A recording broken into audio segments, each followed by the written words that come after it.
Welcome, ladies and gentlemen, to the space for the pre-show of the Saturday Showdown. I'm Atlas, joined by Hooney and Wolf, to take you through what is going to be an absolute banger, a corker, if you will. Gentlemen, we have D+ Kia and Hanwha Life Esports taking to the stage, both of the teams sitting on 9 and 4, separated by only 3 points from the match differential, both of them on win streaks. It's a big day. It is a big day. Winner's going to jump up to second place, right? And right now you're trying to get top 2 in the standings because it gives you that extra bye in playoffs. So a really critical match for both of these teams right now, especially with that, whichever one wins it, takes it with a 2-0. It is actually amazing for them to jump that further ahead of the competition because everyone's very close after T1. Yeah, I mean, especially if you get the second places, you get the one more chance to get eliminated, and you can just instantly go to the round 2 of the playoff, and that's a pretty big deal. And the thing is, like, also if you won the experience in the regular season, it will for sure help as a playoff.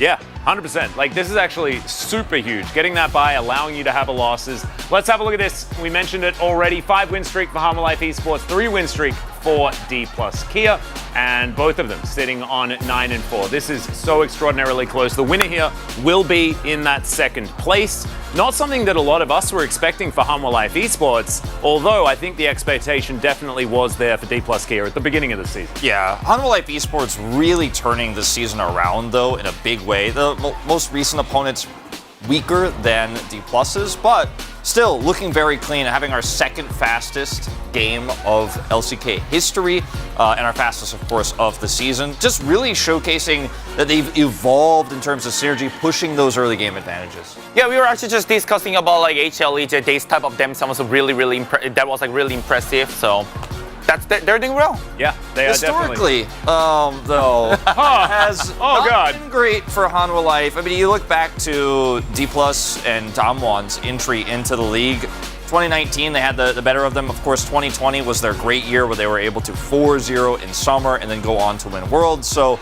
yeah, recently, you know, actually just pretty much, I say recently because it's only been a few years since Damwon entered the league, hasn't been great for HLE, but I think this is a good chance for HLE to turn the narrative around with the super team they put together. Well, absolutely. I mean, so much of this has to do with more the fact that D+ Kia have been winning a lot historically, and Hanwha Life Esports have been losing a lot historically. This was the team that inherited the "we live in 6th place" mantra, right? And then ran with it. As these are the remaining games for both of these teams. Very interesting having a look to see who has the toughest schedule, because after today, D+ Kia kind of cruising until a very difficult final week, and not the same can be said for Hanwha Life Esports, who got out of the way all of the easy matchups very early in round 2. Yeah, I mean, for sure, DK has a little bit more advantage, I would say, because HLE is gonna be playing against playoff team. So, which is it's gonna be tougher, but I think whoever just no matter what today win, it's gonna be way more important than anything else. That's why, that's why it's Saturday Showdown. Absolutely. Yeah. Getting some space for Hanwha Life Esports, though, is going to be really important with their schedule. Both of these teams seem to be very momentum-based this season as well. Both of them have kind of taken losses pretty hard, right? We've seen actually big streaks for both teams one way or the other, right? Whether it's wins or losses. In Hanwha's case, a little bit more on the losses in the earlier part, D+ kind of having a rockier middle of the season. But I think this win, because of both of these teams' upcoming schedule, momentum-wise, is actually huge. Yeah, exactly right. Let's have a look at Hanwha Life Esports and what they've been doing recently, because it has been very impressive. This solution from Viper, I think, is going to be really important for Hanwha Life in this series especially. I mean, especially this meta, I think the both especially the Viper, look at his POG standing too. He's really up there, especially the HLE is not they're still decent team. They're still playoff, but they're not first. But still, the Viper was really, really high point, and he's been performing really, impressive. Notice the huge difference here, a 5-minute difference from round 1 to round 2 in terms of average game time here. Second fastest game in LCK history is the one that we were talking about just moments ago. This game was nasty. This was Harlem Globetrotters. We were Wolf and I were casting this, and we actually just wanted to whistle. Just whistle the Harlem Globetrotters tune, and that's all. That's the commentary for this game. It was nuts. Absolutely dominating. Yeah, and I think the AD carry role in getting control of the bottom side, something we're going to talk about a little bit more later, is going to be so important here. But Clid, we can't even call it Clidemption anymore because he's been so consistent. He picked up POG. It's Clidomination, man. Yeah, I like that. There we go. He picked up POG on this Lee Sin, but his Vi has been incredible as well this season. And now that Sejuani's getting banned all the time and has kind of moved away from being that first pick priority, feels good to be Clid because he doesn't have to play it as much. He has a lot more options with Lee Sin back in the meta. Yeah, that's true. I mean, especially the meta change, there was more jungle options. Like we see multiple times actually jungle just go 4-5. There was LEs, Lee Sin, those kind of champion actually Clid loves it. And he knows how to perform it, so. And he performs extraordinarily well. We've seen that already. Let's have a look on the other side of the rift though. D+ Kia. This, I think Ashe is probably going to be banned this series. I know it's a bit out there. But Kellen definitely demonstrating that if you do let it up, it is just illegal. Yeah, Kellen has also just been so incredibly consistent this season. I feel like we continue to say this, and it just continues to be true. Like the guy, it's like round 2 summer last year, and just from then on, he's just been amazing. Yeah, and like round 2 summer last year, we were like, oh man, his Renata is cracked. This guy is actually insane on that pick. But this season, it's been everything. Support champions, yeah. He's cracked. Yeah, he's great. He's a great Enchanter player, and that's always kind of been his thing. We'll see if he can keep up when we do see some potential Nautilus games or Leona games for him. As Kana also on the Renekton, 9-0, a pick that you either have to take away in that R4 spot or you just frankly have to ban it. The guy is so good at this, and D+ Kia, when he has topside control, are so much more comfortable. Yeah, I mean, basically he's just unstoppable. Like even the enemy team, they still have to go try, because they can't ban every single time. And also, if you see the death, we'll see if he get the Lucian or not. Yeah. That's the key point. Look at these picks. So I wanted to showcase that. Look at these first 4 in particular: the Lucian, Caitlyn, Draven, and Ezreal. And when Deft has bottom prio and control with these lanes, like Ezreal, Karma, the Draven where he's dominated, Caitlyn or Lucian, which has been given over to him 12 times. Unbelievable, he's played these champions 12 times. There's so much more resources to play around Kana topside. Canyon doesn't actually have to babysit the bottom part of the map. You see some of those picks on the right side though, when he doesn't have lane control, looks a little bit tougher for D+ Kia to get the wins. Yeah, I mean, so I think that's gonna be the key from the pick and ban. They have to really prepare a lot, what the DK, how they want to play it out, the game. Yeah. And some of the difficulties are the fact that if they choose neutralizing lanes, it doesn't really work. They have to be winning through that position. Speaking of winning through positions, Clid, it's live or die by this man for Harmolife Esports. And Canyon, he's had a slower start to this season, but we know what this guy's capable of. Yeah, this matchup to me is definitely a key player matchup. Obviously, the bottom side is kind of draft-based, but I think performance-wise, what these two players do on the day is going to be more important. I'm more willing to trust the form of Canyon than I am for Clid, but Clid has looked great in recent times. So what we see on the day here in this best of 3, I think is going to be huge. Well, now I need to interrupt you boys because we have a very special announcement. We're not talking about coaches. Coaches' comment, that's out the window.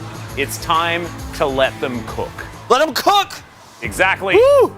Harmolife, both of these teams are known for having incredible chefs here in the LCK. So instead of a coach off, we have made sure that it is a chef off instead, the cook off. It says you can't get this scoop up anywhere else. I have actually eaten the Harmolife Esports chef's bude chige. It was some of the best I've ever had in my life. So I'm kind of leaning that way. I'm a little bit biased because I haven't ever eaten with the D+ Kia chef, but this looks high garlic quality. Butter, cheese, roast potato cream soup, strawberry salad, and barbecue pork ribs. All right, well, I'm siding with DK here on this one personally. But with Wolf's personal experience, I think it is definitely going to be very close. I'm going DK right now. It looks pretty good. But as you can see, let's win and eat lobster. Harmolife really coming out of the gate really strong with that one. And if they win, I'll prepare a special healthy Korean meal. So looks like Harmolife Esports going to be full of motivation today And D plus Kia, healthy food's definitely really good. But I know that if I was, as a man like myself, I prefer the delicious option of lobster, I'm not gonna lie. But definitely something a little bit more fun than having just Coach's comments over and over again.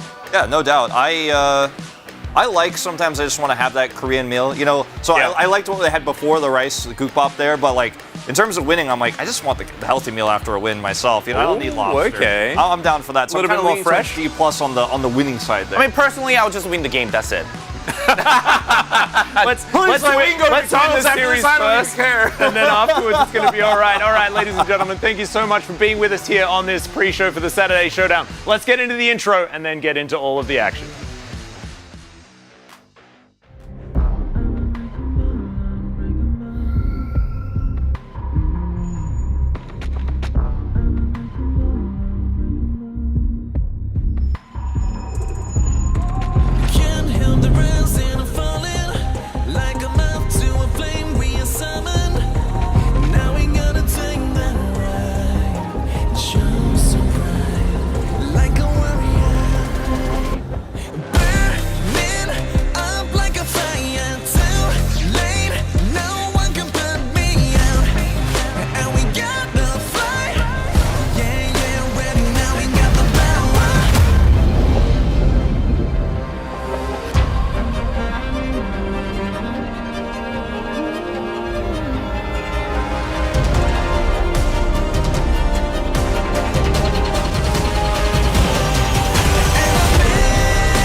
Esports are looking to hold on to their spot in the West. They were sitting in 6th place for so long, but he has since had a big resurgence, the Clidemption. He's really turned the season around.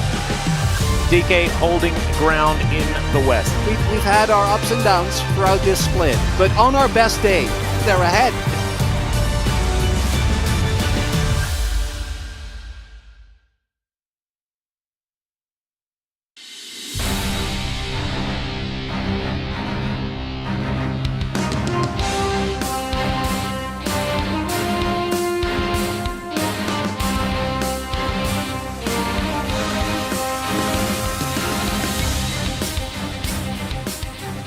Hello and welcome back to the LCK and welcome to Saturday Showdown. Homolife Esports up against D plus Kia.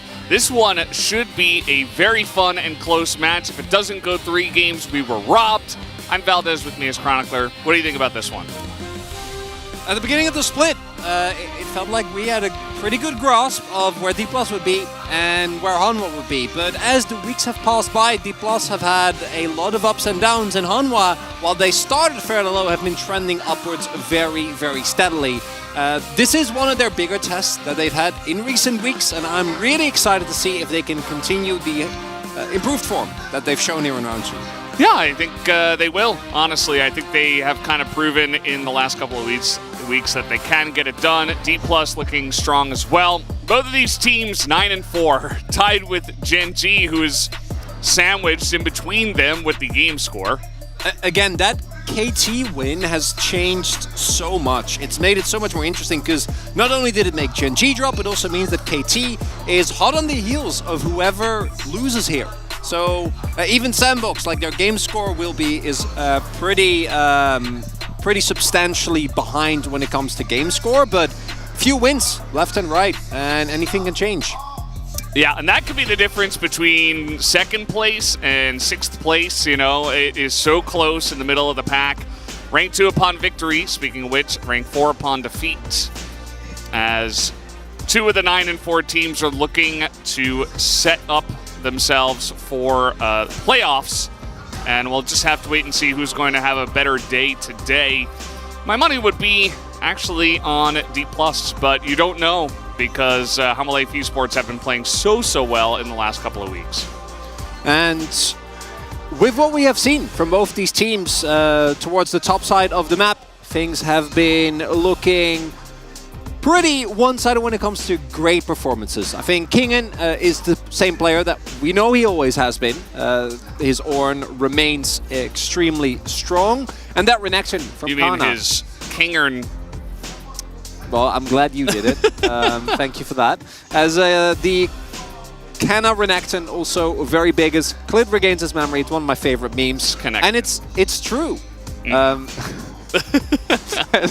Canyon has been a lot more hot and cold, even having great performances and then in the next match really struggling. Clid has just been trending steadily upwards, but at the same time, when it comes to individual prowess, Canyon would be my pick, but that is if he does it on a given day, and if that's going to be the case today, I am not so sure. I would say this is a pretty favorable fan vote for D+, because in my mind, this feels much more like a close to a 50-50, maybe slightly towards D+, but not to this extent.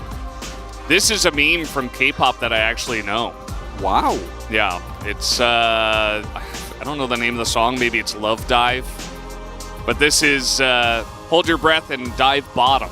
Obviously, a play on words from the song. So that is the name of the game here in the meta, and I think the Lee Sins and the junglers and that bottom dive play are going to come into effect here, as I believe also Hanwha Life Esports are wearing their special Orange Day jerseys for Saturday Showdown, and they are looking pretty fresh coming out onto the stage right now.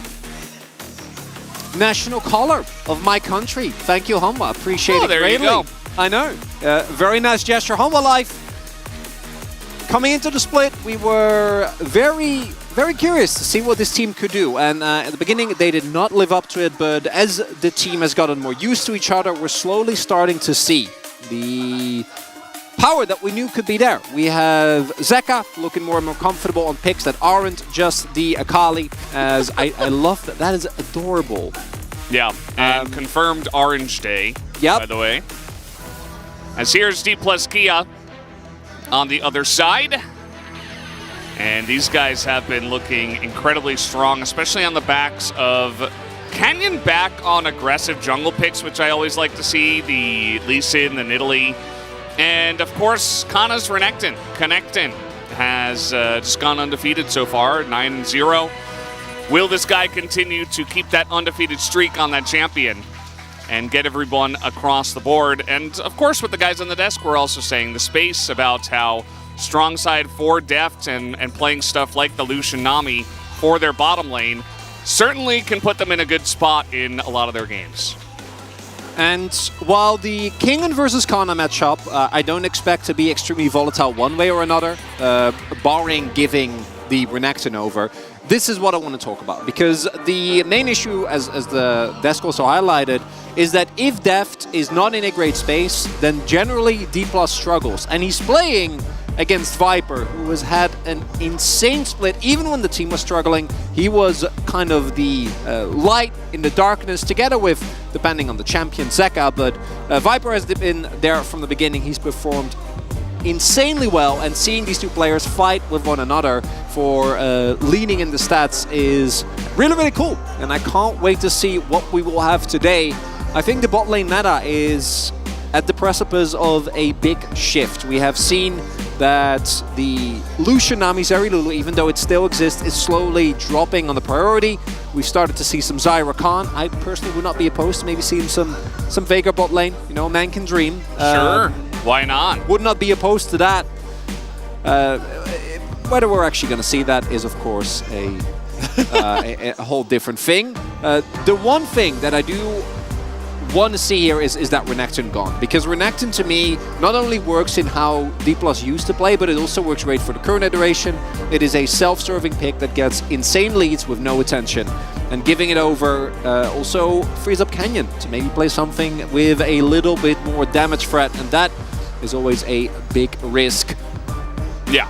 I think it might just happen anyway. We'll have to wait and see, but you're absolutely right. If they get their hands onto Renekton Italy, I think D+ all the way, but we'll have to wait and see. I mean, HLE Esports, you know, their strength of schedule has not been the most difficult, as we have talked about, but I think it's fantastic to have a couple of matches like that to build up your confidence, to get your team work together and set before a big match like this, so that you can be very focused. You don't have to focus as much on the other matches that you just had. You can prep for DK as much as possible, and you'll have all those bonuses I was just talking about. So very much looking forward to this match. I think it should be close, as Dandy and Mowgli going to look to head the stage here for HLE Esports. Mowgli, of course, following Zeka and Kingen after the DRX win last year. As one of the nice upsides of a D+ day is that we get to see Gorilla. Yeah, Acorn and Gorilla. Yeah, always happy to see him back at LoL Park. Blue side for HLE, no surprises there. Blue side remains incredibly strong with the amount of first power picks that you can find as that B1 opening. And we'll see if it is just a Lucian, or Zeri, which is definitely a possibility with how drafts recently have shaped out. But I'm hoping, I'm daring to expect something a bit more advanced. Daring to believe. Daring to believe. Well, I don't know if that's a good idea, because the meta has not been kind to those daring to believe in picks that are in the mainstays. He was like, oh, the Narban. Pretty early on here. Don't see that every day, as they're saying, okay, we're going to pick Renekton. So don't ban it. That's what they're saying. But if they do ban it, then DK, you know, they probably have to ban Ashe, and then HLE Esports get their hands on the Caitlyn. So the Ashe is going to be banned instead. Caitlyn ban seems like a no-brainer now. Does mean you are somewhat locked into the Zeri Lucian handshake, but I agree with this Gnar ban. To me, it is a signal that D+ might be looking to lock their top side in the first rotation and save their bot lane until the second rotation. So wait until you have a bit more bans and you try. Ooh. Okay, Caitlyn gonna be given over here then. That is a big risk from D+. Yeah, it feels pretty obvious, but HLE Esports might hesitate a little bit and say, okay, what are they up to? Like, this is weird, this is different. Should we really first pick the Caitlyn? I think you still go for it, and they will, but certainly DK have come in here with a very specific plan for this game. As maybe they just go Jace Renekton Italy? Could be the case. Yeah, I wouldn't be surprised. I like that. Ooh. That's a very different avenue. That doesn't really... Okay. Makes a lot more sense. So we have the flex pick of Annie, can go into multiple different roles. Don't know whether that's going to be for Showmaker or for Kellen just yet. We get Canyon as Lee, which is one of his most iconic picks. And now HLE expected to lock in maybe the Sedge, can go for the Wukong as well. Those are the main two options. And then the Lux, Karma of course taken away here on the first ban by HLE themselves, as this is a great flex pick as well. We're not giving a lot away here is HLE. Yeah, it also matches the Annie if it ends up having to go mid lane, so I kind of like the pick. They are looking to take Jace alongside of it, so skipping support jungle as we were watching the meta be shaped before our eyes is Jinx. Def's Jinx is the choice here. Okay, so we're going back to the Jinx. Pick has not been in the best of spots recently, but with this draft, HLE, while securing a really flexible topside with the Gragas and the Jace, does run now the risk of, as we already see, the Lux being banned out. So the Caitlyn lane, without Lux or Karma, still will be strong, but will lose some of its oppressiveness. There's a reason why those combos are so popular. Unless we see like a Morgana back, but I don't know if Morgana will have the best of time into Annie will remain to be seen. If that is Annie's support, which we're also not aware of yet, could also end up being a Fresh, which we have often seen. Even Kench is on the table now, Valdez. As oh God, please. Could be the case. The Renekton is unsurprisingly taken away from Kana, the Wukong as well, which puts Khalid in the position of probably going for either Vi or Sejuani. With the melee, Gragas, and Jace already locked in, that would still be a very strong setup. What's it gonna be? What are we taking away from them? It's Ornn from Kana, which is pretty interesting, but definitely one of the safer choices into Jace in the top lane. Oh, Cyan R4 here. So you take the other one, I guess. And now Hanwha Life have to either commit to putting a counter to Cyan, so you can pick like a Fiora here if you do want to go in that direction. But that does mean that you're going to end up playing with the Gragas jungle. Alternatively, you can keep your Jace top. The Jace into Cyan is a pretty underwhelming matchup. We've seen that Cyan does very well in that, as the Heimer is going to get picked up.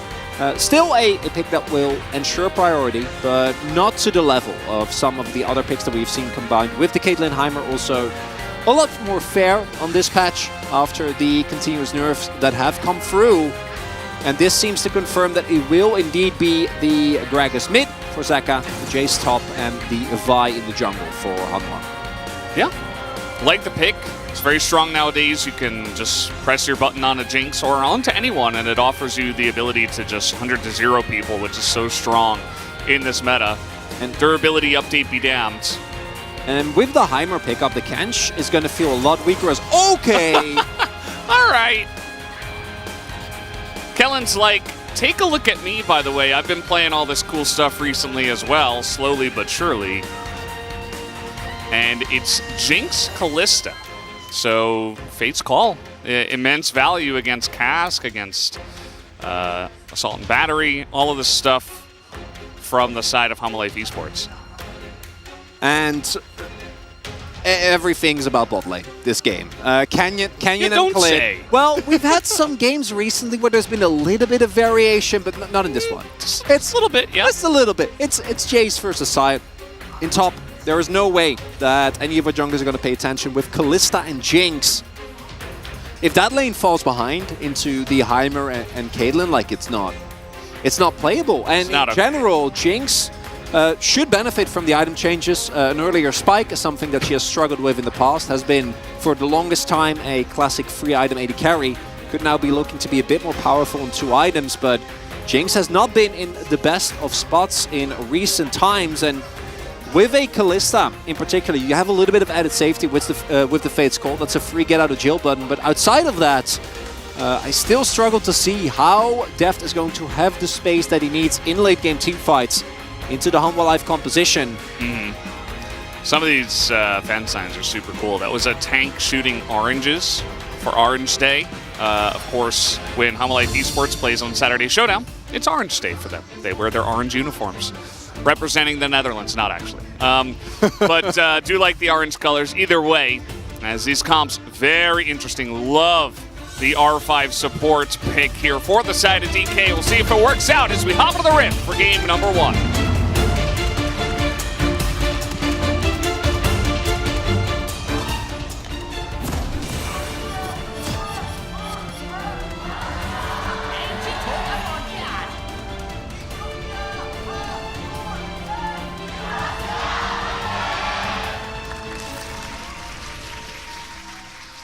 Alrighty, let's get it going. Saturday Showdown, match 67. Every match, as we mentioned, is so important, regardless of Saturday Showdown or not.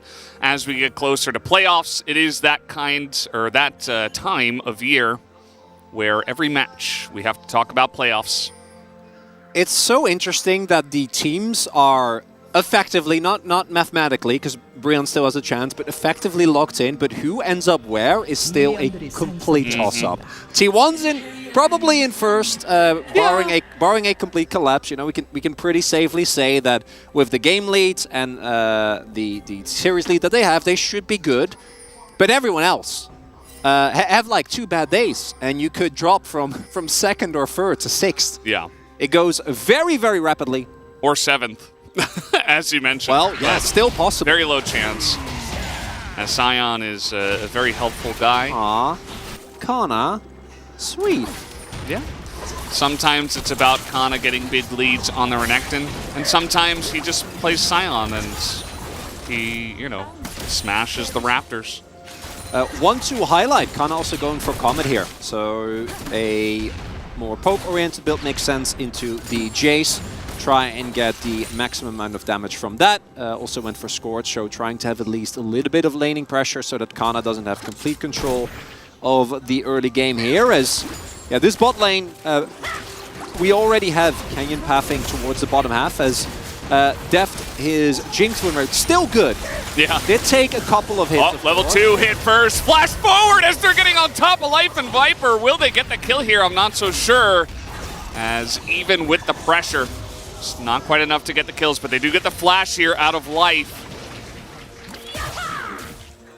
Yeah, that's not a good time. That is a very late level 2 that's going to be hit by Viper, as Kellen and Deft are going to be able to zone them off of this wave for the foreseeable future, giving them a lot of opportunity to poke, and maybe even setting up for a dive. Clid did path from his red buff directly towards his top side, is now making his way back, so should be able to match, and they do have vision in the river as well. Wondering if Canyon is going to just hop over the Dragon Wall to try and circumvent, as might get spotted here on this ward, will be the case. So I'm not sure that he cares too much. Oh, what happened on the top lane? Not Matt. Well, yeah, it still doesn't. But here comes Canyon. Clid does know that he is in here. The Q will land, but you are in the enemy jungle at this point in time, even with your bot pressure. Not going to utilize it just yet. Wow. Yeah, Kana just forced an early back from King. That's a disaster, right? Like, the longer that Sion can just stay in his lane and not back, everything that he can trade in terms of health and mana is going to be such a big boon for him. King, and also with the call pickup saying, okay, I'm not going to get anything done this laning phase. I'm just looking to skill, try and meet up with the rest of my team eventually. But with this bot lane prio secured this aggressively, this early, Deft and Kellen now going to be on the front foot with a lot of the early backs, which should put them in a great position to maintain this pressure, right? Like, Heimer lanes have struggled a lot more, particularly since the nerfs, to take back control of a lane. And Kalista, as weird as it sounds, like, Kalista's support is really oppressive as long as she can keep playing her game. And look at the vision control that's set up, right? Like, Canyon, sure, didn't get Clid, but he also made sure that he knew where he was. Yeah. But as bot lane could keep shoving, they also faked it back, Deft and Kellen did, to keep a Viper in this lane. So they get an extra shove in. They'll be able to back here. And life's not looking too hot for the Humble Life bot lane early on, and Desk already highlighted how important it is for this D+ to have control on the bot side of the map. Yeah, take a look at the mid Annie win rate as well, is 8-1. Overall, I think it's 10-3. Either way, Annie has been a massive pick, and I think that DK were like, okay, we can give them Caitlyn, we have an answer. We have counter pick, which we can actually utilize for the bottom lane. And also we get a couple of super high tier picks nowadays in this meta, which are Annie and Lee Sin. Kana making sure that the wave won't push away from him, is actually going to interrupt his back to go and clear that out. Remember, he still has teleport advantage, and he has his ultimate out, so he might not even need that. Might look, yeah, exactly, might look for a bot play. Try and secure that. Yeah.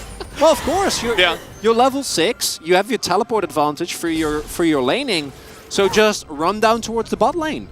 Absolutely love this player. Now, Humble Life should kind of see this one coming, because this has happened multiple times. You do know that Kana has a teleport advantage, and he's currently missing. So, Life, you don't have flash. Don't risk anything. Hug the turret. Basically, and I think that Humble Life Esports know, like, okay, well, there's nobody question mark ping. You know, like, he's bot, right? We all know this. Humble Life Esports should know it. D+ absolutely know it. All the viewers know it. Clid is here. He's waiting for a dive. They might still go for it. Yeah, I mean, 4v3. There's no teleport on the side of Humble Life Esports right now to answer this. They're just trying to clear the wave. Canyon going to show he doesn't care. He's going for the dive. Here he goes. No flash. Yeah, Life is just dead. I mean, there's just no escape. There's no way to get away from that.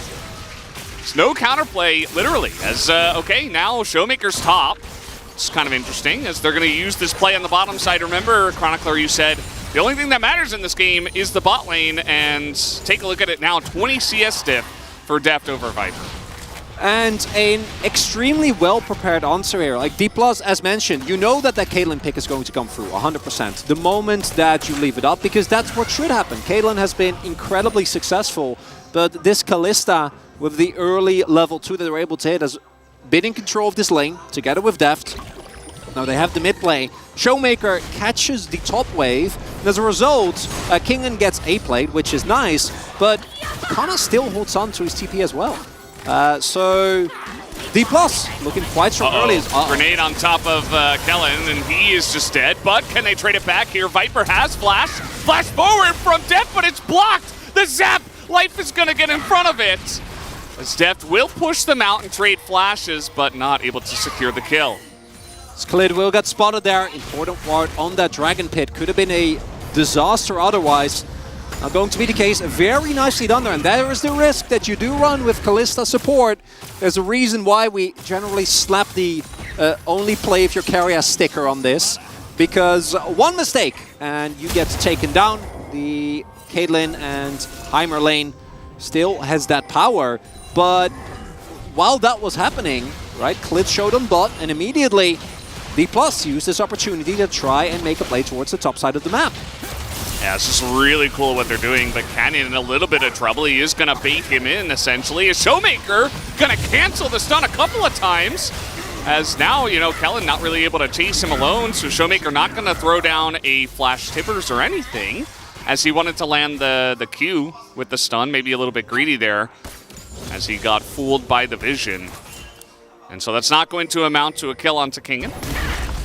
And this is on Vision being started up now. Kellen and Life both leaving their lane, trying to fight for this early Herald, and with the pings it looks like D+ is making the call to instead head towards the early Dragon. And to pick that up instead will provide an opportunity for Humble Life to equalize the gold a little bit, and do keep in mind, they still have a call, and the Humble Life comp skills very well as well. It's not like they had to win the early game or they have to get big leads for that composition to work. The main point that you'd be a little afraid of is in the mid game, when, you know, Kingen is going to spike very hard once the call is done, once he gets a second item. But Viper in particular has been put very far behind, and that is a problem that Humble Life are going to have to solve, because on any...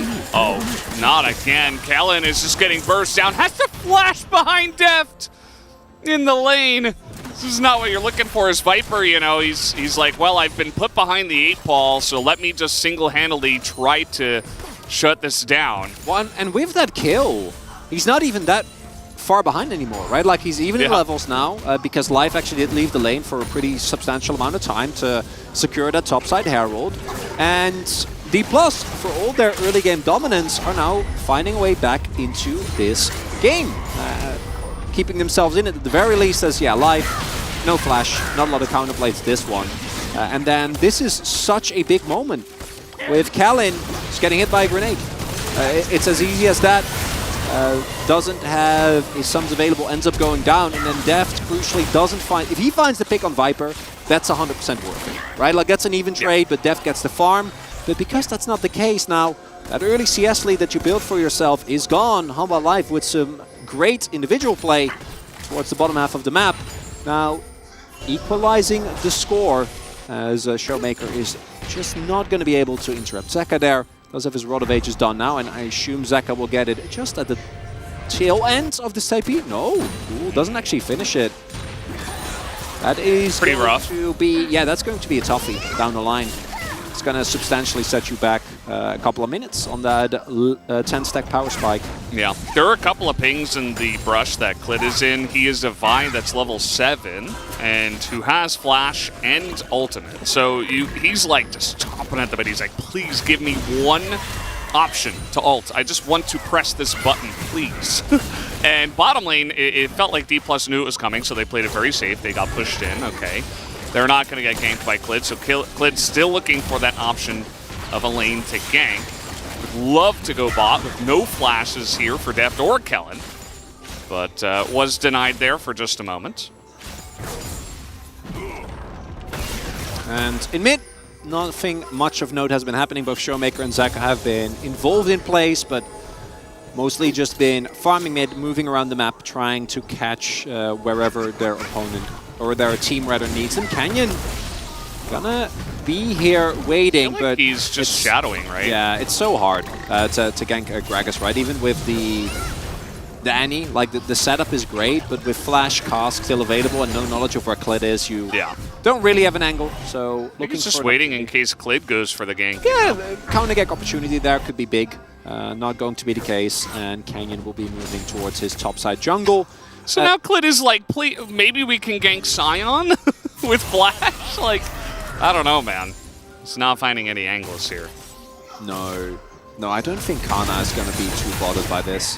Though he does take a pretty sizable chunk there, but yeah, with his boots still available, with his bladed steel caps and shield on Flash still up, Life doesn't want to take the risk, and things slow down a little. Might be the next dragon, although that could also just be a dragon versus second Herald Handshake. Wouldn't surprise me. And then we'll end up seeing which Rift we get, because there is a number of great ones, and a 2 Drake lead for D+ will be quite nice. They do have a great front to back with the AoE damage and CC of Annie, the Sion, and then Deft, but might be really hard to play that out against Home Alive. Their displacement and their zone control is very, very threatening with Heimer and Gragas. So you do need a decent amount of space if you're D+, if you want to set up around objectives, because if you have to arrive to the objective late and you have to walk into a choke point, into the Hanwha comp, it is a bit of a disaster. Yeah, the setup is going to be of the utmost importance. As mid lane, it almost feels like it's 2 tanks going head-to-head, but that's Annie in the mid lane. Rod of Ages, a pretty good item nowadays.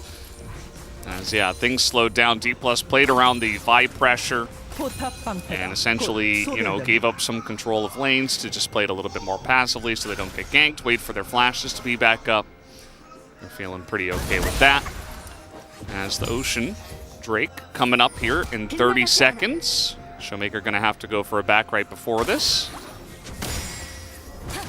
See if Kana's able to hit his item. He's pretty much the only one without a big item here. You know, not everybody's got a Mythic at this point. You see that Black Cleaver here for Klid. But he's not yet able to pick up one just yet.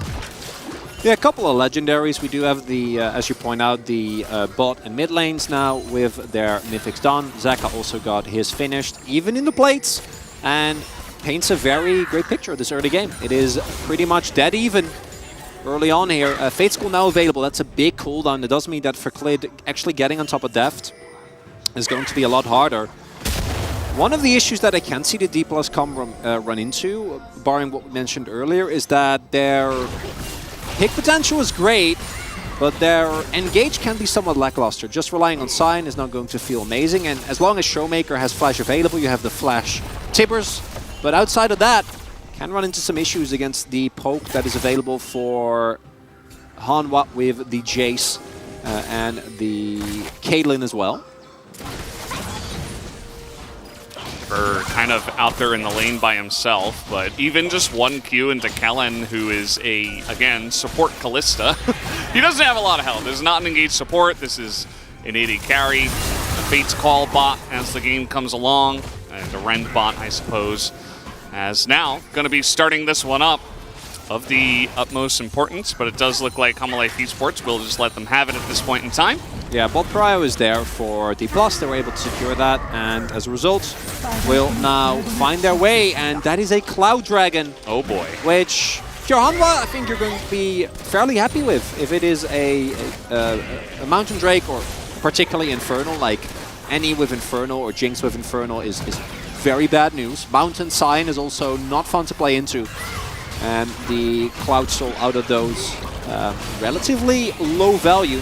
Yeah. Hanwha say, hey, we got a nice roll. We were able to pick up the Herald. Not going to be too bothered by that. Yeah, so at the end of the day, just trading objectives. Zeka just barely able to TP into this one.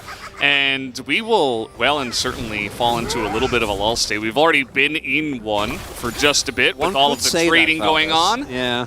And I think, you know, second Rift Herald could absolutely be used to push into the mid lane, and I feel like HLE Esports with this trade, even though they are down on Drakes, it's a Cloud Soul, and you're probably going to get this mid-tier 1 very early on. You're already ahead in gold, so I don't mind their position at all in this one. We'll see how they can use their mid-game spikes. It's also both teams with these compositions, I think, can make a claim that they're like, we can play it slow because we win late. Right? It comes down to how it's played out. In perfect situations, they give the advantage to the D+ comp, as we'll be just barely a couple of seconds to spare the first turn bot for D+, but HLE going to immediately equalize, and they were already a little bit ahead of goal, so they are going to be on the... They're going to be fine with that trade. But on either side, you can be like, yeah, we got Chase, you know, like the range that they provide. Obviously, Caitlyn's skills incredibly well. Zeka is going to be a big threat. And then for D+, already mentioned the front-to-back team fight with Deft having a great front line. And the safety of that Fate's Call can provide him with some late-game playmaking as well. So both of these teams already love playing it kind of slow. Deft. Yeah, flying a little bit too close to the sun, who in this case is Gale Force Caitlyn. So there it is. The mid-tier 1 goes down. As I was saying, you know, this is what the second Rift Herald can offer you. This is a Scion, so it's going to ult the Chase, but everybody is here as Canyon gets a massive pick through 3 right into the Annie as down will go Kingin, and the Chase is on now for DK. Life on the run here as the Q will land, and Canyon says, this is my Rift. Beautifully set up bait there for D+. They have Kana back on the wall. This is Sign. Sign generally doesn't care when he gets engaged on, and look at the position from Canyon here, just outside of vision. They sense it's coming. They have a ward in the brush there, right? So they're fully aware. This could have gone even better, right? Like if Deft immediately hits that ultimate, if Canyon gets that Q, then HLE die even faster. They get 2 kills. Did cost them a decent amount of cooldowns though. That is Flash gone for Canyon, Showmaker, and Kalin. And it has equalized the gold. It has put Canyon further ahead. But it also hasn't led to a soul point or to a Baron, because we're 18 minutes into the game. So it's a nice momentum swing for D+. It mainly means that there will now be again ahead in gold. But that is also a pretty costly investment when it comes to your cooldowns, which you won't have available for the next soul fight, or soul point fight rather, if they want to try and set themselves up for that Cloud Soul. Yeah, I mean, if they want to get it as soon as possible, absolutely. There is a world where they say, okay, well, we even things up. We can give them 1 Drake. It's just 1 Cloud. No big deal. And just kind of go from there if they want to play it slow and then kind of look for the next good opportunity. So we'll have to wait and see how they do play it out as we're just trading emotes. This is the highlight of the game right now. That's all that's happening. Yeah, there's nothing else going on. The Dragon is about to spawn. Baron is about to spawn, but it's mostly going to be towards that Dragon that we expect to see the action. Looking at the spikes, we do have Showmaker actually in a great spot in this game, right? Like, almost gonna hit his 10 stack on the Rod of Ages. Has his Shadow Flame done as well. Rapid Fire Cannon done for Deft. And for HLE, it's just a little bit awkward. We don't have a second item for Zeka yet. Kingen hasn't evolved his tier yet, so there is an opportunity here for HLE to try and contest, but you are taking a small risk, and if it doesn't pay out and you fall substantially behind in this fight, I do think your game becomes a whole lot harder. Yeah. Let's see if they want to take a risk. Posturing looks like they will. Kalin takes a big beating. Double chugs his refillable. Yeah. This committal to this Drake, very interesting, but you see that with teleport coming in, HLE Esports not just going to let it happen, but the vision control certainly in favor of DK, and that means that the shock blasts, you know, they did hit Kalin, but it's just the guy who's going to hit Fate's Call onto death, essentially, as, you know, the damage being done in here. Another missed shock blast. That's third one rather now from the side of King, and as down will go the Cloud Drake. HLE Esports not able to break in, and they will just let that one go. Not only that, but D+ also able to make their way through the jungle towards their mid lane, so not even going to be at any risk of taking damage on this turret. Nicely done by D+ there. Very textbook. Get mid lane prio. As yet, the shock blasts are big, but you'd rather hit those when the dragon is still there. Because now... and he's only hitting Kellen. Yeah. And, well, at least he doesn't have pots anymore. That's a hit on Deft. That's big, but D+ don't really need to keep shoving here. They choose to continue. Pretty interesting, like you're saying. I mean, there's not much except the Baron. Although a lot of teams nowadays have taken after T1 and said, well, we have the damage. If they don't harass us for 20 seconds, we can take this objective of the Baron. So maybe just threatening that, but at the end of the day, just going to have to back away from this one. And Hanwha now a lot stronger. We have the rapid fire cannon done. Zeka has finished his Seraphs, is about to hit the extra level from his Rod of Ages. We have Kingen now with a transformed second item. So there is a lot more power in the Hanwha Life comp, which will be relevant in approximately 3 minutes. And probably not until then, Valdez. There you go. Yeah. As that is a even shroud. Not sure if you mentioned that one. Pretty interesting for the Vi to pick this one up at this point in the game. Yeah, damage amplification on Showmaker will be relevant. On Deft, I still have a hard time seeing it work because of the Fade Skull. But don't forget, if Zeka can get a flank angle in a fight, ultimate Deft, and Deft is forced to then call for help immediately.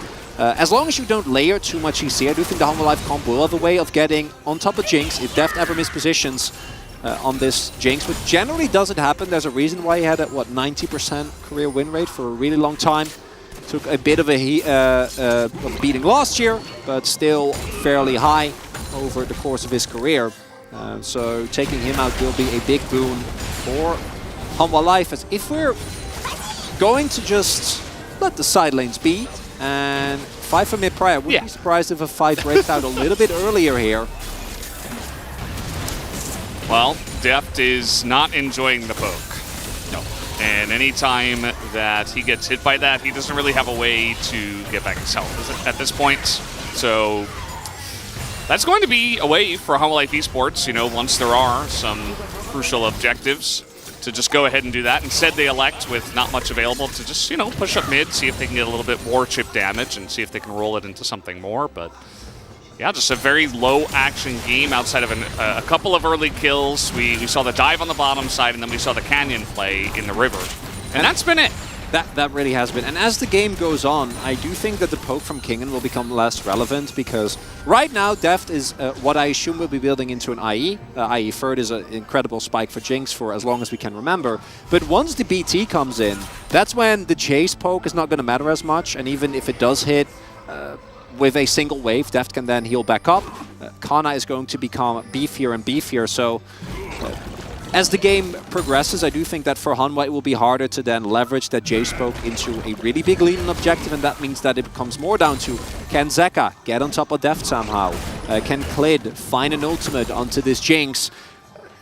And it's really hard, because actually getting to a Jinx with Fade Skull when there is Annie, when there is a lead that's going to try and disengage, when Kana is a extremely tanky guy that, as the game progresses, is really only going to get killed by Viper, is somewhat worrying for Hanwha Life. Yeah. Is Kalista support just a better version of Tahm Kench in this current meta? Right now, I think you can say that. Yeah, sure. Because the problem with Kench, obviously, is that as tanky as he is, as we do see, right now, poke's still very, very relevant. Ooh, TP coming in. Ooh, they don't have vision of this. Yeah. So Zeka's got a really nice angle. There were no pings that I could see from the side of DK. We could see some cask shenanigans. If he can get both Deft and Kellen and make sure there isn't a Fade Skull, could be huge. Should try to make sure that they're not grouped up here. I think they might have a suspicion. Kellen's playing back. He's just waiting to Fate's call someone. And by someone, I mean Deft. As they just have no idea. No, they don't know. They have zero clue. All right, maybe Showmaker's the answer here. Trying to 100 to 0. Showmaker, and they do! As they catch the one member. And the unstoppable Scion will just get out of here. As they say, okay, they are immediately going to angle towards Baron, though, as even with the 4, they could try to threaten this, but still a risk. And not going to go for it. Just going to give the Cloud Drake away. Yeah, making sure that you maintain a semblance of mid lane prio also helps with maybe Hanwha wanted to go for a Baron there, right? Could be an opportunity, even though Showmaker has teleport.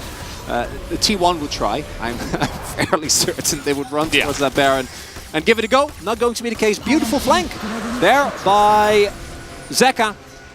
And yeah, you can tell they have no idea. No clue that he's in there. The 100-0 combo, very nicely done. 0 counterplay available there for Showmaker. And the rest of D+ gets out. And Canyon was actually on his way, would have checked that brush. So if Showmaker had held off for a little bit, could have survived there, but of course wanted to try and get to the river first to deny Hanwha Life free entry there. Yeah. Mid-Prio pushing into this one. They don't have the tier 1 down, but you can see that they can just use this as a way to start this one up, as Chronicler, very importantly, just pointed at the IE that is finished for the Jinx. So DK are like, you know what? Let's fight. King and Surreal does. Okay, nice little angle, but it's straight to the Annie! Oh, they had no idea as well! So, man, that's going to do a huge number to the Heimer, but Kellen's just going to die as the smite is good, at least for Canyon. Kana pretty tanky, and you see Vi tries to go in. Clid not able to create anything except a little bit of space for Viper, as they're trying to zone them out of the pit here, but it looks like not even enough damage to take out Kana, and DK will pick up the Baron. Life checked! He checked with his rockets and they didn't see anyone, so they felt safe, but Showmaker must have been hiding at the very upper end of that brush. And that might be the game-winning play.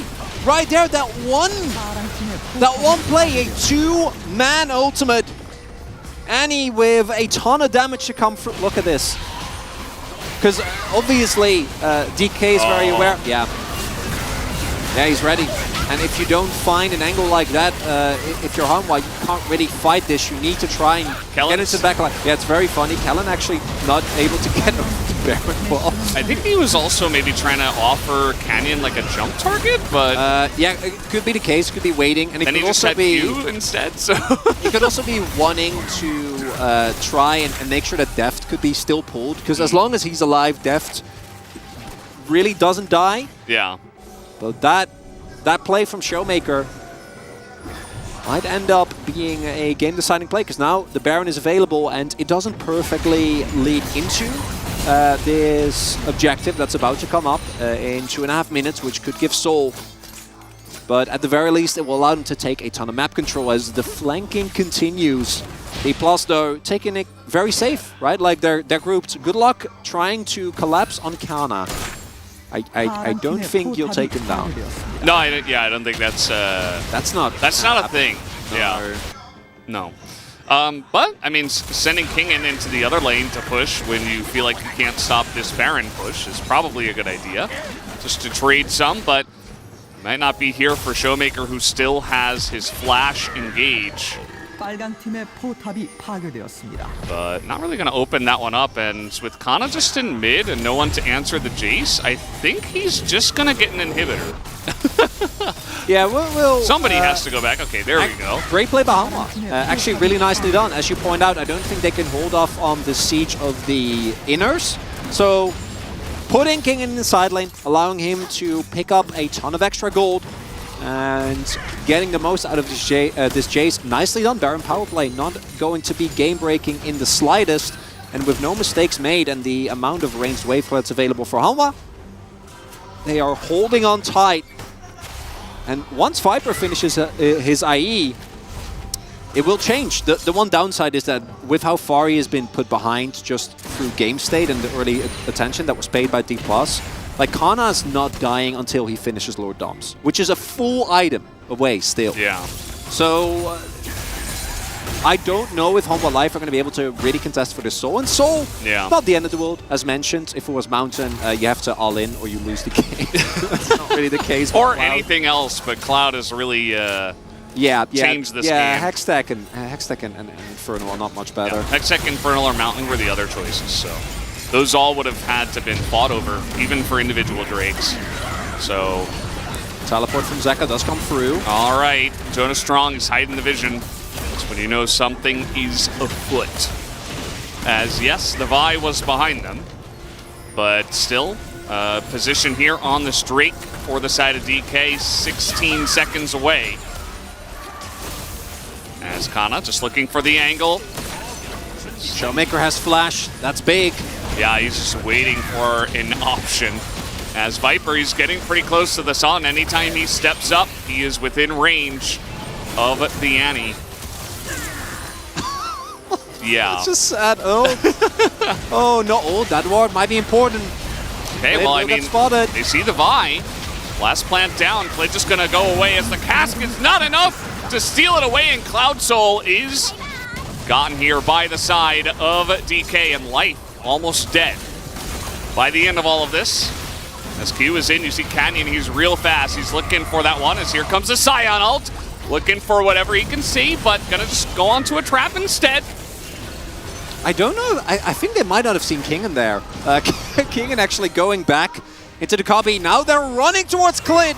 Look how speedy they are. Yeah, there's no objective, so they can just do this, right?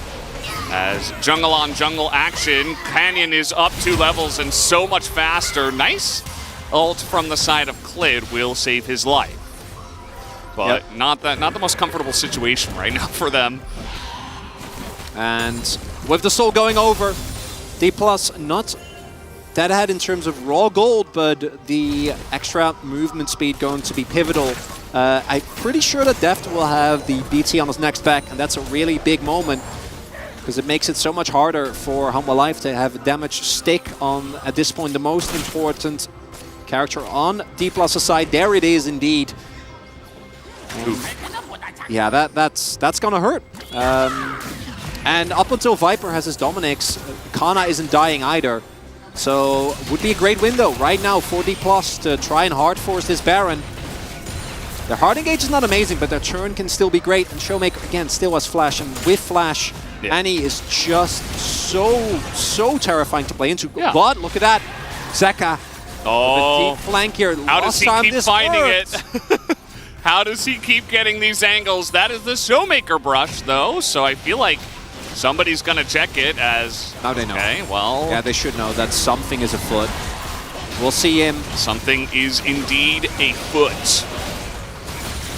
Sorry, I just wanted to say it like that. Here is Zeka, and here is Clid into the pit. They are full turning as the Scion ultimate comes in. They catch the Kingen on the backside here as down goes the chase. As now they don't have any pick or any poke from that side. They kick in Viper straight into the Scion knockup. You gotta be kidding. He is not in a very fun spot. As now he is in the death chamber. Down goes Life, and down will go Zeka. Unless he can just run away from the Tibbers, but still 3 kills to the side of DK in this fight. It's slow, it's methodical, but looks like D+ has done it here, Valdez, as Canyon is... Oh, come on. Yeah, he doesn't have to get in there either. As, yeah, he's okay, TP. He's not going to be able to stop that one, will Canyon. We'll see him going in, but not sure that's going to matter too much. The cask only hits Kana, who has done his job thoroughly from minute 1. Leash for Canyon and become a thick tank. That's all he had to do. As, yeah, they will try to engage here and stop this Nexus from going down, but game number 1 should go into the hands here of DK. As the Nexus being chipped away at, Kingen trying to help them with their KDA, but that's going to do it. Game 1 to DK.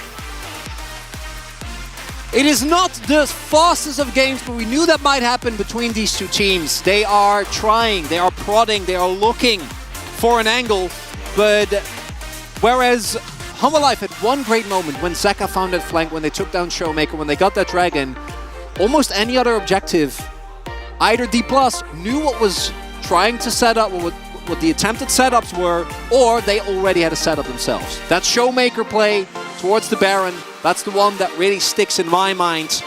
And D+, they give over the Caitlyn, and it doesn't matter. And that's a big moment, because Caitlyn has been one of the big reasons why Blue Side has been so insanely strong, because that Caitlyn very rarely gets answered well. But the combined threat of the Ani and the and the Kalista support, which in the grand scheme of things, the Kalista support didn't really matter at all. I don't think we had Deft. They didn't need him. Deft wasn't saved once. The only thing it did, which was enough, was put Viper on the back foot at like the first 15 minutes of the game. So reposition him over a wall even, you know. Yeah. Still some options when you're ahead. It worked out. D+ with a big draft, Kana on a tank, getting 0 resources and being completely fine. Great look for the team. And for Hanwha, didn't quite end up coming together here. They had some great moments in the mid-game, but couldn't really turn it into a tight grip on the game. Absolutely. This is going to make things even more interesting for game number 2. DK able to cleanly take game number 1. We are going to have a break and then the space. We'll be right back.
아래로 뚫자 아래로 뚫자. 3차례 딜 정지할게. 아래 갈래 갈래? 아래 갈래? 아래 가자. 제일 볼게. 제일 높을. 캐틀 높을. 칼리곤 캐틀 높을. 벨가 높을. 가보자. 가야 돼. 캐틀 높을. 높을. 가봤어 캐틀. 형 이속 좀 벨가라인. 미드라인 내가 할게. 미드라인 막아봐. 내가 할게. 미드 가면 끝나. 미드가 그라 쫓을게. 벨가 바이 비가 높아. 애니는 와. 텔 탈게. 조심만 가면 될 듯. 나공 아직 남아있어.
Welcome back, ladies and gentlemen, to the space. Our Saturday showdown absolutely underway here as we got treated to death, Jinx, and some jigs.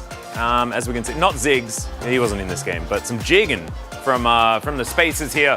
Absolutely incredible first game for D+ Kia, even if they did manage to do it somewhat 4 versus 5. What did you guys think of the draft? So I liked what Hanwha Life Esports were trying to do, but the execution was what I was most worried about. They prioritized getting this Gragas and Jace flex here on blue side, which we've really never seen a team do. It's mostly on red side where you see this come through. Yep. But they lost the Lux for it. So the bottom side, it was an opportunity for this Kalista support to do well. We were worried about performance-wise how Kellen was going to do. There were some good moments, there were some shaky moments. But ultimately, D+ Kia played this comp like a pick comp. Get Jinx excited, you all in. If there's an area where Annie can get a stun, you just kind of tunnel on one player, blow them up, and win the fight. And that's how D+ played it out. Yeah, I mean, for me, I want to point out more HLE side. Like, they draft around the Gragas and Jace, and I don't think they have any clue like how they actually want to play around it, or where they need to actually play around. Which is like Jace lost the early lane against Sion, and Sion get TP advantage, and then Sion be able to just go bottom and then run and then just make the bot lane just basically just dominated for D+. And you know that's not normal. Especially he's playing against Jace, and you know I was gonna give him red in the highlight draft, but like that's based on performances, so I didn't want to do that. Yeah, and it's the weird thing about it is Kingen is the Sion guy who actually kind of popularized the bottom Sion dive where you actually get the teleport advantage, but he didn't play well in the Jace matchup there, and it seemed like they were a little bit caught off guard by it as well, even though they were the ones who did this first. So it was a bit puzzling there. And it was also not really that much of a flex, right? Like, because you see the Jace and the Gragas come in, and then you see an Ornn ban, and you're like, oh, perplexing. I wonder where this Jace is going. And we've seen that Zeka already yesterday, a couple of days ago, played the Gragas absolutely beautifully. This time around wasn't the same type of performance. Of course, mid lane opposition, a little bit different. But let's jump into our first highlight here where D+ Kia, this is after their bot lane dive worked out, but this is what really got them ahead. And this is just Kingen with a huge overestimation of his power, I guess. I mean, this is like a huge mistake from him, but this is exactly what I'm talking about with this comp. You just tunnel on one player, blow them up, Jinx gets excited, it's super easy to play this out, and Kingen just really overextended. That was the first time D+ got real hard control over the map. I mean, as you see, like this is not from like anything draft, it's just like based on how you play, how you make a mistake, how you get punished. And like I think the D+ Kia actually punished really well based on they were actually losing situation. They just lost the TR1 in the mid, but they just decided the Hanwha Life they just decide to walk up like when there's no vision, and they got instantly punished and they lost whole map control. Yeah, and it was actually a Sion backing on a ward. So I wonder whether it was just D+ being like, well, we can bait this. It's totally fine. You saw that it was Canyon off vision, safeguards in, gets the Q, and then Kingen's like, I was stopping a Sion's back. I wasn't trying to go to the death chamber off this one. It's kind of nicely orchestrated. Yeah, and it's just like the way that the trap was set there for D+, if it was a trap, was really clean, and their ability to collapse so quickly out of vision was actually, ultimately was Kingen and his support's undoing there. Yeah, it didn't quite work out, but ladies and gentlemen, we do have another highlight, and this was just to focus in on some control wards that worked out very nicely for both teams. This for Zeka, this pickoff, 100-0, she had a stopwatch, couldn't use it. Yeah, I mean, after this play, they got a little bit back up the control, and they got, like, this was the soul point, and they denied really well. And this play, they were about to check, they were trying to checking the bushes, but I think Showmaker just a little bit back off and make sure he's pretend like he wasn't there, and it surprised them. Yeah, and Hui and I were a little bit disappointed with the follow-up here from Viper in this fight because he has Flash and he has so much damage. Could have actually played this, I think, way more aggressively, but was so scared here, and HLE ended up losing the fight. We have seen so many teams walk into Annie's in that brush. Like, it's actually crazy. And he did check with the Rockets, and then Showmaker stepped back and avoided them, so he thought he wasn't there. Or HLE, as a team, thought he wasn't there. But you still have to respect it. You know, where do you think he is? If he's not in that brush, he's somewhere in that area behind the Baron pit, right? So Gotta stop seeing people walk into those Annies on Barons. It just needs to stop happening. Yeah, I mean, Showmaker did really well, but Annie, the champion itself, it's not really anything special. It's not new. It's binary. The champion has been forever. It's been 10 years, more than 10 years, man. She was released with the game. That is entirely true, and her kit has changed just a little bit. She can now cast her shield on other people. Otherwise, it's the same champion. She has point-and-click CC and is able to get stuff done. The Tibbers usage was absolutely fantastic, and that is, once again, another great victory for Showmaker on the champion. Now we have Hanwha Life sticking to the blue side, and if given the question again between Caitlyn and Annie, do we think maybe we're going to go the other direction? As we'll put up our POG first, and we'll have a think about the answer. POG, who is it going to be? I think it's Canyon. There he is. 6 of the points. I thought Canyon had a great game, but to answer your question, for me, I think if you're picking blue side here, you want to put the priority on getting bottom side control. And yeah, you can grab Annie and then see what happens. You could, of course, then react to Def's pick. But if you want to go for Gragas Jace and do what they did on their blue side, that's way stronger, I feel, on red side. And so I'm hoping we see, once again, priority on Caitlyn. Maybe give her a support this time that she can excel with. The Heimerdinger just didn't work out this time around. Yeah, I mean, especially I think HLE, they just need to just go back to the comfortable zone, then where they want to draft it themselves, not the, like just as optimal wise, because they don't, like they absolutely just failed the game 1. So yeah. And it felt a little bit like it's this new draft better as whoa. Okay, everyone getting votes. Kellen? Last time we were joking around like media. Yeah. Have we ever seen? This is actually a question Huni actually asked me last week, which was, have we ever seen a 3 out of 11? And there to we answer go. your question, no. But now, yes. Finally, we do manage to see it. I still don't know how Kellen got votes, but he picked the Callisto and he got to win this time. Now it's time for game number 2 of our Saturday showdown. So let's throw it back to Valdez and Chronicler. Thank you, Spacers, as always, as yes, the confusing votes, once again, they never end. But the one thing that is consistent as well is another Canyon Lee Sin performance. And it wasn't just the Annie and the it wasn't just the Annie they got on the first rotation, but it was also the Lee Sin that I pointed out. And it was just a huge couple of picks that they were able to use. Those 2 players get the majority of the votes. What I also love is that it really did feel like a team effort. That's the most split vote that we've ever seen. It was really funny from a D+ team that I gotta say, I feel like 4 out of the 5 people did a little bit more heavy lifting than the other one. But it's a team game in the end, and we are going to need to see a pivot here from Hanwha Life if they want to bring this to 3 games, because as you actually pointed out while we were in the break, D+ banned Gnar and Akali on their first rotation bans, so they have a lot of leeway. They have a lot of flex potential with where they go, and I'd expect to see the Annie banned certainly here this time around on the blue side. Yeah, even a different starting ban here for Hanwha Life Esports with the Ashe first ban instead of third bans, which means they're going to ban the Caitlyn here.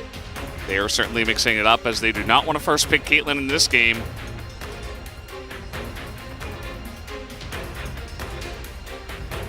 Do you ban the Annie when you're D+? Maybe third. Ooh, it's going to be the Gnar again. Go Gnar and see what they ban, and then if you have to, just ban Annie. Varus, Lucian, both still available. Karma as well. Oh. There it is. Okay. So now you can ban Akali again, and then we can handshake. We can do it. Yeah. We can Lucian Nami, Zeri, Lulu. I think you can leave Varus and Karma available. If they pick one, you could pick the other if you really wanted to. Yeah, because if Hanwha Life first lock the Karma, you can go Varus Heimer and be okay. Not going to be super excited about it. Isn't going to be the Akali, it's going to be the Wukong instead. So Karma first pick would be in line with what we've often seen. They're like, by the way, you forgot this. Forgot to ban Akali. I mean, it is Zeka, but first pick Akali is not a thing. No, I agree. It's not. Like, that's Varus Karma. Yeah, okay, that makes a little more sense to me. as Clid is going to pick up the lead. It's like a Challengers League thing. The first pick Lee's in. Yeah, first pick Lee. It's up there with... Chad. Yeah, first pick Elise. There was a time where the Swain was really highly prioritized as well. Somewhere last year. Yeah, Lucian has been incredibly powerful for Deft here. Can now lock in the Nami as well, then lock a jungler on your next rotation. Yep, they're 8-0 on this duo. Yep. The both of them, Deft and Kellen, for 2023 spring. Zeri Lulu. What? Zeri Kassadin. No, we know. That would never happen. No, it would never do that to us. So you have two options here. You can lock in like Renekton or Jace and get something for... or just mid the top Alistair. side. Or you can lock in a jungler here. The risk that you run is that if you don't lock in a jungler... oh, I would love that. Don't play with my heart, Showmaker. He's playing with your heart. No, Sorry. I know he is. I know. It's going to be... Yeah, Jace or Renekton would make sense. Flexible picks.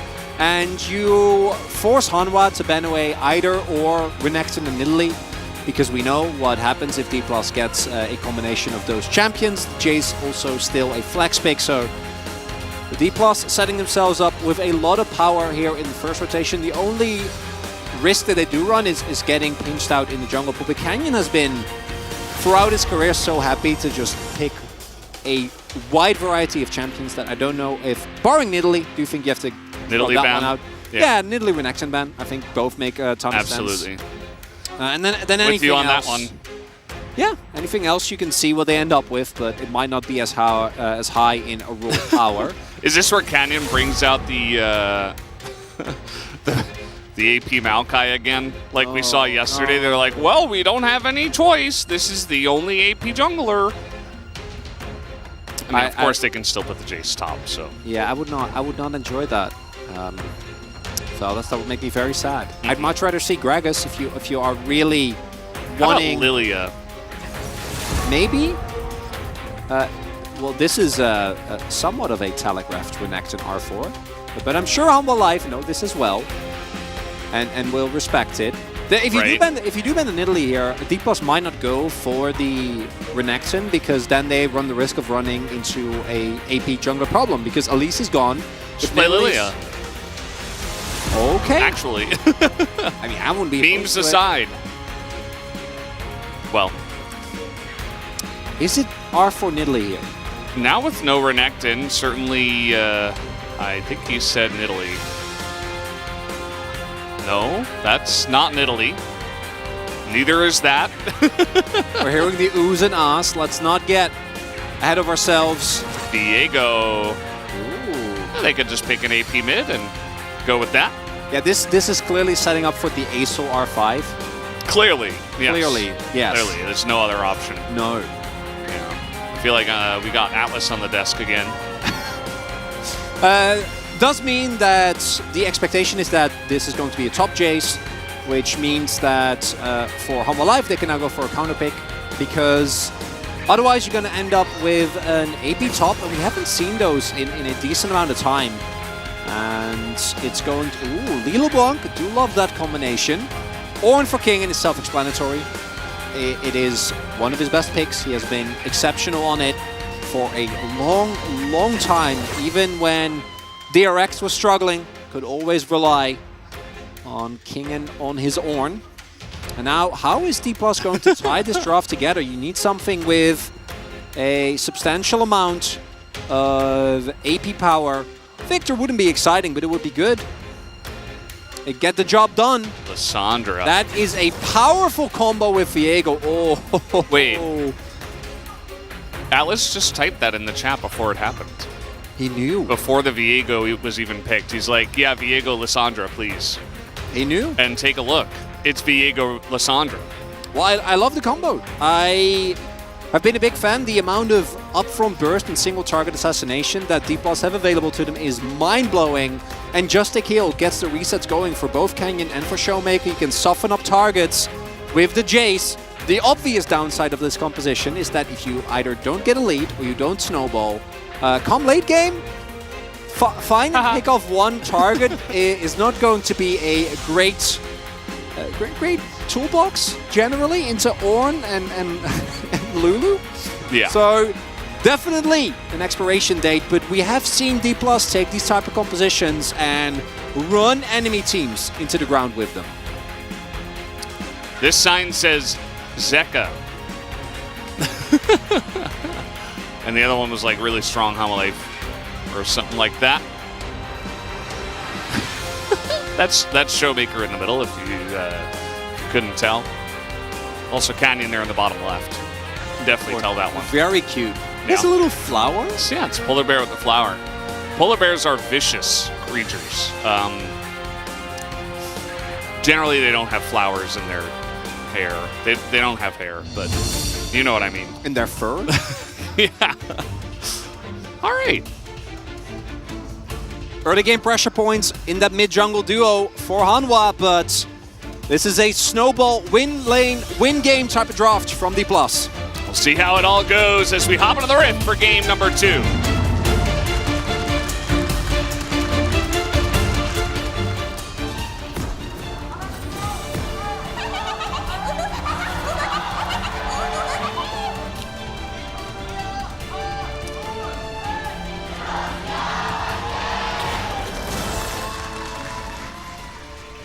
생성까지 30초 남았습니다. All right, we got ourselves another game.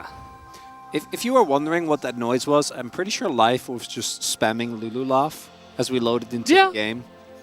I don't love the Lulu laugh. I'm not myself as bothered as some other people are by Gnar or by the Lissandra, Korean Lissandra in particular. But yeah, Lulu, it just, I don't know what it is. We could have had Gnar, Lissandra, and Lulu in the same game. Whoa. That could have been fun. It's not meant to be. It's no global Amumu laugh. Those were the greatest of times. Unfortunately, they had to patch those out. Did you say fortunately or unfortunately? Well, I think I said fortunately, but I wanted to say unfortunately. Yeah. Yeah, it might be a little bit of, of a slip up there. Because a little bit of mowing. Yeah.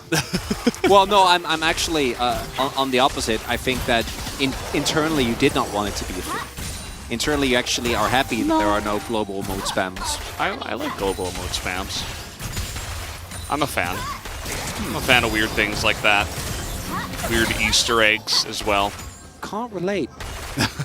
I prefer not to hear the noises. Want to highlight the rune setup from Showmaker here, going for the Electrocute, which with this draft to me makes complete sense.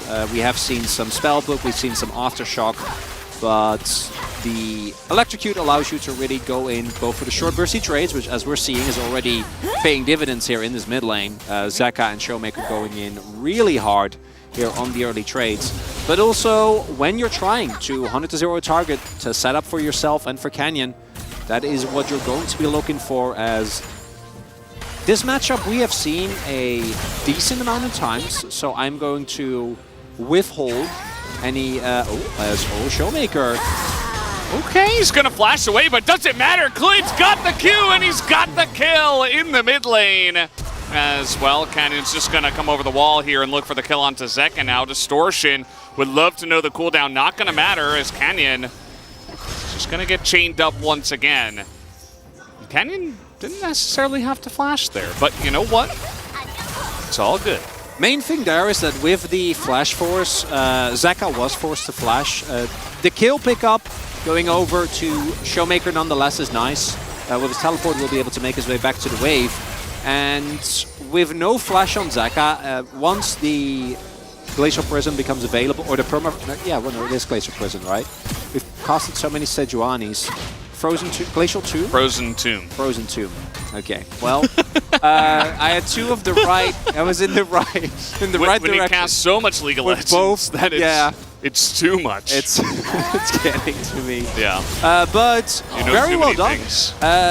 Actually get the bone plating proc early on, which allows Clid to take him down, and then because Canyon also doesn't have an assist, he doesn't actually get to try and take over. If he gets Clid's body there, then Zeka is definitely dead. We already know that Canyon is a great Lee Sin. But there is an opportunity now at level 6 when the Frozen Tomb, thank you Valdez, becomes available, and Zeka won't be able to get away from with this. Yeah, as it turns out, having point and click CC into LeBlanc makes her life not fun, and not being able to distort in without having the risk of getting Ring of Frosted, also not fun. It's just a bad time.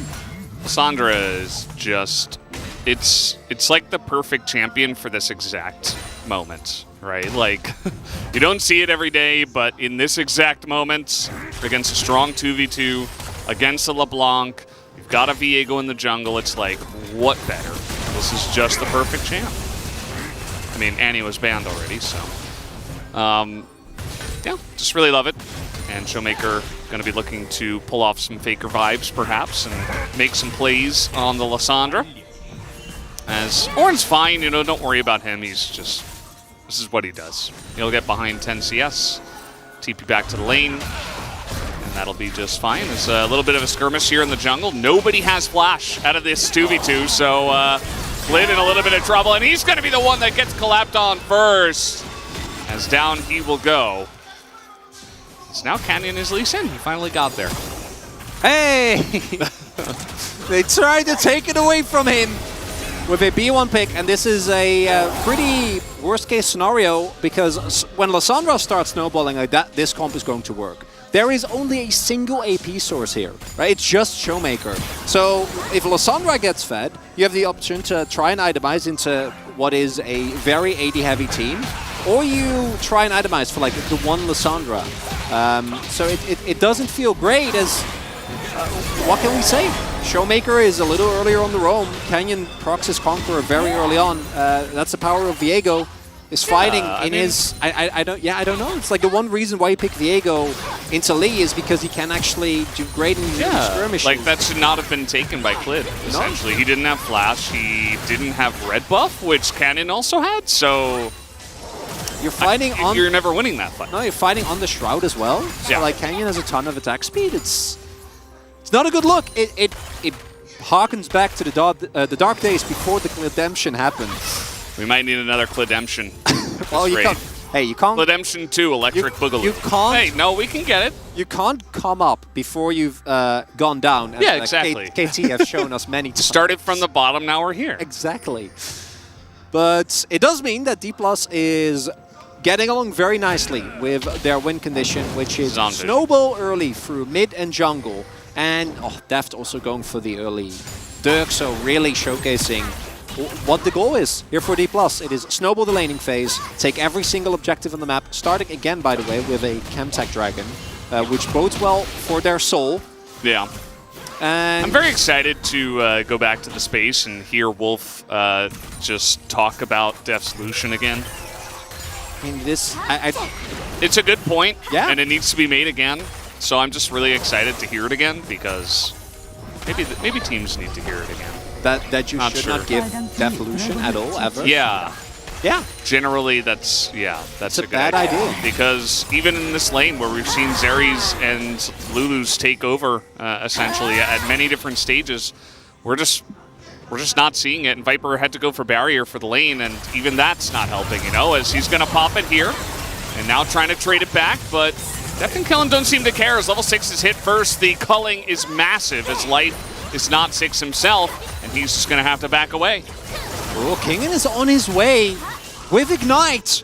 Wait, that's not Sion. It is not, no.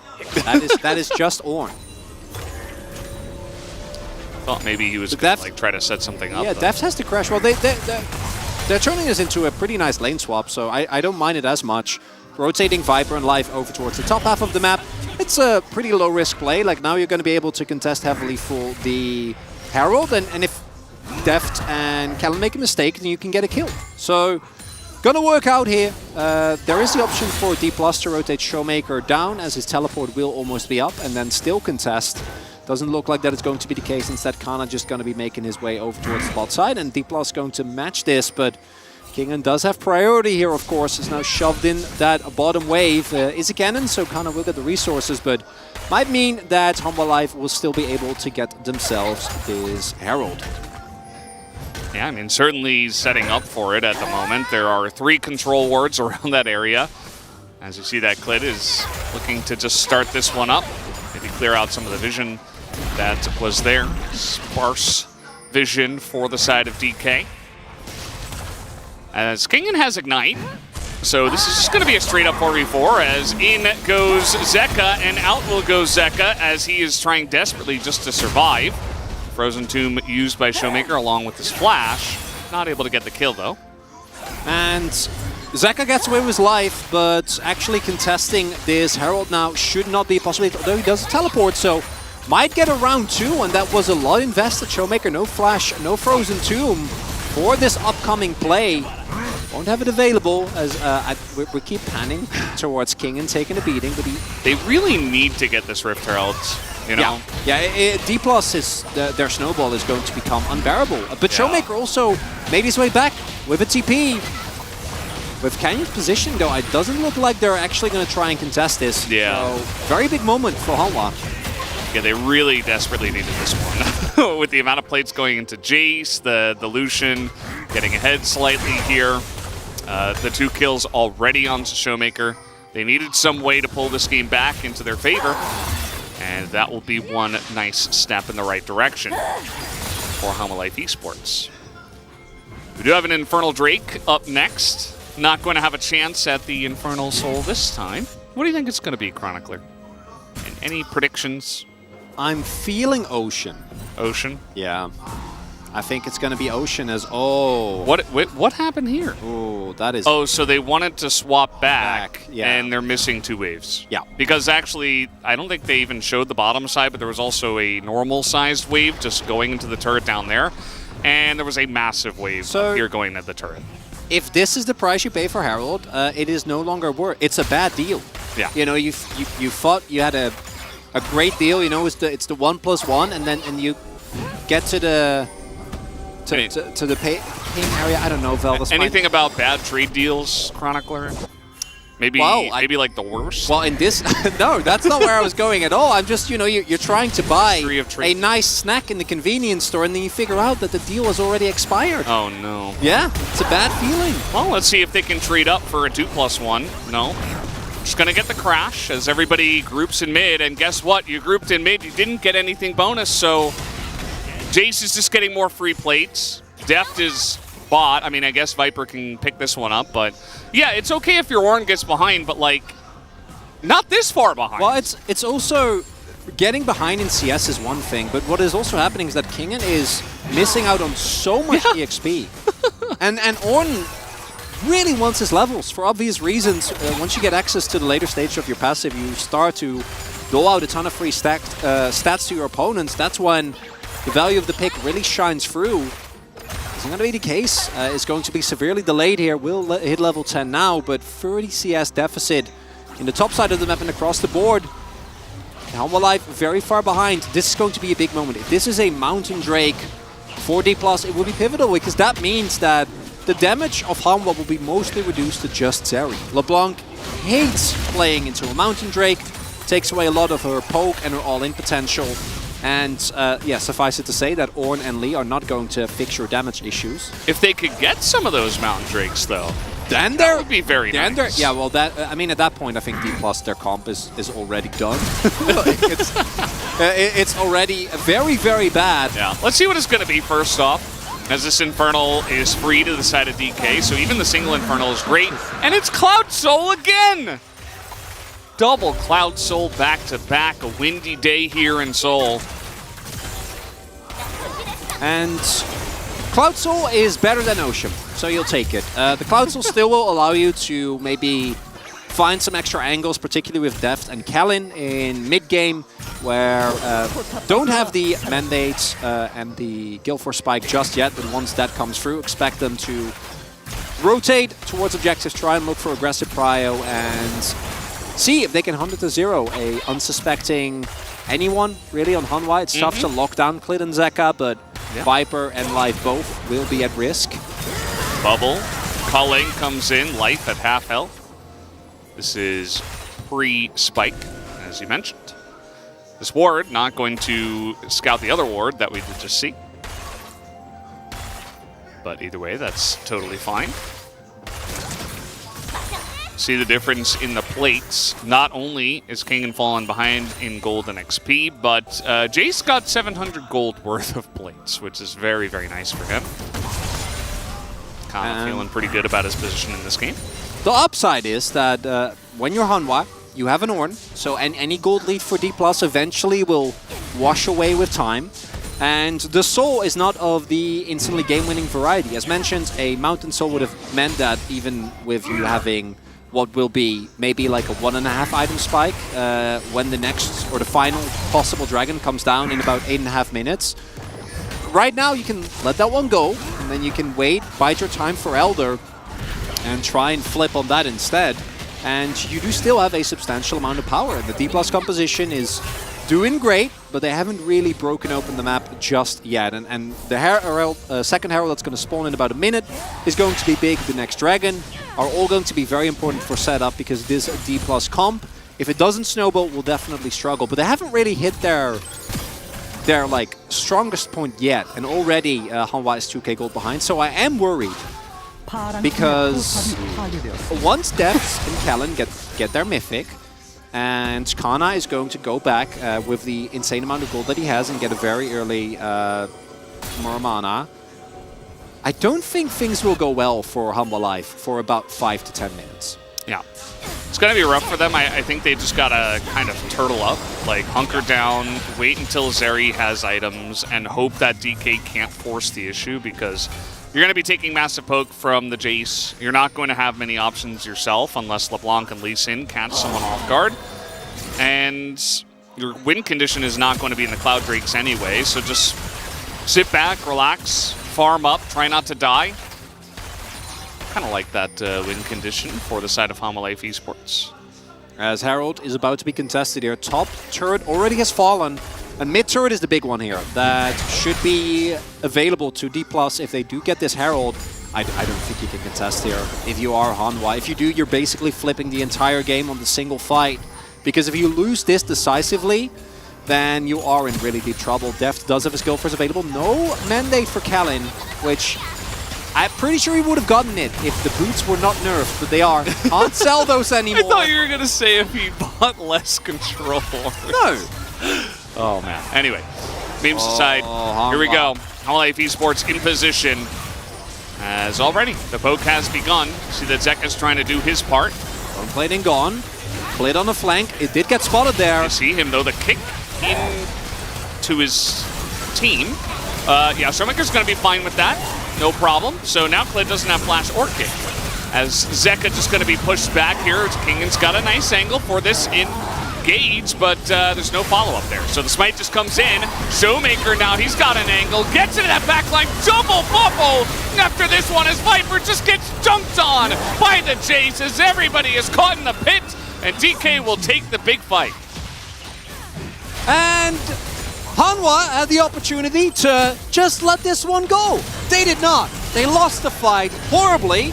And D+ get the Herald, win the fight, are going to go back and spend their hard-earned money, set themselves up for a soul point, and up until this point I'm okay with it. When this happens and you don't win the fight, like, just leave it, let it go. Like, peel off.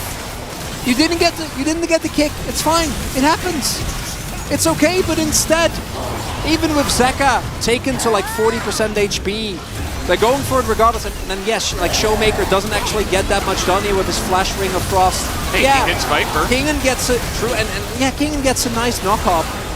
But you're playing into a monstrously fed Jace, a Viego and Lissandra, and if you that don't spikes right now. And if you don't hard smurf the fight, like, I think now you've just lost the game. Yeah. So you gave the team that was ahead and had a massive spike with advantage in the fight as well. Like, they were already winning the fight. Yeah, because Clid... You gave them a massive advantage now. Because Clid kick didn't work out, like, that's okay. Going for that fight was one we're on the same page. Yeah, and it could be that the call from Hanwha was, if we give them this Herald and they start snowballing, Shelly's just taking it easy, okay? She's been doing a lot of work. Yeah, just hanging out. She's going to get the charge. And Deft He's in a really fantastic spot now. As you see, a tidal wave does have to be used. Actually, he's going to knock them up in the back here as Viper goes into his shield bow, has to get over the wall. As the Ring of Frost is in and Life is dead. As Showmaker just keeps finding these angles as well. And man, they are just not holding back either as, okay, well, the tower's going to get the kill onto Canyon, but still, DK just massively ahead now in this game. Hey, they got a bounty on top, okay? King got a turret. Oh, man. Yeah. King's just top with TP, flash, and ult. He's like, you know what? I'm gonna get a bounty on this turret. Yeah, I think that's a good call. I don't think they should.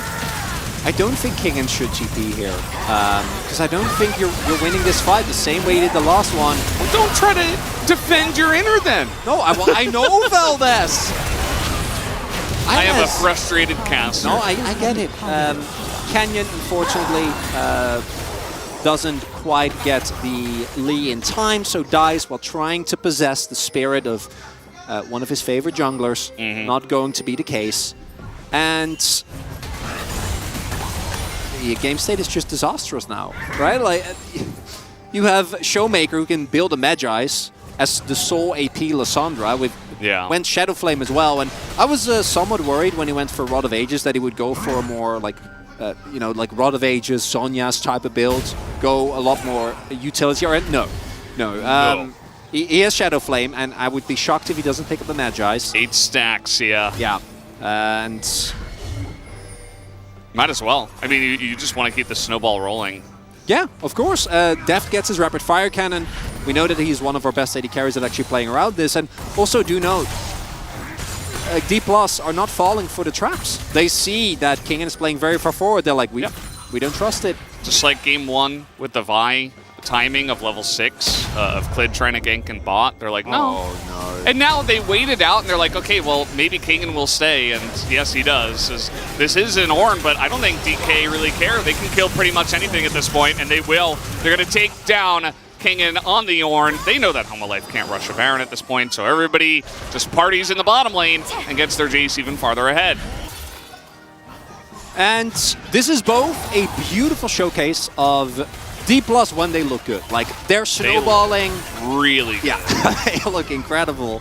They're snowballing, very well executed, but it's also the tale of Hanwha kind of reverting back to the Hanwha that we haven't seen in a while. And yes, their strength of schedule was definitely weaker in the last couple of weeks, but it is a lot of the things that we thought they had kind of shaken off as the weeks had progressed, as this team had found a better way to utilize Clid. The coordination between him and his laners got a lot better. Their shot calling felt like it had improved to the point where they could actually match. This is still the only team to beat T1. Yeah, that's true. And right now, never say never. We have all seen D+ not be able to close out games with leads like this, but with the amount of control recently, though. Well, exactly. And also with this lead, like, you'd really have to try and like look at the item states for Hanwha. We're not betting our hair on it or anything like No, that, I would but never. never. No, certainly. None of us would do that. Absolutely. That would be irresponsible. Yeah. We work in broadcasting. You know, we gotta Yeah. we can't look silly. I think Kana wins these. Well, yeah. Okay, well, the Shock Blast is going to miss. I think Canyon won't, though, as Flash. Okay, he's just going to hop, safeguard over to Zeka. Like, soul spawning in 15 seconds. I think they're just desperately trying to set something up, but... Well, I mean, Hanwha has to try. At this point, it's desperation or nothing, but Showmaker and Whisper. And a Caulfield's Warhammer on top of his 2 items. Like, not even Kingen lives at this point. No. If they run into the Jace. No, life's bad for Hanwha. Valdez, they can't walk in here. Yeah. And yeah, just let the soul go. There is vision available for D+ in the Baron pit. I think DK don't even want to take the soul. They're like, maybe we can just kill them and end the game. Like, Showmaker's calling them, like, guys, we can end this quick. I want to go home. I want to go home. Here we go. They're just going to go for the fight. They do not care about the objective. And sure, focus down the tank first. That's totally fine. They've got enough damage. And they are getting in onto this one, just looking for the angle onto Viper. There's the W, there's the ult, and no answer for Viper. No cleanse, no anything, no QSS. He dies, and Zeka might just be next. Nearly gets a nice little chunk. onto someone. But yeah, that's going to be the end of him, as down will go the Baron as well. And Clid, he's got an angle and a dream, but I doubt that DK will let him have it. Should never happen as Kana is on his way. Showmaker as well. Clid is getting nowhere near this pit Valdez. Decimation from D+ Kia. Oh boy. Well, he kicked him. As down will go the Baron, and DK will be taking this game. And the game isn't even necessarily about him, but it's easy to forget that Kana, his Jace, was one of the picks that T1 trusted him with. That he got so many resources on and sure wouldn't always be able to cash in on it, but in this game, it's the entirety of D+. Like, yeah. Did you see the damage that just that one Showmaker, like exploding zombie did? Mm-hmm. Like that was yeah, it's revolting. a lot. They're so far ahead. I mean, it is kind of revolting at this point. And the game wasn't necessarily supposed to be about Kana. It didn't start off about him, but I feel like HLE almost made it about him with how much they gave for free to the Jace. And they tried to take trades elsewhere to get their other lanes ahead, to get their team in a good spot, but now Kana has 3 items and a stopwatch. So yeah, there's also a 10-stack Magi's. All right, well, the clone is going to help out a lot there. That's cute. Clone wild growth. Mm-hmm. Is it going to matter? No, not particularly. Yeah, just going to send the Viego into mid and buff up some of those minions. They still have almost 2 minutes of Baron buff. They're already here knocking on the door of HLE Esports' base. Showmaker looking for the angle, not going to take it. Decides that Clid is not the one. Clid and Zeka. Oh, they nearly get spotted out. Oh no. There is a ward there, guys. There is a control ward there that sees everything. Well, Viper's trying to hedge forward here and try to look for the aggressive angle. Maybe they can get some kind of chunk, but Def, just the safe flash too. Like, he didn't have to flash, but he's like, eh. Well, I actually really like it because Clid threw his Q to where the knockup would have hit, and then if Clid goes in and he kicks Def back and 100-0 angle or something. Exactly. Okay, well this time Clid is good enough for Showmaker. He's gonna click his R onto him and he dies. As, yeah, at this point, it could be anyone. As they will take down the mid inhibitor as well. Cloud Soul allows them to just rotate extremely fast. And in the fight for second place, D+ Kia are making a pretty clear statement that you can't disrespect them early game. This team has had their fair amount of struggles. I still would side with what the desk has been saying, which is that when you give them their when you don't give them their champions, maybe they will struggle more.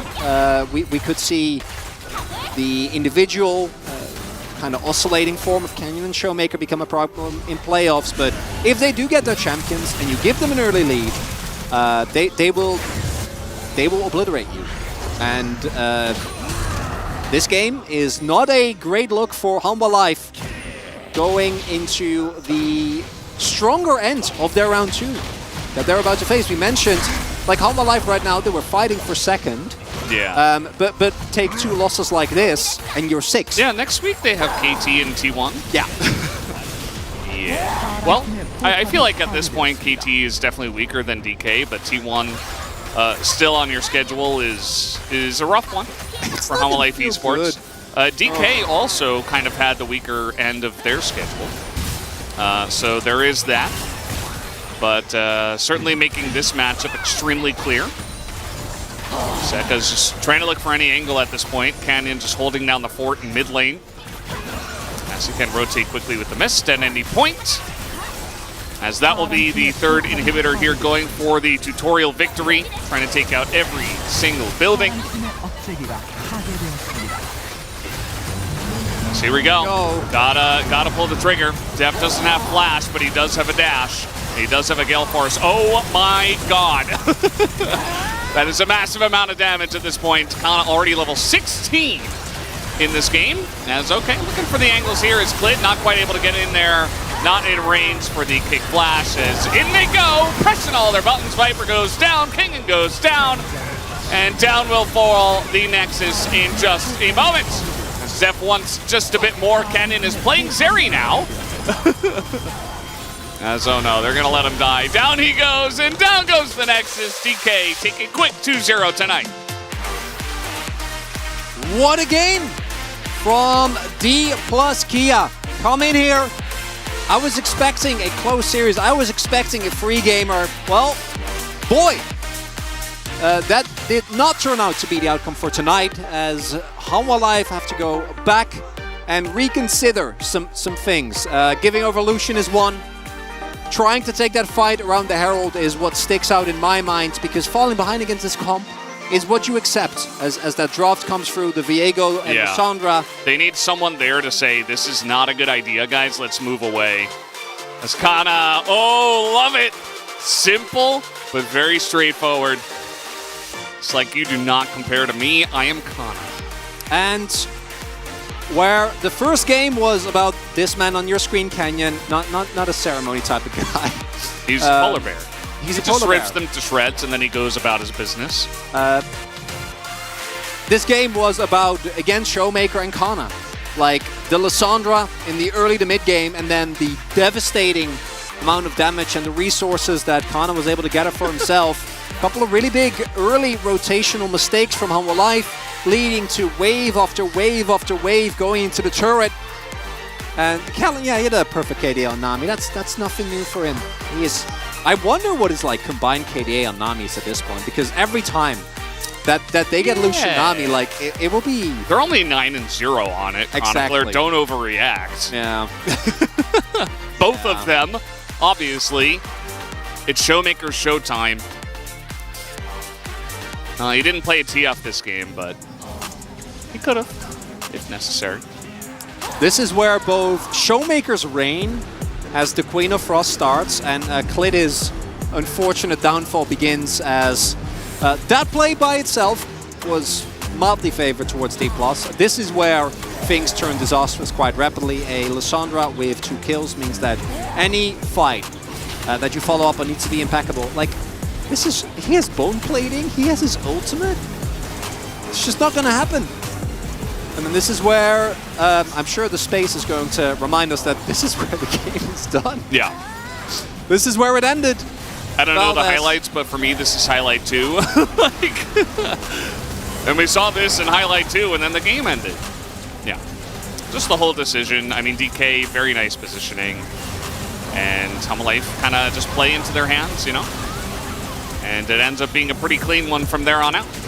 A D+ on the front foot is the second most dangerous team on the Rift. Obviously, T1 still in first place for that one, but man, the victories that this D+ roster is able to get when they do get their comfort is insane. So maybe we should stop giving them the comfort. There have been some picks that we can kind of argue with, but that Lucian and that Renekton, one of the 2 was answered in this series, but Lucian making it through this time around. Really big troubles for Hanwha Life after what was a pretty sad 2-0 for them, or 0-2, I guess. They're still like hardcore calming this until this moment, of course.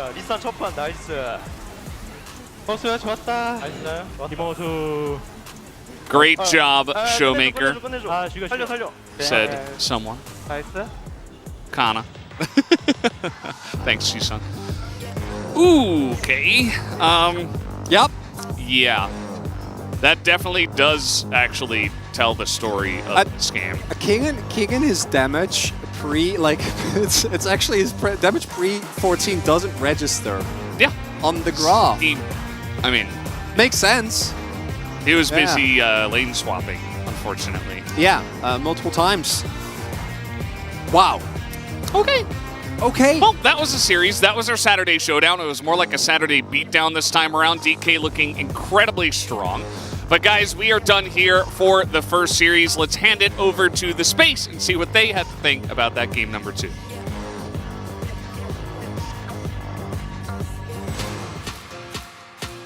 Thank you very much, Valdez. And yes, we did indeed have to think about this series.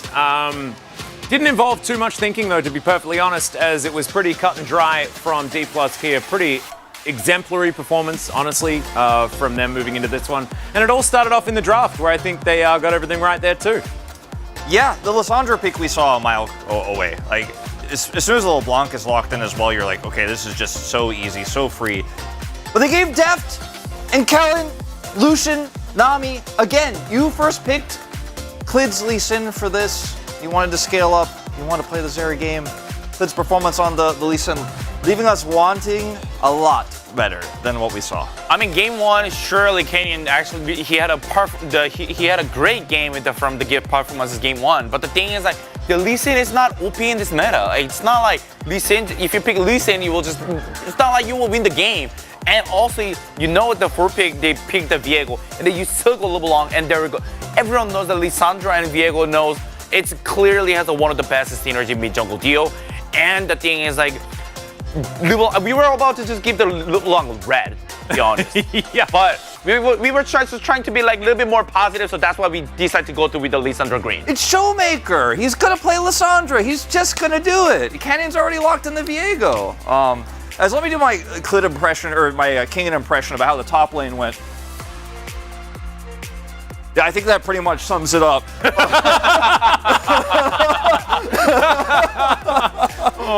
Basically, Kenyon wasn't there. This is the goal difference, by the way, at 15 minutes. We didn't have a highlight that was in the early game because, honestly, it was just D+ Kia destroying them in every single lane, getting advantages everywhere they needed to. The Lucian Nami this time around actually just straight up winning against Zeri Lulu, which we've seen go either way, which is why we saw the handshake happen. But the top side of the map. Yeah, I mean, it's not even only like fundamental thing. It's just like everything from the lane phase, like just where the map movement, like where they need to be at. Like they just keep losing gold and experiences at the same time. They can't. It's just impossible to come back. You're losing both top and bottom so hard that swapping cannot fix it. Like, you're like, okay, I'm losing so hard to this Lucian, I need to put the Zeri in the other lane. And meanwhile, Kenyon is like, I'm losing to this Jace so hard, I need to be in the other lane. And as a result, you're both swapping nonstop and actually gaining nothing. You're always behind the 8-ball. And Kenyon just really having an off series, honestly, in this best of 3. Yeah, really difficult to play out, and they lost waves and waves with those swaps. But let's get into our highlight number 1 and really have a look at where it all kind of started as far as these fights were concerned. This, a fight around a second Herald that Hanwha Life did not need to take.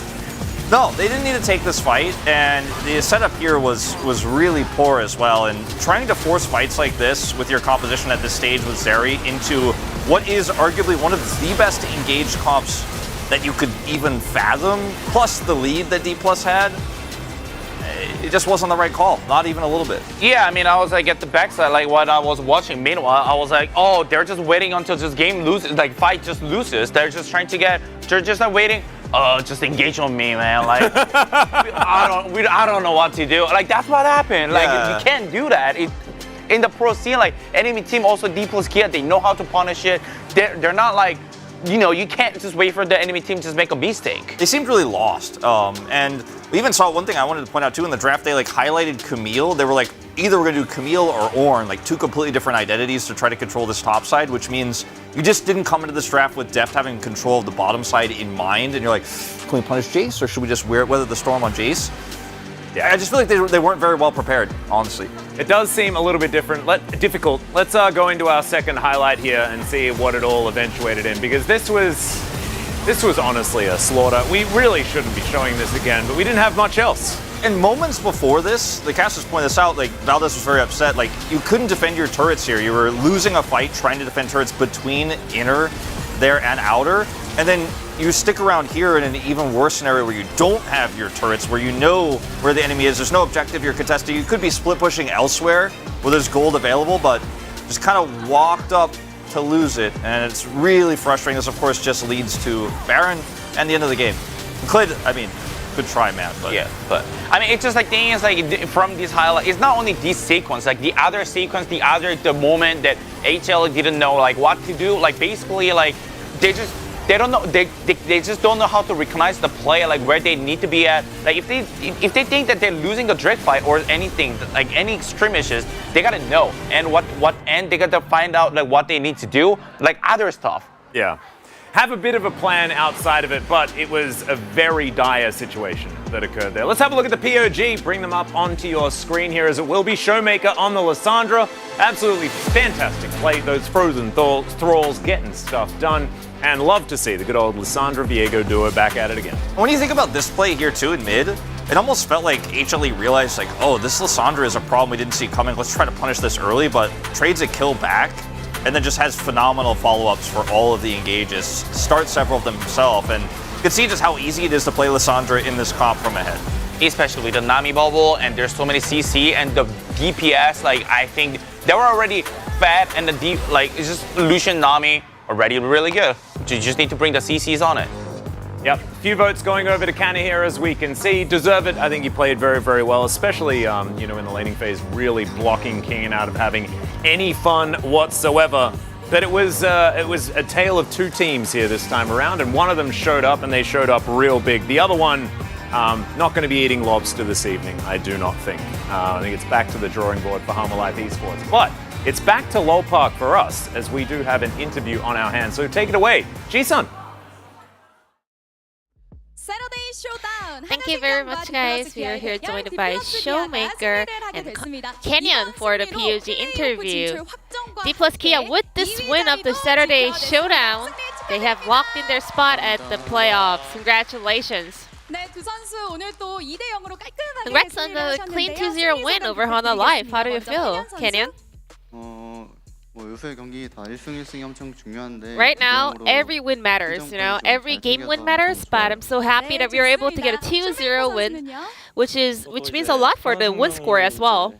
Hanwha Life was on a great momentum. They were having a winning streak. We thought they were going to be a strong team, so I was a little bit worried about this match, but I'm so happy that we got a clean 2-0 win. Canyon, with today's win, D plus Kia is now on a 16-match winning streak up against Hanwha Life Esports.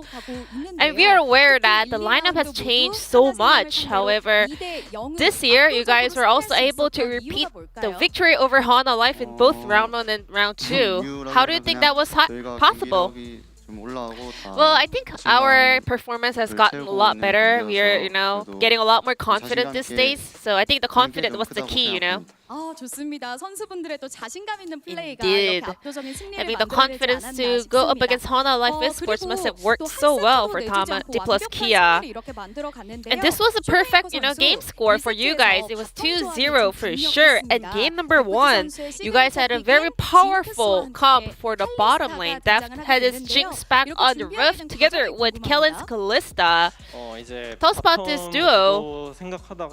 So we were having some discussion around the bottom lane.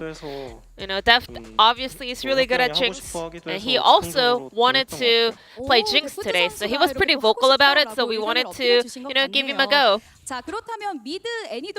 And we had Annie for you on the mid lane, and Annie mid right now in the LCK is on a 7-game winning streak. How do you rate this champion right now? She got nerfed recently, but that was not critical. So as long as you're confident in that pick, I think it's always viable.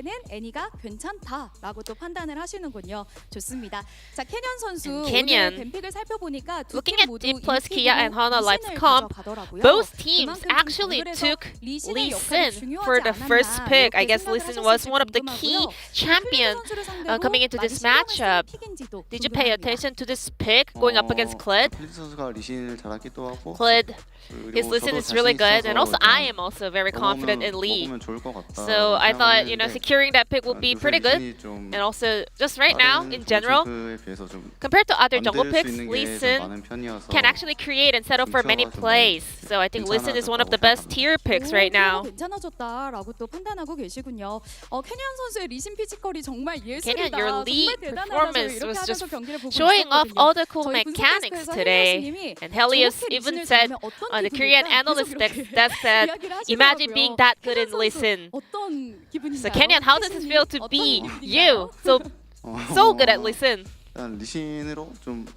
Well, 멋진 플레이하면 그래도 if you 뭔가 make some outplay and cool moves on Lee Sin, you do feel like happy.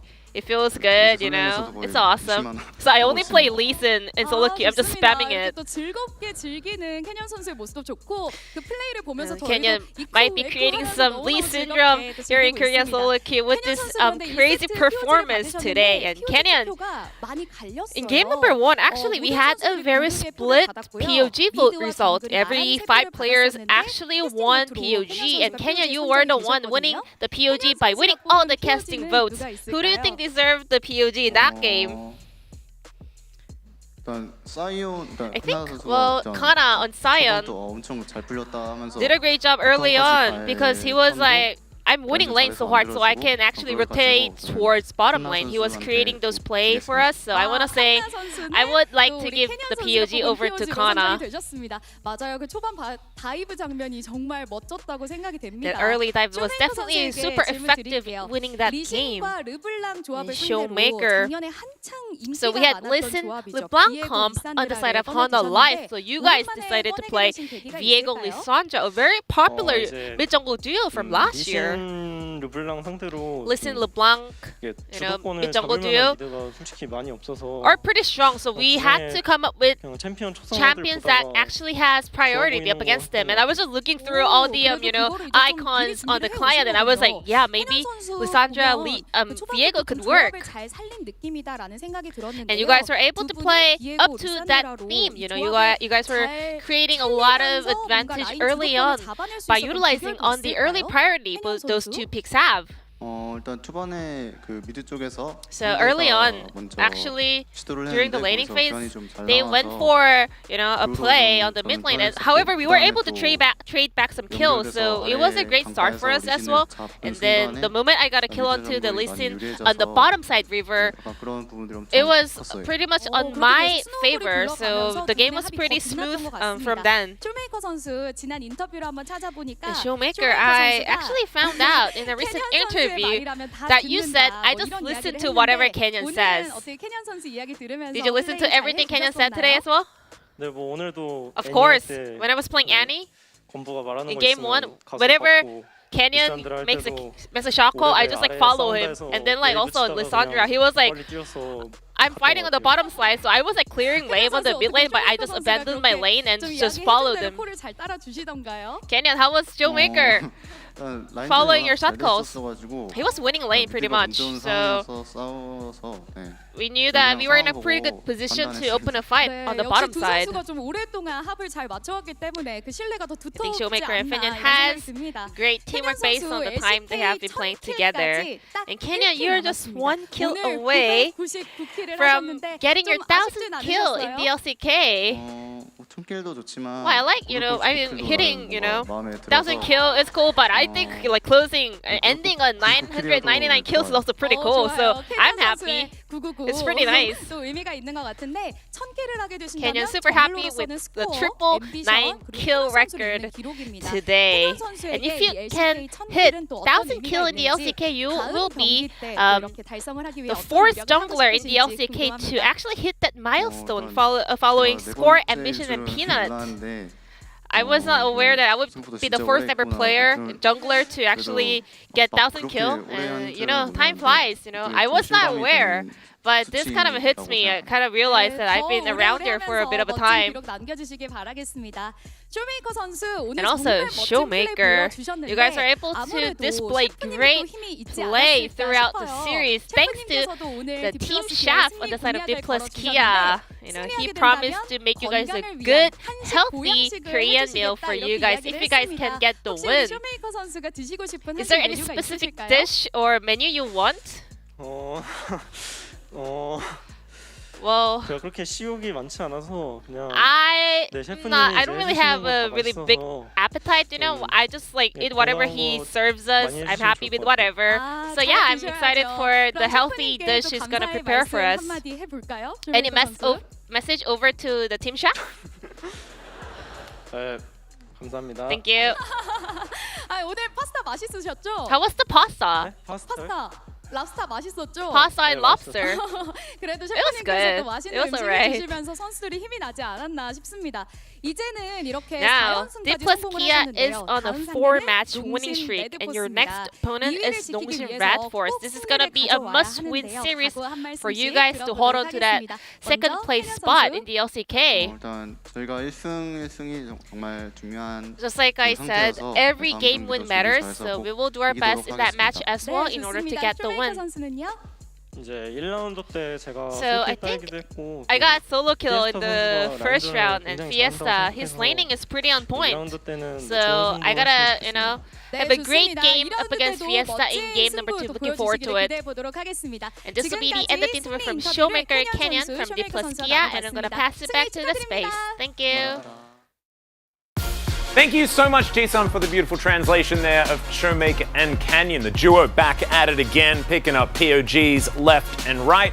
Reminds us of the old times, D+ Kia, back before, you know, they had another superstar there towards the bottom side who keeps stealing them POGs. I gotta say, this does kind of, for me, settle a lot of the tier list of our playoff teams. And look, Bro could make it, but the chances, you know, are, according to our AI, like, somewhat slim. So, like, I think that we look at this and go, all right, well, D+ have moved up to second place quite firmly here, and maybe Genji could challenge them. But otherwise, it does look like these might be our two teams that end up going to the second round of playoffs. And at the beginning of the season, they looked to be the strongest. There was a bit of a rocky middle part, but D+ back to the top. Yeah, as long as also DK, just the performance today was kind of good, and I think the Genji will be the matchup. Ooh, that's going to be real interesting. But our next matchup, as far as this evening is concerned, is Nongshim taking on DRX. A grudge match at the bottom of the standings, one could say. Nothing to lose and all of that experience to gain. We'll see who's going to be able to take it after what could be a relatively long break. We'll see you afterwards for more LCK.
오늘은 지난 시즌에도 우리가 Q&A 시간 한번 가졌잖아. 중간중간 좀 휴식 타임으로. 봤어?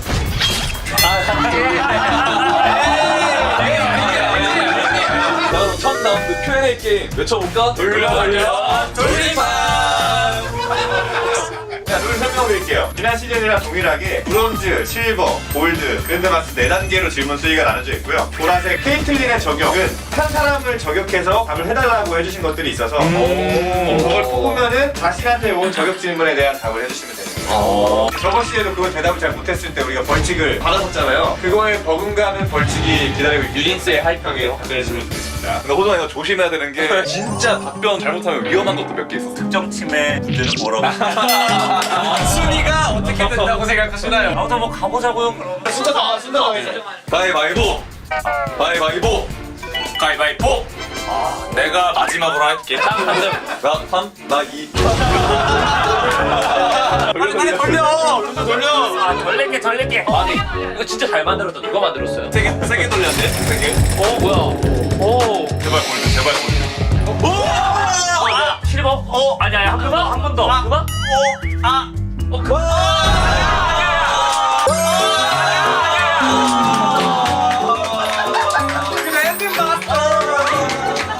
역시 방송 천재. 뭐라고 생각하냐? 나 너무 궁금해. 아니 이거 질문 너무 말이 안 되잖아. 내가 지금 다시 뛰어도 쟤보단 잘하겠다라고 생각해. 그냥 평소에 느꼈던 거 얘기하면 되겠다. 너 그런 말 안 했어? 내가 형 저거보다 잘하겠다? 왜 이렇게 못해? 아니 내가 시민해도 저거보다 잘하겠다. 왜 이렇게 느꼈어? 정화가 없는데 왜 저렇게 플레이하지? 아니 근데 답변을 하자면 없긴 해요. 그 정도의 선수는. 아니 근데 얘기를 할게. 우리도 게임을 오래 했잖아. 메타를 좀 여러 개 거쳐왔잖아. 그러다가 이제 최근에 아니 눈빛이 지금 제발 도와줘. 눈빛이잖아. 제발 도와줘. 끝까지 들어. 어쨌든 우리가 수없이 많은 메타를 지나왔을 때 라인서 메타도 했고 최근에 다시 애니가 나오기 시작했잖아. 애니를 상대할 때는 나는 딜러들이 정화를 높은 우선순위로 들어야 된다고 생각을 하는데 가장 최근에 정화를 안 들고 게임을 했다가 졌던 선수가 있었어. 저런 판단은 조금은 아쉽구나. 생각했다라는 거지. 로고가 노란색이야? 아니 근데 그게 그냥 뭐 선배로서 애니상들은 정화를 듭시다. 이즈리어를 플레이하긴 했어. 이 정도면 인정이다 진짜. 이 정도면. 근데 그거는 나만 그 생각을 한 게 아니었어. 그치. 그냥 진짜 너무 센데? 이런 질문이 아직 4개가 남아있잖아. 네, 바로 그냥 두 번째 할게요. 저 할게요. 오케이. 안 돼! 안 돼! 아니 근데 이거 너무 사실적인 거 아니야? 아니요.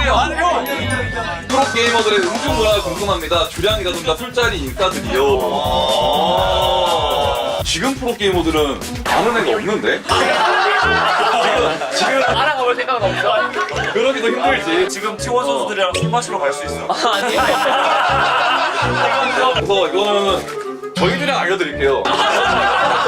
호동이는 술을 안 좋아해가지고 잘 안 먹는 것 같고 어제 저희 셋이서 이렇게 먹었거든요. 3-4병 먹었습니다. 1인당. 저 가요. 좋아요. 오, 대차게. 아니 진단장도 없네. 강찬밥 챌린저 가능 불가능. 아 이거 옛날에도 물었던 건데 이거. 불가능. 번역 때도 챌린저를 못 갔는데 지금 은퇴하고 챌린저를 어떻게 가냐? 별로 시원하지가 않다. 오! 둘다! 아니 뭐가 됐다. 아니 뭐야?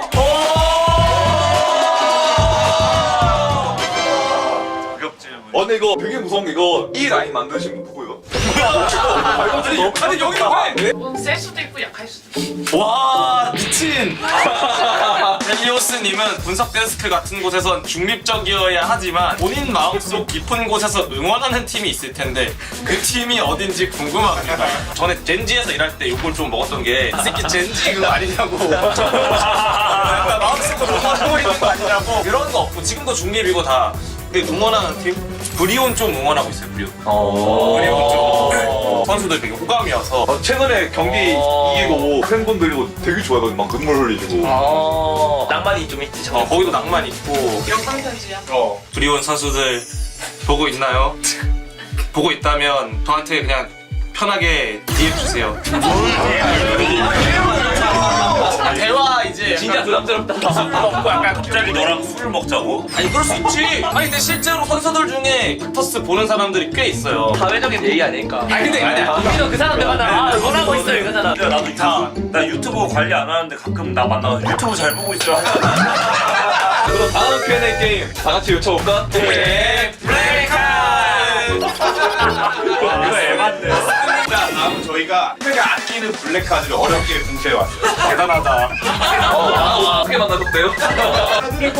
뒷면에 나오는 색상에 맞는 질문을 여러분들 답변을 해주시면 됩니다. 조커가 일단 내가 첫 번째 할게. 첫 번째로 뽑고 내가 2번 3, 4 제작진 분들이 그렇게 역으로 생각을 했을 거야. 조커 같은 걸 안 뽑으려고 할 거니까 조커에다가 구린 걸 넣고 일반 숫자에다가 아니 근데 얘는 무슨 게임할 때마다 게임 파악해. 너 근데 나는 형무 말이 좀 일리가 있다 생각을 해. 나는 좀 저 금색 조커가 마음에 든다. 그러니까 표정이 약간 아니 근데 도현아 상식적으로 생각해봐. 설마 조커에다 정직하게 그 말을 박아놨겠어? 그러니까 금색 조커에다가 그 말을 박아놨고 뭐예요? 파란색 커트? 뭐지? 저격 질문입니다. 와. 왜? 와 이거는 진짜 날카롭다 이거. 오 마이 갓. 헬리오스 신동진 님에게 묻습니다. 트위치 스트리머 우미짱님 방송에 자주 등장하시는데 사심 가득한 목소리로 시참하는 이유가 무엇인가요? 정확히 사심 있다 아니다 맞다 틀려요. 나 이제 무서워 나 이제. 너 설마 공석 데스크라는 그 명함 달고 그분한테 지금 삐쩍거리고 있었던 거야? 너 설마 우리가 근데 그래서 먹혔었죠? 마음 있어? 없지. 그냥 이제 나도 조심해야 되니까. 너는 일을 더 사랑하기 때문에. 그렇지. 난 일 중독이니까. 사랑을 버린 거야. 그렇지. 난뭔 소리? 아니 저번에 소개팅부터 그냥 계속. 아니 내 사랑 얘기가 그렇게 궁금해? 아니 이게 무서운데 이거? 아 이건 진짜 저격이다. 이건 진짜 저격이다. 내가 우습게 봤어. 미안합니다. 아니 저격을. 하트 퀸 할게요. 아 형. 약간 경기전에 사람들이 예상하는 정배 역배가 있는데 본인이 역배팀일 때 경기전 어떤 생각이 드나요? 나 지금 프로게이머야. 나 지금 역배팀에 있어. 상대적 강팀에 오늘 동기야. 그런 생각 안 드는데요? 아니야 남자가 한 입으로 두 발 하는 거 아니겠지? 그러면 A를 골라볼까? 야 마누라가 이거 보다 실망해. 아니 왜 조커 안 하는데 조커 하기로 얘기했잖아. A도 충분히 재밌잖아. 아니 재미없어. 그러면 내가 조커 볼까 A? 알았어. 안돼 반대. 아 이거 그만할 것 같은데? 그만할 것 같은데?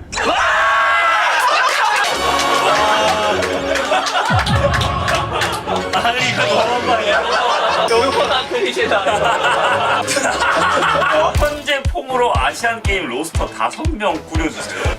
맞아 저번 Q&A도 이거 나왔었어 맞아. 그때 누가 했지? 컴바라터스가 생각하는 내년 아시안 게임 베스트 팀 5위는 제우스, 캐년 갑니다. 이들은 페이커, 룰러의 서포 캐리가 있습니다. 현재 폼으로 아시안 게임 로스터 5명을 꾸려달라. 지극히 개인적.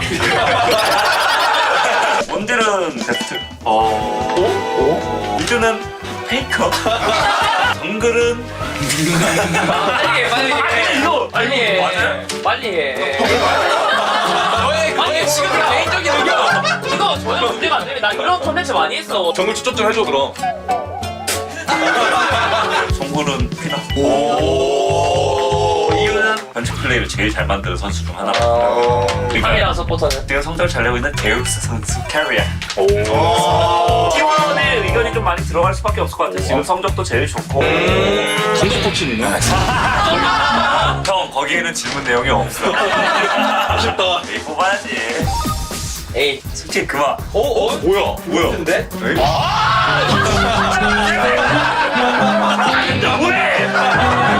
누가 어딨어? 그만만 뽑냐? 번수거나 슬럼프나 매너리즘에 빠졌을 때 어떻게 극복하는지 궁금합니다. 이런 건 얘기해주는 거 많지. 이런 거 호종이 형이 또 잘 알잖아. 요거 내가 보고 필라테스도 해보고 웨이트 트레이닝도 해보고 다 해봤어. 웨이트도 가보고 팀도 옮겨보고 그러니까 힘들다고 그만두는 게 아니라 그래도 꾸준히 계속 해야지 실력이 오를 어떤 기회가 오니까 주걱만 해 주걱만. 그냥 계속 꾸준히 하면 된다. 오케이? 자 그럼 다음 Q&A 게임 다시 한번 외쳐볼까? 오예! 별풍선! 4개의 풍선 중에 하나를 선택해 주시면 풍선을 머리 위에서 터뜨릴 건데요. 풍선 속에서 터져나오는 꽃가루 색상의 질문을 답하시면 됩니다. 이거는 그럼 골라주기 하자. 1등이. 골라주기. 가위바위보. 보. 박영호 너 검은색. 근데 4개 중에 무조건 그만 있죠. 정화가 불타니까 그만. 저만 하자, 저만. 너 점아. 나 전멸. 동민이 해보. 오케이. 누구 먼저 터뜨릴까요? 이거 보죠. 좀 많이 위에서 좀 해줘. 가까이서 하면 좀 그렇거든. 그래서 꼭 머리가 긴장하다. 미안하다. 동호야, 준비됐니? 하나, 둘, 셋.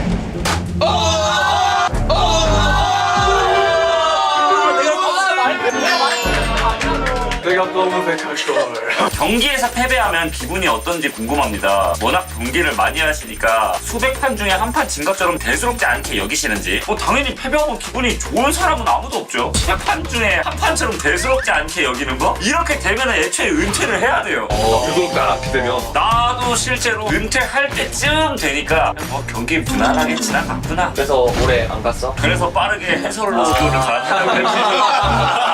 소중아, 너 점하는데 어때? 이렇게 둘, 셋 하면 가는 거야.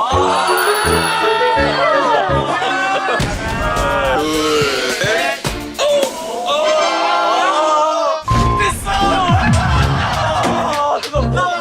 남은 거 그거 아니야? 저격이랑 그만 아니야? 저격 그만! LCK 선수들이 잦은 이적으로 팀을 응원하는 건지 선수를 응원하는 건지 모르는 LCK 이적에 대해서 어떻게 생각하는지 근데 그 계약 기간이 짧은 건 맞는 것 같아. 1, 2년 뭐 아니면 길어야 3년이고. 그치. e스포츠가 좀 더 선수 쪽 팬이 많은 것 같아요. 팀 입장에서는 좀 기분이 별로 좋지 않은 프랜차이즈를 좀 키워놔도 내년에 나가버리면 사실 팀에 남는 팬이 거의 없으니까 그래서 거의 다 팀은 보통 2, 3년 계약을 하려고 하고 선수들은 1년 계약을 하는 게 연봉이 유리하니까 그런 구조라고 좀 보시면 되겠습니다. 위에서 밑으로 터뜨릴까 밑에서 위로 터뜨릴까? 역시 밑에서 위로지. 하나 둘 셋.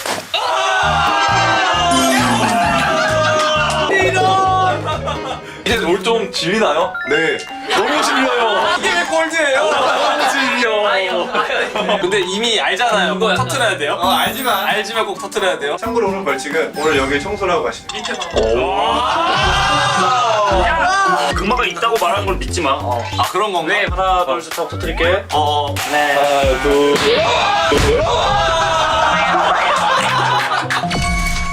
아니 진짜. 이야. LCK 선수들 거품 논란에 대해서 어떻게 생각하시나요? 당당하게 말해. 너의 개인적 의견이잖아. 어떻게 생각해 너는? 저는 그렇게 생각해요. 내가 버는 건 아니지만 더 그 사람들이 많이 벌고 많이 잘 돼야 이게 시장이 돌아가고 시장 경제가 돌아가면 우리의 일자리도 이렇게 생기는 거고. 아니 연봉이 너무 커가지고 팀들이 감당이 안 되기 때문에 이거에 대해서 너가 진지하게 얘기를 하면 좀 근본부터 가르지 않겠어? 왜 선수들의 연봉이 이렇게 비싸졌는가? 거기에 에이 동진아! 에이 동진아! 하지마! 너 죽어! 너 죽는다고! 우리 대답을 못해준 할장이분한테 죄송하다고 편지 한번 쓰시죠. WHK님 죄송합니다. 제가 잘 몰라가지고 제가 너무 무지하고 멍청해서 무지하고 멍청하고 바보여서 야 이쯤 딴 것도 궁금한데 딴 것도 한번 보자. 라떼 마인드로 요즘 게이머들 빠졌다고 생각했어. 아니 뭐 라떼 마인드로 하면 우리는 뭐 원룸에서부터 게임 시작해가지고 만하게 받고 시작해. 지금은 연봉 너무 많고 숙소도 있다 많았고 셰프들이 있고 그런 거 보면은 야 이 돈 받고는 진짜 열심히 해야겠구나. 때가 있다는 거죠. 선생님 DRX 소속 크리에이터 겸 스트레스 요즘 DRX 관계가 무슨 생각되시나요? 방금 한 말 있잖아. 따시고 배부르고 진짜 열심히 해야겠다. 열심히 해야겠다. 따시고 배부른데 열심히 해. 근데 작년에도 1라운드 때 죽었어. 이겼구나 아니었던 것 같은데. DRX 다시 2라운드 때 반등할 수 있을 거라고 생각하고 DRX 응원합니다. 근데 자, 오늘은 여러 가지 롤 관련 질문 해가지고 답변을 해보는 시간을 가졌는데 어느 정도 궁금증이 해소됐길 바라면서 벌칙은 우리 헬리오스 신동진. 지금 아니 뭐야? 경기 청소기 입이라니까요? 또 궁금한 주제 있으면 댓글 달아주면 감사하겠습니다. 협박 나이스!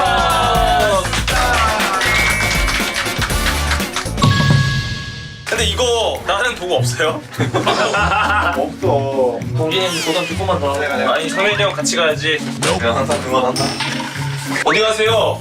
아 진짜 너무한다. 플레임! 이거 처먹고 내 들어갔어! 아이씨! 몰카 아니야? 시간 지나면 갑자기 짜잔! 씌워주러 왔습니다 하면서 기다. 응? 나 기다렸어? 형 오래 기다렸어. 형 오래 기다렸어. 아니 도와주는 건 아니야? 벌칙은 왜 벌칙이었어? 겨우 청소 다 끝냈습니다. 보이시나요? 바닥에. 죄송합니다. 왜 이런 일을 시켰는지 알 것 같아요. 저희가 항상 이렇게 개판으로 만들고 와가지고 벌칙도 이제 무시 안 하겠습니다. 벌칙 수준 좀 많이 무섭네요. 집에 못 가게 하는 벌칙으로? 발정이들 다음에 봐요. 사랑해.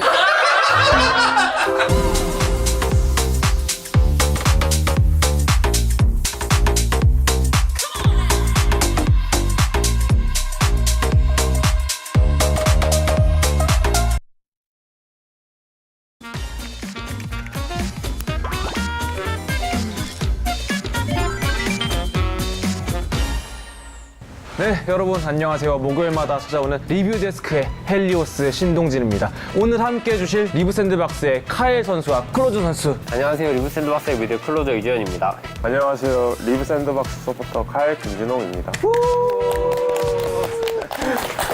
리뷰를 시작할 텐데요. 영상을 보고 자기 PR을 해주시면 됩니다. 그런 PR들을 보고 제가 MVP를 좀 선정하는 네. 그런 시간이 될 겁니다. 그럼 첫 번째 영상 바로 보러 가시죠. 네. 나름도 여기 붙었고요. 네, 농심 입장에서 기분이 굉장히 좋은 상황. 르블랑도 싸먹을 준비야. 나머지 분노가 없는데. 네, 근데 이거는 없거든요. 이거 더 봐야 될 것 같아요. 예, 사실 그 이후에. 그래서 이제 바이탈이요. 나왔어요. 바이탈이. 이걸 생존. 그래도 클로저가 뒤에서 그 다음 피에스타 가운데에서 CC 연계. 아, 이건 잡아냈습니다. 오, 리브 샌드박스. 카일 선수가 좀 리플레이를 보고 설명을 해주실 수 있을까요? 상대가 전령 풀어가지고 네. 전령 막는 콜을 했었던 것 같아요. 되게 운 좋게 MB 선수의 바루스 공이 이즈한테 적응하면서 살짝 쫓아가는 그림?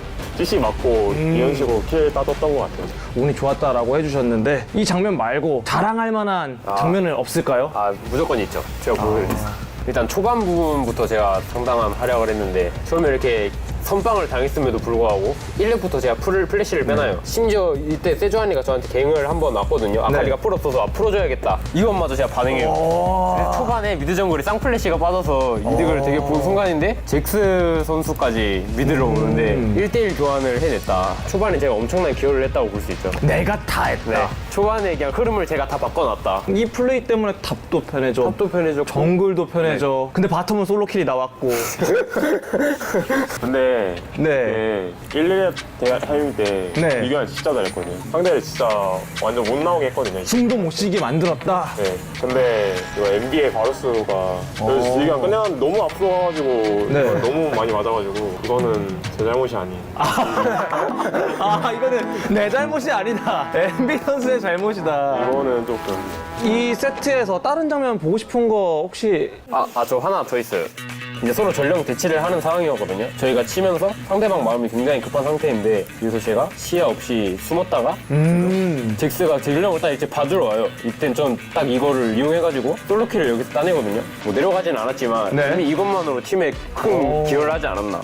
이미 심리적으로 제가 끝내놨어요. 이 전령 한 싸움. 이미 이긴 게임이다. 이긴 게임이었어요. 굉장히 좋은 포인트를 잘 짚어주셨는데 이 경기는 여기까지 보고 두 번째 장면 보시죠. 같이 때릴 수 있어. 이원호가 이거 쳐요? 실비를 반대로 MB 정면. 근데 일단 같이 근데 MB가 같이 하나요? 피에스타는 B에 루시안 도착. 결국 이걸 전투를 살았어요. 다시 한번 바람 붑니다.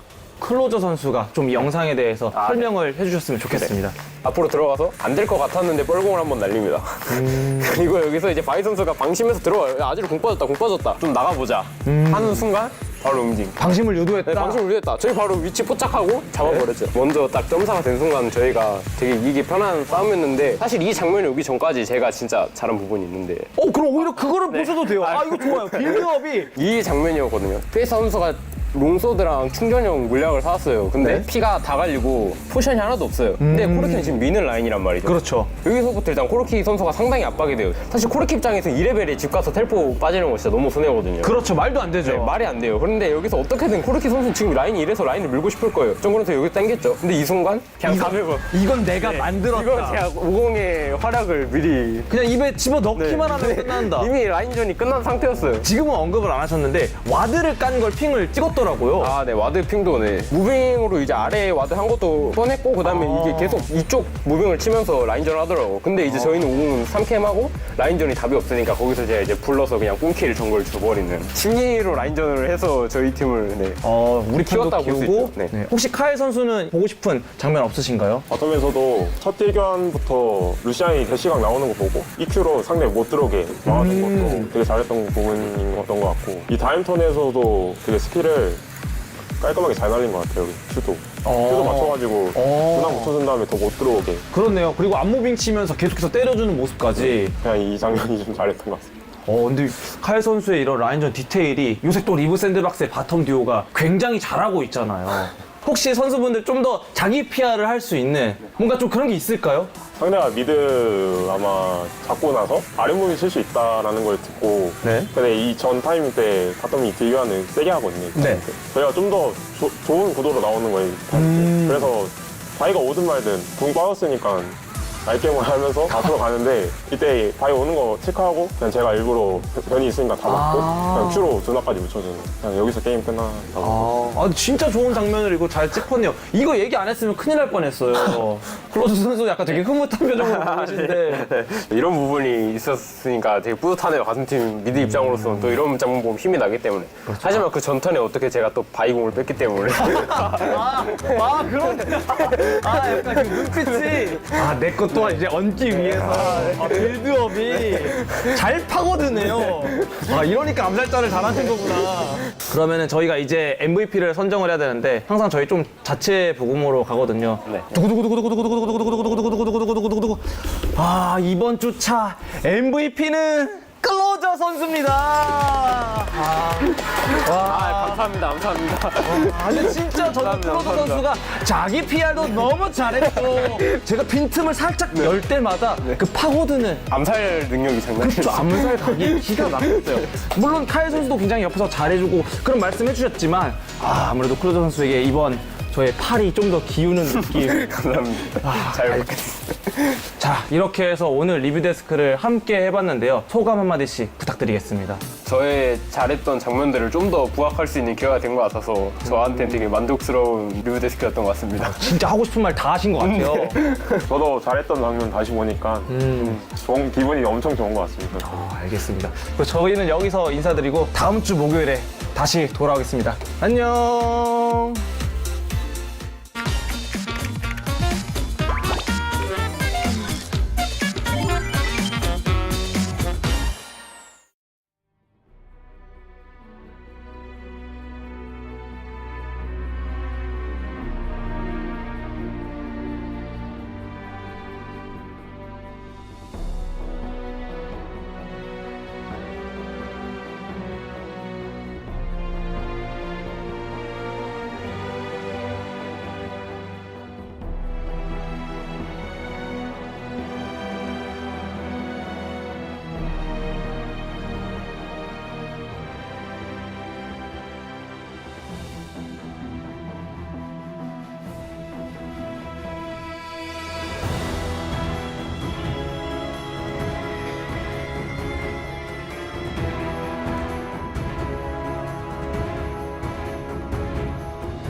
Welcome back to the LCK. We're here for the second match of the night. Nongshim Red Force up against DRX. I'm still Valdez, that is still Chronicler.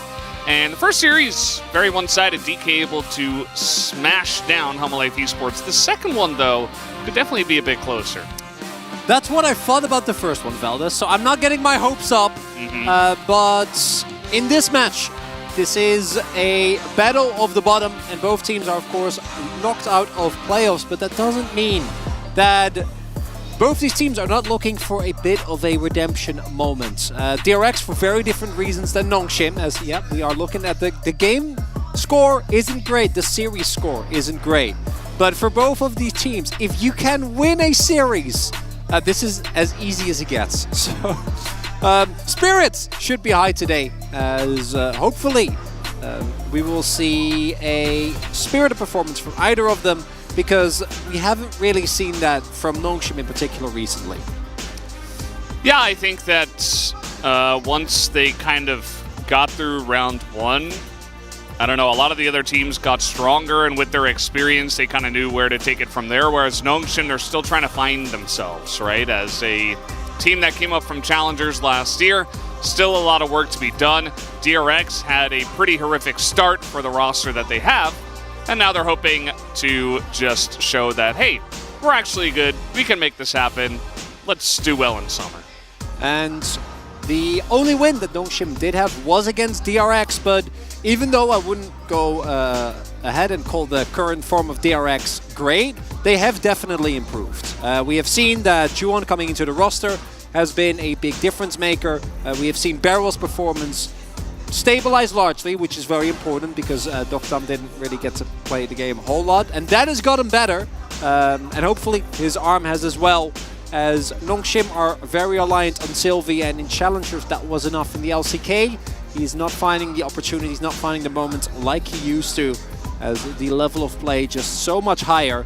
And Nongshim, in some of the earlier matches, were able to at least get an early laning advantage and then try and fight, get some great team fights. But lately they've been getting pummeled, both in lane and outside of it. Yeah, absolutely. But the fans are out in full force. The entirety of LOL Park is packed. Everybody is here and hoping to cheer on their team regardless of standing, regardless of position and current form. So that's always heartwarming to see. As sign on the left says, this is stuff that DRX has to do today. They have to win today. Please in a 2-0. And the second one is fan meeting, which everybody's always looking forward to. Good to have if your players are in a good mood going into that one. As always, some smiles on Nongshim. This is a roster that was braced for the high possibility of defeat when they were promoted towards the LCK. We have seen individual players at times struggle more than others. We've seen Fiesta in the first couple of weeks look great, and then in the second half of the split kind of fall down to what we saw from him in Challengers. We have seen Dundun be a heartwarming top laner, ready to go in with emote spam with his fellow top laner. Yeah, actually winning though has been a bit more difficult for him, particularly when he doesn't get his Cassante, on which he is genuinely a great player. That's like the one pick where you look, okay, Dundun making plays, but when the rest of the map is struggling, that is not going to be enough. And even though the scores are similar, the stories could not be more different. This DRX roster, if they barely didn't make playoffs, it would be a very different story, but they have just looked for the first 5 weeks just straight up uncoordinated, like less of the sum of their parts.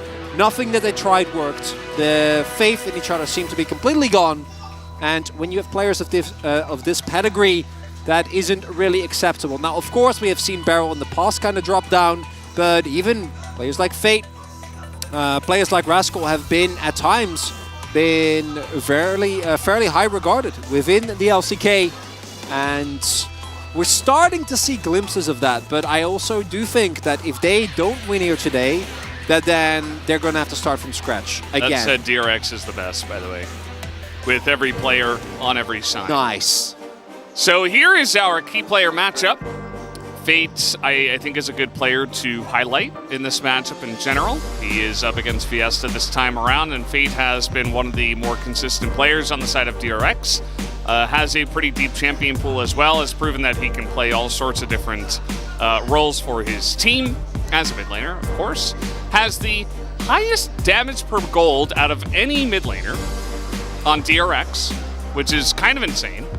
I don't even know how that's possible. Gotta make do, Valdez. And when you don't get you just a lot don't of have a lot of gold, I guess. Like no. that number goes way up because, of course, it's damage divided by gold. So, yeah. I suppose that's part of the reason. As this is going to be a fun one, regardless. I'm really looking forward to casting this one with you, Chronicler. I'm always happy to cast Nongshim. When it comes to gameplay, they might not be... I want to see Rascal smile again. Yeah, personally. Well, He's been smiling more recently, you know? Some more wins, some more better play to smile about. If anyone, surely Dundun will get a chuckle out of it. He's gonna chuckle regardless. Yeah, I think he'll chuckle. I know Dundun will. I just want Rascal to chuckle at Dundun. I don't know about that. No, I don't think it's happening. Rascal is not a guy that trades emote spam either. Yet. He is not that guy. But can you withstand the pure charisma, Veldes? No, I can. Yeah,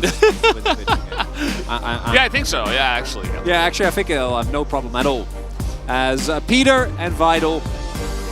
Vital actually looking decently better over the last couple of weeks at even with his team. Not looking too hot. A couple of great moments. Great moments have not led to any wins for Nongshim. Their match score is -20, which really tells it all. But when talking to the coach, you know, they're like, yeah, it's kind of what we expected. We were hoping that we would be doing a little bit better, but the players are still, they got their spirits up. They're still feeling like they're improving, and that's the important part. When you get pulled up into the LCK like this, you have 0 veteran players on your roster. You have 0 like deep experience, which particularly where Nongshim struggle a lot as the map opens up. It would be great to have a player that has been around for a while. None of that here.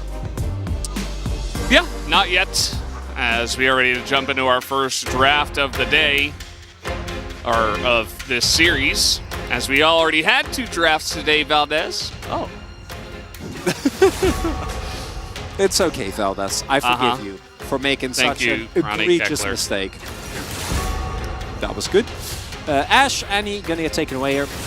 I've seen the Annie be on the rising priority as it turns out that a flash instant AoE stun is not fun to play into. Yep. And the Molten Shield also gives her flex potential, being able to play it in the support role as well, so you can't even really go all in on punishing it. And to add to that, the level of play of Oriana's that we have seen have not been great. Victor has not been very successful in shutting it down, so teams have just resigned to banning it away. I think it's a good idea. I think it's okay, especially with Maokai not really a champ that you have to ban anymore. No. From the red side, you can just safely ban away the Annie if you don't think you've got an answer.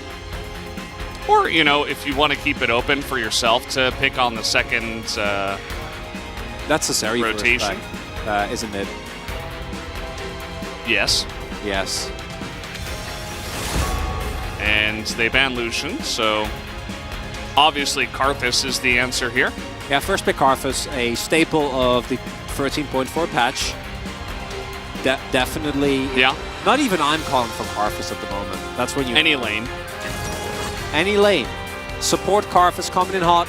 Yep. Heard it here first from Valdez, as the Zeri, unsurprisingly, going to get picked up, has been the main answer for Nongshim. The DRX knew this was going to happen. The Lucian Handshake, not available. The Avaris, commonly paired with either Karma or Heimer, also not going to be an option here. They should just play Aphelios Thresh. Stuck Dom. Just play Aphelios Thresh, whatever. Yeah, well, that's cool. I love that. Completely okay with that. Although I do have to say that that combo is reliant on your Thresh to really be good. Is it okay, Velvet? Yeah, it's fine. Do you have faith in Barrels? Not look. Draven. Tristana. Okay. Okay. Are we going to Tristana Alistair? Is that what's happening? I guess so. Huh. Peter also stumped at this turn of events. Not going to let that bother him. Should I pick Lulu or Lulu? It's a difficult choice. He's going to go with the Lulu in this case. And now we lock in Wukong. No, and it's we Vi. say, I'm saying Wukong because it's Sylvie. I really like Vi into Sejuani Tristana, but you might be right. No, I would agree with you. I would prefer Vi. So watch it just not be a jungler. Okay, it's Wukong. Yeah. Not too surprising. Nongshim have been heavily prioritizing this Wukong to allow Sylvie to have the biggest impact in team fights. Says, oh, it's the Rel. Okay. Okay, Beryl. Okay, DRX. He used to be known as a bit of a Rel player. And I do think it's a much better look. Beryl on engage supports, I have a lot more faith in than Beryl on enchanters. As we have seen the struggles as the Cassandre respect band are going to come through from Dundon, the pick definitely dropping in priority, but still a fairly versatile pick in general. And when you're playing into Dundon specifically, I think it is fine to respect that, as he has looked miles and above in that champion than anything else, as the gangplank coming through as well. So that is... That's going to be Nara or Renekton here for Rascal. Yeah, they're going to first pick that, and then they're going to flex Tristana mid and pick Samira. Sure. That's the play. That's the play. I'm just letting you guys... I had the script here. I felt like maybe I should just... share it. Share it out a little bit. You know, it's been a while. But that means we don't get R5 ASOL. Come on, Felda. That's fine. We don't need that. I wouldn't mind. And... now the R4 available here, Gnar or Renekton are your two choices. Those are the only top laners that are real. And yes, it is Rascal. So I'm expecting Renekton. Jax is actually, I mean, I would be completely fine with Jax. I think Jax is a very well-rounded champion. Working out nicely. Currently, everybody goes in. Yeah, you can't pick Samira anymore though, fellas. I'm sorry to say. Because you're full AD. That's fine. No, it's not. Tristana AP mid. That doesn't exist anymore. You can build AP items on Tristana. You go Nashor's 2 first. Jax has got some magic damage. Maybe it's Rod of Ages Jax. Yeah, maybe Rod of Ages Jax. Maybe it's the tech. No, it's I don't expect it to. As Fiesta now. Is it Aurelion Soul? Syndra is the most commonly seen. And we see some chuckles because we do, of course, remember Fiesta, his most recent game on Akali. It did not go great. On the contrary, it went quite poorly. As oh yeah, no. Actually, TF. you had it. Yeah, you had it, Fate. No, it's your name is Fate. Your name is Twisted Fate. You're playing into Akali. No. I don't mind it, Talia. I know you're not a fan. TF.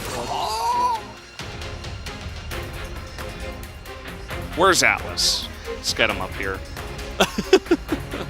to be positive about the situation? Yeah, he's got to talk about how Talia's a great pick here. No, I mean, the blind Akali we've seen many times, and I feel like that deserves more of a chuckle. You know, players can have bad games, but I think that blind Akali has been proven time and time again it is not a good choice, and DRX elected not to punish it. We've even seen Chovy, which is one of our best Akali players, just get decimated. Like this week by BDD is TF. There was nothing he could do. I am a Talia enjoyer, but actually would have loved the TF. I agree with you, Valdez. Seemed like it would be really good to provide so well with the comp too. Yeah, you have the bot lane pressure. You can look for the all-in. You can look for the continuous dives. I would have loved it. I mean, Talia basically does something similar, but it does not have the point-and-click CC. And you know, it's got like a bit more damage, I guess. That little sign is very cute. I don't know where she got that. It's like a cue card. She got a cue card from our host, maybe.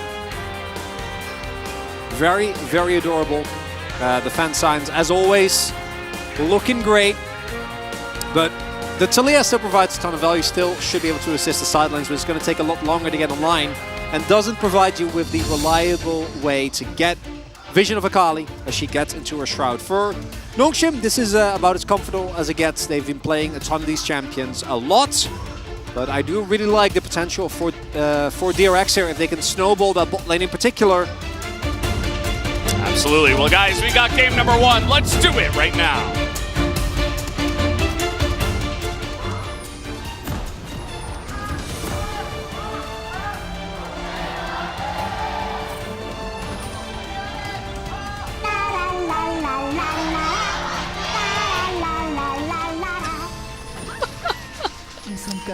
That was Tristana. Yeah.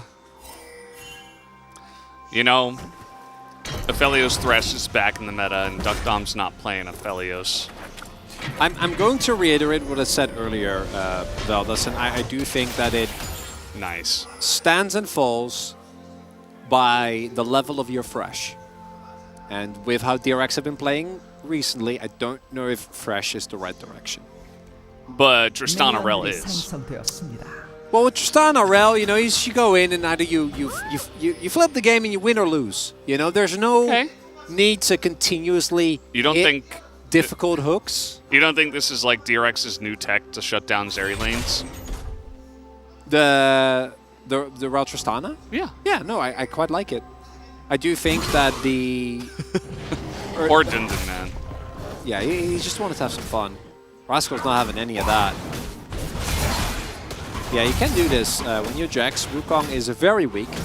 And Renekton on the level 1. Not super amazing, but Rascal has gone for Grasp and has Flash as well. If you have Ghost and Lethal Tempo, you can really go in hard there. We have seen that in the past, but not going to be the case here. But no, I personally don't mind the Tristana Rel. I'm just saying that I like it a lot more just because I think the Fresh is great when you're great at it.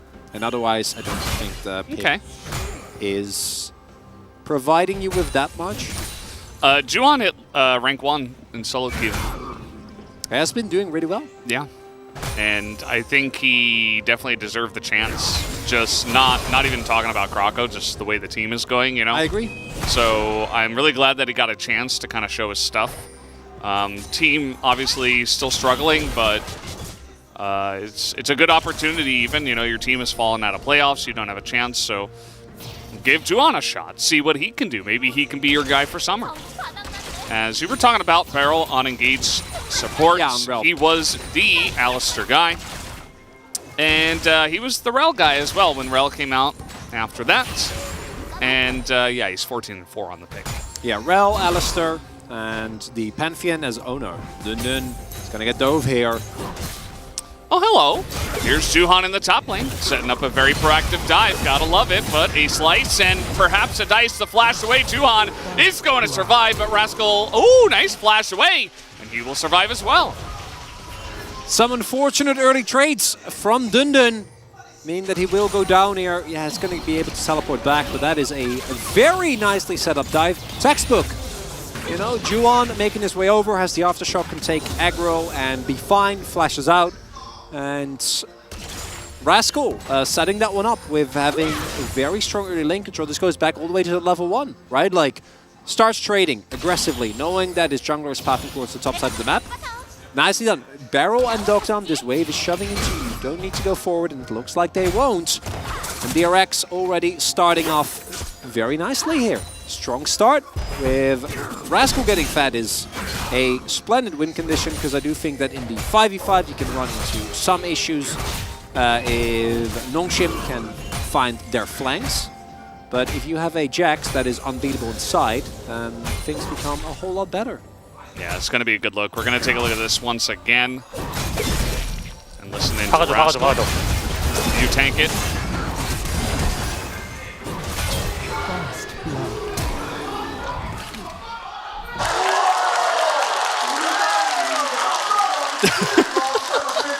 Nice.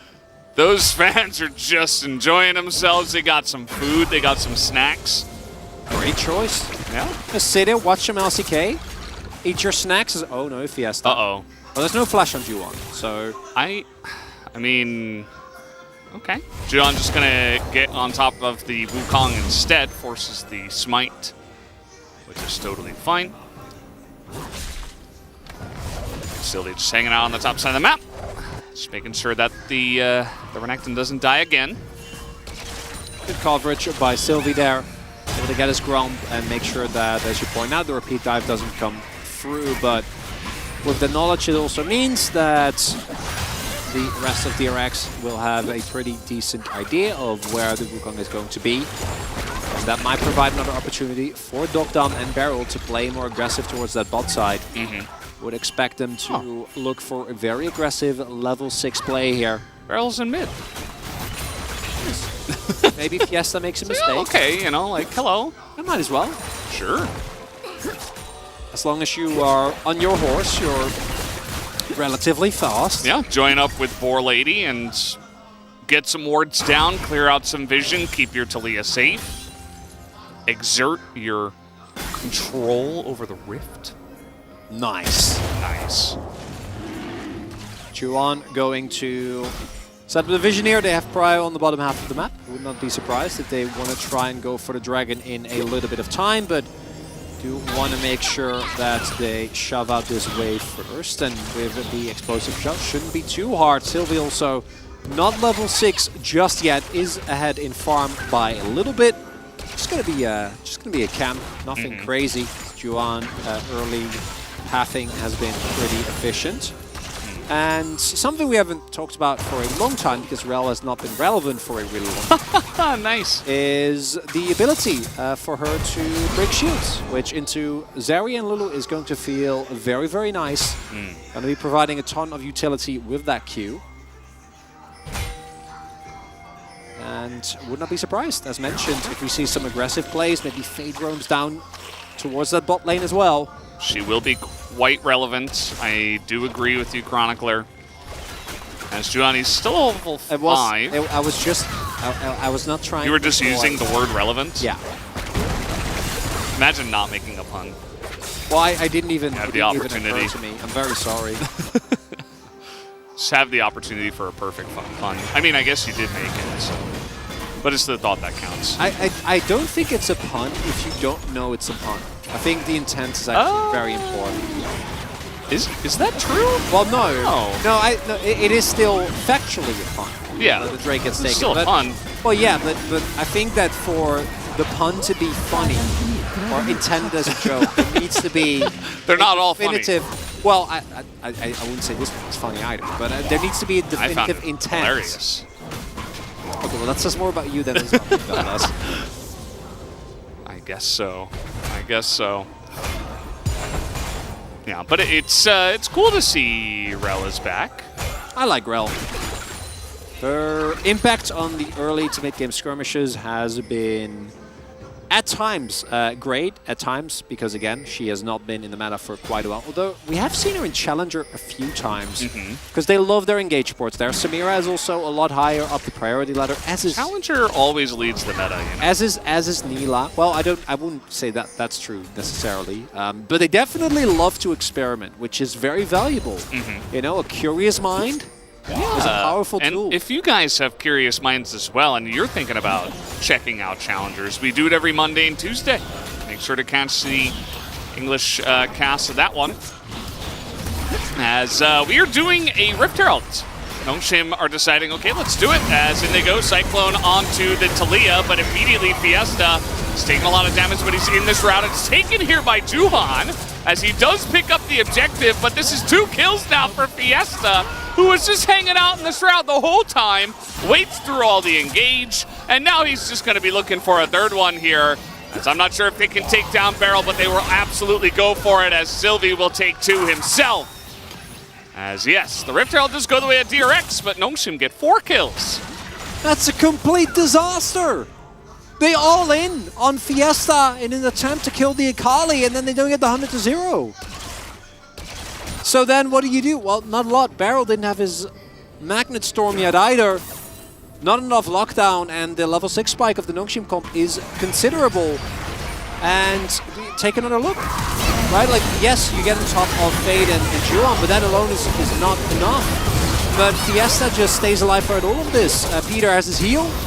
And then the sustained damage with 2 members already being down is more than enough. Also, do note, like, Rascal was already down a pretty substantial amount of HP there. The wombo combo from Nongshim just way too good. And this turn was a pretty okay game state to a big disaster.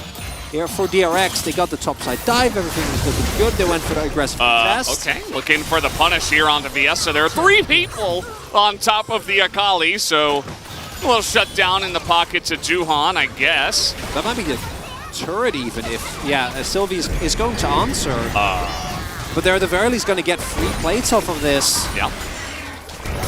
It's a bunch of gold already into the hands of Fate and Juhan, so it's traded back pretty effectively. First Drake did go into the hands of DRX as well. Individual Infernal. Can they zone off here? Fiesta almost has his Teleport available. In a little bit of trouble here. He's taken way too much. Has to Dominus and Flash just to get away from Rascal. Yeah, the key thing is even with... Oh, no. Oh, boy. Well, is the damage enough? The Counter-Strike should be able to do it as Rascal picks up another one. That's a solo kill for him this time.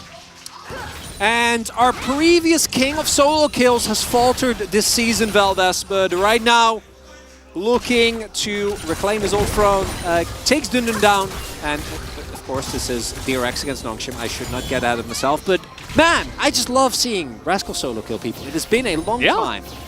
He has been mostly getting solo killed, as the disaster around the Herald is not enough to discourage DRX from making plays. And this is a really big difference with what we have seen from this team in the past, where once things start going wrong, they rapidly collapse and things go worse and worse and worse.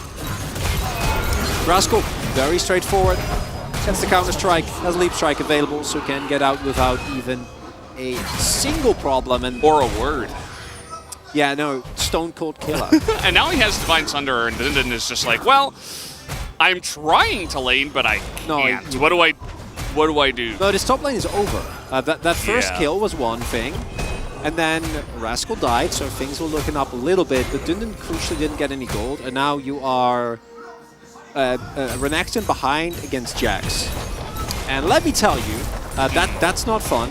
You don't have a Mythic, and he has Sunderer. That is already disastrous. And the plates nowadays are just kind of insane, right? Because he just got, what is it, 525 gold? Yeah. From the 3 plates, just like that. He was about to get a 4th plate. Just from, I mean, he is probably going to get a 4th plate unless he backs here. He can keep going. No, I don't think he needs to back. He's still up a Mythic. He's not going to risk it, which is a fine call, don't get me wrong, but... Could run down to his team, too. Just say, like, hey, now I'm here. Or, yeah, he's trying to exert some pressure elsewhere. You know, just take a blue buff, clear out some vision, you know, whatever. It's going to be a huge boon for the side of DRX to have this super fed Jax and the pretty useless Renekton, which, by the way, was the counter pick in the draft. Yeah. Didn't quite end up working out, and Renekton can, in this matchup, exert a decent amount of pressure onto Jax for a large amount of the lane. Okay, here we go, little Magnet Storm, little Wombo combo. Haven't seen this for a while, but they do kill the clone, and that is about it. The follow-up Cyclone is massive as DRX bait themselves into a whole mess of a team fight. A double kill now, again for Sylvie. Oh boy, Valdez, we're having some difficulty assessing the game state, because just when you think DRX are taking full control, they have a fight like that. As you pointed out during the fight, that was a Wukong clone. It might not matter because Rascal is done with losing. Okay, TP might get him into range of this one as the Akali is in it to win it. Nice little Counter-Strike is going to catch Fiesta, but I'm not sure that you get away from him as he walks through the wall and autos him. Obviously, just the rift was changing, but Fiesta is going to pick up a kill for his troubles with the TP. Oh, and that's big. That is a shutdown onto Fiesta. Sylvie also getting monstrously fed. And if Rascal is not ahead anymore, like DRX is in deep trouble as... The gold is still even. Yeah, I know. That's the best part. As this looked so good, but it's just one guy. They really destroyed that clone. Yeah, they really got that clone. And meanwhile, like, Sylvie is completely fine. Fiesta is allowed to just do unlimited damage, and twice in a row, the fights have looked disastrous from DRX, but it doesn't matter.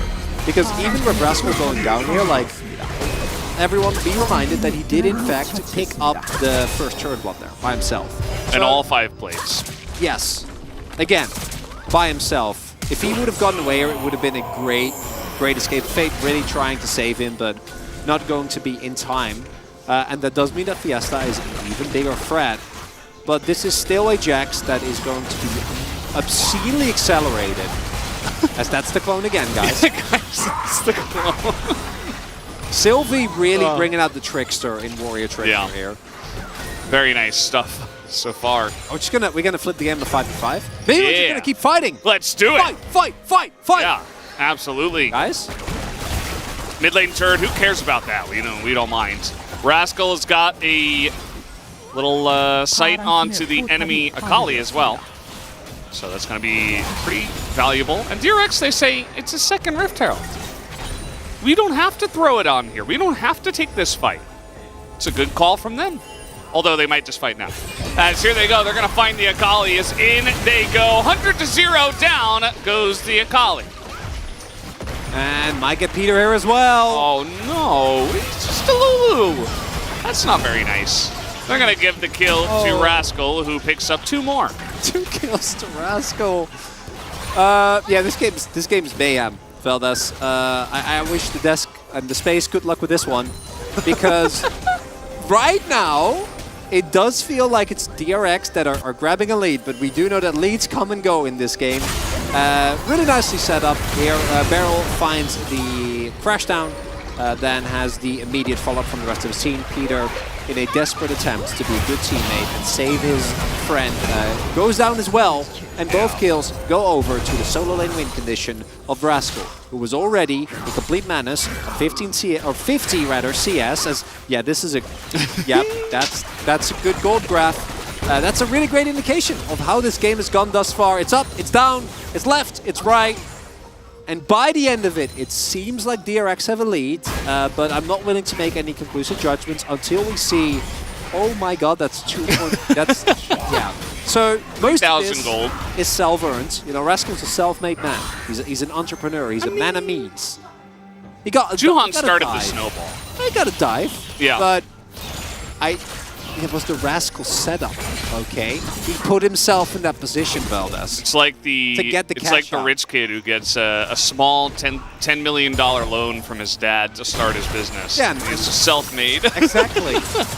Uh-oh, Fiesta just going to kill Fate just like that.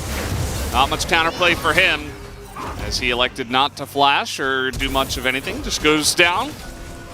Fiesta just really trying to extend the lead he's got here in the mid lane. Yeah, little did DRX know that this is the Nongshim comfort zone.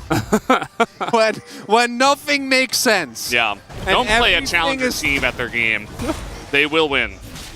Well, I don't know if they will, because there is still the matter of this guy on your screen with a Spear of Shojin Jun now. But I do think that it's refreshing to see that Fiesta is having a much better time this time around on the Akali, and that Fade, if he is out of position, will still die, even with his E to Akali. Akali is an extremely mobile character, and you can't just rely on your E to stay alive even remotely.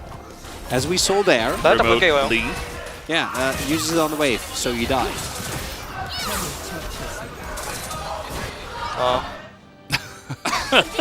That's all you had to say about that one. Because he knows the job's not done. And look what he does with that kill gold. He goes back, buys a stopwatch. For what? Smart. For what reason? For the upcoming fight. This is actually a big fight. If Nongshim can get their hands on a couple of Mountain Dragons, DRX comp might run into some issues. Very versatile. Look at this. They're actually shoving bot with a Herald. Whoa. Okay, and they've marked Rascal. They know where he is, importantly. They marked Fiesta. Yeah, well, that's the Shroud down. It forces the ultimate here as well. The stun comes in. He has to R2 away. And Wild Growth and heal. So much used just onto the Akali for Fiesta to get away. And the fight didn't even really break out yet. No, but that is Wild Growth. Okay, well done. Okay, we're just using this onto the Renekton, who was a bit alone. Beryl looking for the Magnet Storm angle. That's fine. Okay. That gets you a dragon. All right. That's a win. Okay.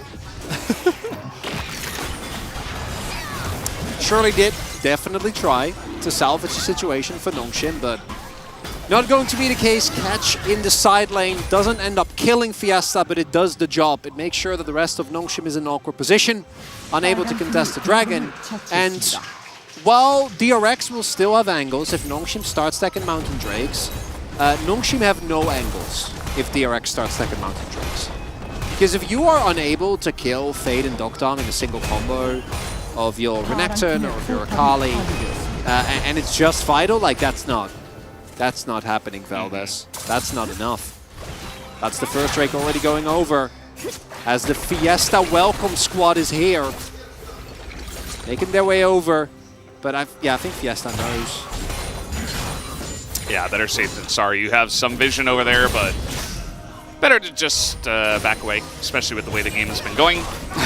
Don't necessarily want to get caught out in the side lane again. No. Rascal they don't know 100% where everybody else yeah, is. It's so. only a 3.5k gold lead. Yeah, he's chilling. You think Zonya's yet next, or you think he's gonna wait on that stopwatch? I think you can sit on the stopwatch as long as you don't have to use it. You don't really mind. Do wonder what he's going next here. Strength. Okay. I mean, Maul is a great item.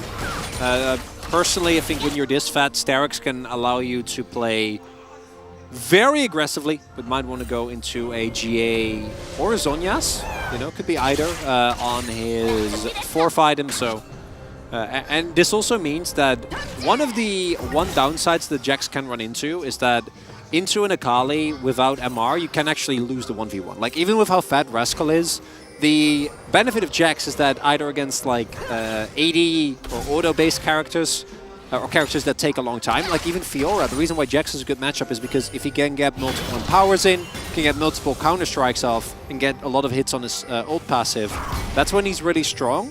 But Akali like 2-taps you if you don't have MR, particularly with Shadow Flame in like a combo. So I actually really like the buy. I think it means that you now can also lane against Fiesta, and it takes away one of the small remaining win cons that are there for Nongshim. The other one being, of course, their 5v5, which this game has actually been way better than DRX's, which is weird. Yeah, very weird. I mean, neither of these teams have been, you know, outstanding. Excuse you, Valdez. At their team fighting, but these teams are 10th and 9th place for a reason, and we're seeing it here today. But that's okay. Well, sometimes you just want a good old-fashioned brawl. Sure. No? Never happened? No, yeah. I love a good old-fashioned brawl. Yeah? Yeah. Okay. You don't sound very convincing to me. Oh, it's fun. Still. Yeah, it's what is a brawl? It's exciting. It's fun to watch. Yeah. Yep. That's all I got. Oh, they actually find a nice little angle here on a Vital, but that's Zeri, so at the end of the day, not very nice at all, actually. They force her to glide on the wall. Nice. That is the E cooldown down. Yep. Very true. Got him. What I'd love to see from DRX here is you park Rascal in the side lane. They need 2 people to deal with him. And then you threaten Baron, because your hard engage is amazing. And your zone control is also amazing. And you have pretty decent Baron damage. So if you do that, then either they send 2 people to Rascal, and then they are going to lose Baron. Or they send 1 person to Rascal, and then you don't do Baron, you peel off, and then Rascal wins the game. So that's what I'd love to see, and right now that is hopefully happening soon. Yeah. You just outlined how split pushing works. Yes. Yeah. Should I not have? Should I do No, I think it's a good idea. Yeah. I think it's good to acknowledge the win conditions of DRX right now. I can also 5v5, but why would you flip? Nongshim have shown that they can 5v5 well. And yeah, I think contrary Sylvie's been hitting all those important cyclones. Yeah. And DRX have kind of got themselves into worrisome situations in a couple of fights. They definitely have. A bit too much clone focus for my liking.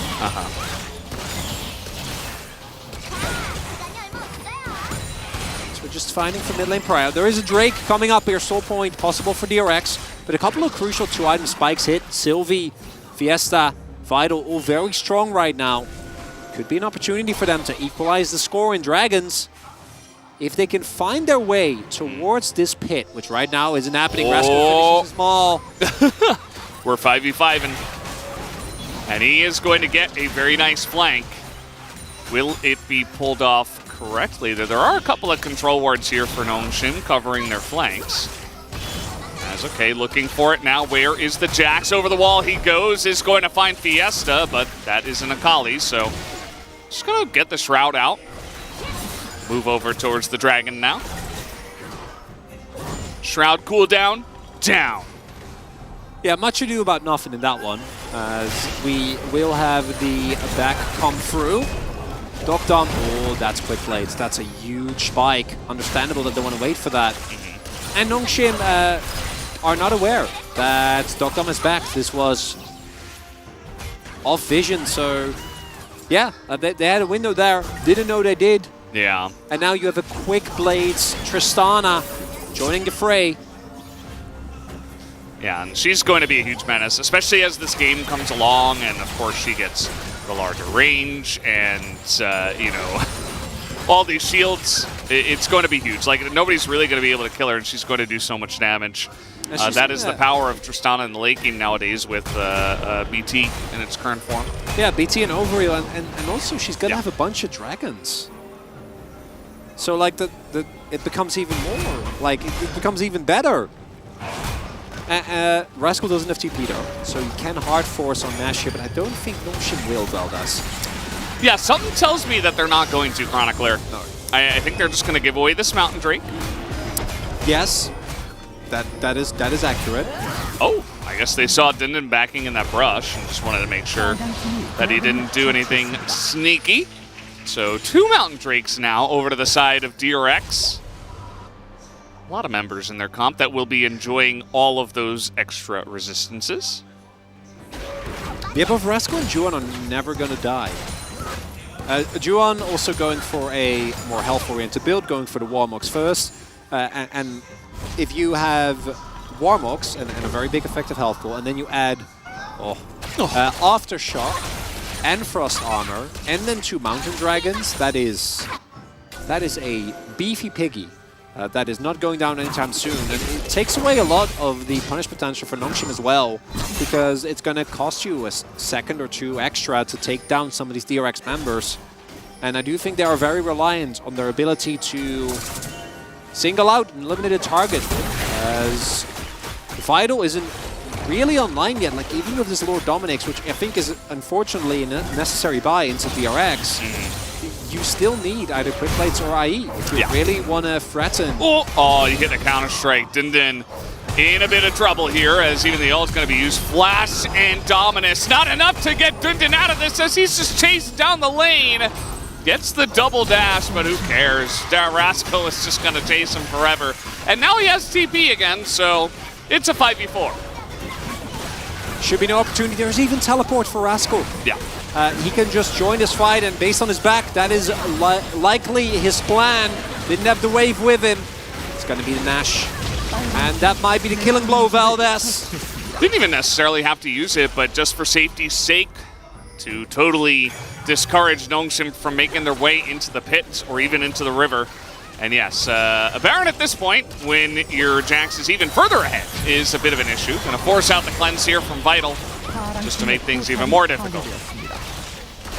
And unfortunately for Nongshim, once a Tristana gets the siege, your turrets are going to fall extremely rapidly. As there were turrets here, I swear. Where? They were here. I don't think so. I don't see them. Well, no, they are definitely gone. Also, this Baron, 2.5 minutes left on this, sets up perfectly into the soul. And you have a very easy, very straightforward way on your DRX to continue with this game. I think he said, like, we're fighting. Like, 2 seconds ago. It was, like, very late. It was after he had already chased him down very far. So, I mean, at least he told them eventually. Communication is important, Valdez. You need to communicate with your teammates. He's still got the stopwatch, and he has a BF sword now, so maybe it's just a GA. Hey, you know, I don't think it's going to matter in this game, but that's a great buy. I'm a bigger fan of the Zhonya's. No, I'm talking about Anathemas. Oh. On Dundun. That's what I said wasn't going to matter. That's great. Awesome. Yeah, you take less damage from Rascal, and now he's going to need a little bit more time to kill you. He's going to need, like, an extra lane. He's going to need, like, an extra Empower and maybe an E. You know, that's huge. Yeah. Oh, it's massive. It's so tough. Like, this is a deep flank from Fiesta, but Nongshim are facing a DRX that are actually doing everything right. Well, like they see him. Yeah, like look at the vision control that they have. Yeah. They're more than ready for this. You see the rest of the team is trying to run in, but just Glacial Prison ahead of them, trying to slow them down, and that it will. Fiesta can't get in. All you need to do when your DRX is use the prio that Baron will give you. As oh yeah, they have no vision. They have no idea where they are. Well, I think they have a sneaking suspicion. Yeah, well, yeah, when they'll show in the dragon doesn't spawn for the next 45 seconds. Save that. Good point, Valdez. Oh no, Rascal's like, I found you. I got you again. It's okay. You got an Ephemas. It's fine, Valdez. An Ephemas, he took so much less damage. Well, he did. Just doesn't. It's not enough less damage. All right, they find Nazeri, and Fiesta's in, and then he's out. He's out of this one. He goes with a stopwatch. His barrel gets pretty low, but he already did his job. As you see, Duckdom now, Whitney quickly is just shredding the entire team. It is a clean ace to the side of DRX, and they will take game number 1. And Vital trying his best there. Maybe if you have IE, you can make a miracle happen, but that's not the case. DRX, I don't want to say textbook game, because there were definitely some mistakes in the early game, but when it comes to running the map, they were pretty much on the forefront the entire... There is no wave, guys. We definitely need that. Don't care. Don't care. Well, wave is here now. Kill so turret. Who cares? Death timers are way too long. DRX gonna get a decisive victory here in game number 1. Maybe not in terms of kills. Definitely had some team fights that were not as clean as you would like to see, but an important win nonetheless. Absolutely. DRX take it down in game number 1. And they looked pretty decent while doing so, right? I think Rascal, pretty obvious POG vote here. There might be like one person who votes for Juhan, but I kind of doubt it at this point. Whole game was about the Jackson, the side lane, and how eventually its pressure was just a little bit too much to take care of. Yeah, if this isn't an 11 out of 11 situation, I'd be somewhat shocked. Rascal doing a wonderful job on his Jax. Still not smiling. He knows the work isn't done. This was a decisive victory, but it wasn't clean in the slightest. Those early 2 fights against the better team could have ended the game immediately. Nongshim unable, and yeah, the individual play of Dundun not quite up to par. Even though the bottom half of the map found some good fights, wasn't enough to actually turn it around. You see small glimpses of those team fighting powers that Nongshim had in Challengers, but they're too few and far between against most of the LCK teams. Yeah. Pretty straightforward one here. You see the massive Rascal damage stripe, as well as the gold difference stripe, if we had it, on this one. But, yeah. Kind of fell off a cliff eventually. DRX were able to press their buttons and take the win. A couple of Mountain Drakes made them pretty much unkillable as well in that last fight.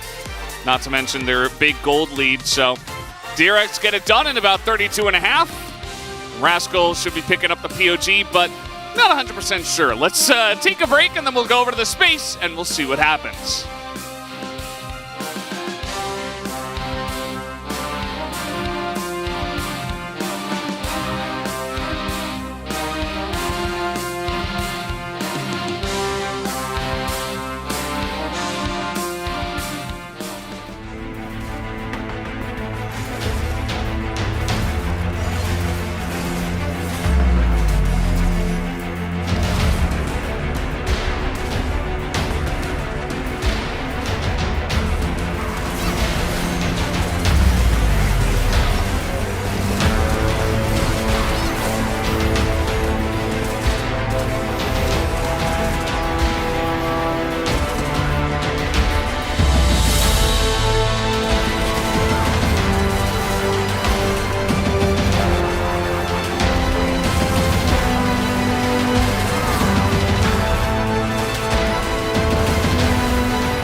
기다려봐. 라인 때리고 있어. 오케이, 천천히 해, 천천히 우리. 야, 라인 맞지? 네, 앞으로 뚫을 수도. 이 빠졌고. 아칼리 많이 뺐어, 아칼리 많이 뺐어. 기다려봐. 리 아직 정화 안 돌 거야. 아칼리 많이 뺐어, 반피야. 나 가볼게. 야, 아칼리 밀었다, 아칼리 밀었다. 플레이부터. 난 죽었어, 난 죽었어. 난 죽었어, 안 죽었어. 앞라인부터. 나 아칼리 마무리할게. 나 마무리 됐고. 나 궁킬 생각할게. 내가 잡게, 내가 잡게. 끝내자. 끝내자. 이거 초반 싸움 왜 그렇게 됐지? And then doesn't have his hook shot and dies. And then that lane is over, right? Like, examples like, and I don't even, that's a mistake by Keen, but I also think that he has to play like that, because otherwise the team doesn't work. Yeah. So we've rebutted everything, so they all suck. So they all suck. They all suck. Everyone sucks. Nice, good This is job. what I was worried about. So I'm like, we're back to being a two-team region. Yeah. We got T1 and No, and it's that's a two. because we haven't rebutted those crappy. And no, but it's a two. It's a two-team MSI. Yeah, two-team MSI. Two-team MSI.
Welcome back to the space, ladies and gentlemen. Once again, it is I, Atlas, joined by Wolf and Hooney, and we're here to break down what I promised would be an absolute barn burner, a battle of the ages between two teams with nothing to lose and also not a whole lot to gain. And it was almost that, but it was strange. Let's go into the draft first, gentlemen. Well, I had a few concerns about how DRX was going to team fight into this composition. Cyclone available for the Wukong and the Renekton, but ultimately didn't matter too much. We'll get into some of the details of that later, but I see Tristana, into this Zeri, and I think execution-based, you have a nice advantage, you have an angle here, but it's Beryl and Duckdom, which has been historically our weakest bottom duo in the LCK, so I was very concerned. They didn't all in, Beryl didn't die early, and they got through the laning phase. That was really the only worry I had with this draft, and it was not about the draft itself, but about what it means for this team. But luckily, we didn't see any level 2, level 3 Beryl mistakes. Yeah, I mean, honestly, from the draft, I think nothing mattered.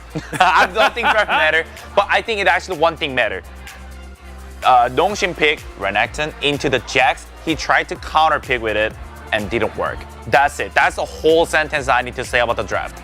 Yep, no, I agree. Of course, it is difficult for Renekton in the early levels against Jax. It always has been. That is just how it works. Counter-Strike's broken. If you can only have one ability, if you were any champion, you probably take that one. It's pretty silly. But there's also the fact that there's the Akali for Fiesta, which was a problem. But let's have a look at things starting off pretty well for Nongxin here. Well, this is what I was talking about, this comp for DRX. It's pretty hard to fight into Cyclone, and the execution here, not great on the side of DRX, unfortunately, and they didn't have the Magnet Storm just yet here for the Rel. If they wait a little bit longer, come over here with that, I think this is a fight you absolutely want to take as DRX, but unfortunately, as you can see, Beryl, level 5 here, isn't going to last to die. So this fight starts off well, and then in the next fight we're going to take a look at here, which is another big skirmish, you end up seeing a massive Cyclone value. Again, this time double 3 into 3, picking up 6 knockups. It was pretty absurd. I mean, honestly, if there's like all these skirmishes that Akali just pick up the kill, I think usually kind of game is over. But this type of the game was a definitely not good example for that. That including there was a lot of mistakes. They were actually leading the game, but we gotta see the Rascal was already having different game. Yeah. So that was it's a completely different universe. And it was almost, the Fiesta redemption, right? Picks Akali again. He's like, surely I can pick up a victory this time. Plays really well, gets a couple of kills. Ultimately, it didn't matter at all because there's a gentleman in the top lane with a lamppost just absolutely obliterating this Crocodile. Tower juggle here, really well played. They end up taking out the Renekton. He flashes to the left instead of flashing down. Ends up dying there. Did trade 1 flash for 2, but the rest of this laning phase, man, it went horribly. I mean, the fact that the Jax is already threatening the dive against the Renekton at level 3, something is already wrong. It means that already the lane phases, he make the mistake. I mean, I think even these play, level 6 Jax it's a solo dive. The post level 6 Jax is solo diving against the Renekton. Just 1v1. Yeah, and this is ultimately the play that led to Baron, where he was able to catch him here as they were taking Baron on the top side of the map. He has teleport advantage here. Dindin just run down here, tries his best to get out, but does get taken out ultimately in the end. It's just a really dominant performance from Rascal once again. It seems like regaining his form quite a bit. Yep. This guy. He was on Lolly Night with Huni. And that's why we've got him on the screen right here. I told him to pick Jax right there. Yeah, he did. In fact, you can't see Huni. He's off screen, but he was whispering in his ear saying, just win the game as Jax. You can do it. And he's going to pick up POG for this one. I don't even think we need to announce it because it was some vintage Rascal, and we've been waiting for this guy to show back up for a really long time. He was our solo kill master. And I don't think we're really taking too much away from, this isn't like a pile on Dundun, you played terribly or anything like that. Sometimes Rascal just has a day where he will obliterate anyone that's in the lane against him. If I'm not mistaken, he got 2 counter-strikes at level 1 onto the Renekton, while Renekton's just trying to get those first few CS, and so he put him down to 1/3 health, the level 3 Sejuani gank comes over, and he just snowballed it. Sometimes you get an advantage like that, but he actually continued to press it. He did, and it was just ridiculous. Let's give him his POG, shall we? There it is. Well deserved. 6,300 at end. He spent half the game at 3,000 plus. Yeah. The R in DRX stands for Rascal in this particular game because he's at least 33% of the team. I mean, it reminds me almost like the, you know, the game that he was playing Nar and the Berto was playing Jace, so that was the biggest top gap I've ever seen. But I think he stepped up himself, that he made the opposite side, that he was actually winning 3,000 plus. That I don't know, it was like to a 15-minute. That's a biggest top gap of another game. Yeah. And this is like, there's not many games that, especially these days in LCK, like you just win the game from by the top gap. It's not common. It's absolutely not common, but he made it out for it. It was basically a 1v9. I mean, the rest of his team wasn't winning fights in the early game at all. They weren't able to push their advantages. The composition didn't matter. Woo! Yeah, easy 11 for 11. Yeah, this is what was the only choice that was available. In fact, if you were to have a look at your POG forms, we do fill them out. It actually just says top, top, top, top. And you tick top, and then that's what happens after a game like that. Absolutely incredible stuff. We'll see whether he can do it again, though. This is the best of 3. It's time to throw it over to Valdez and Chronicler to bring us that second game.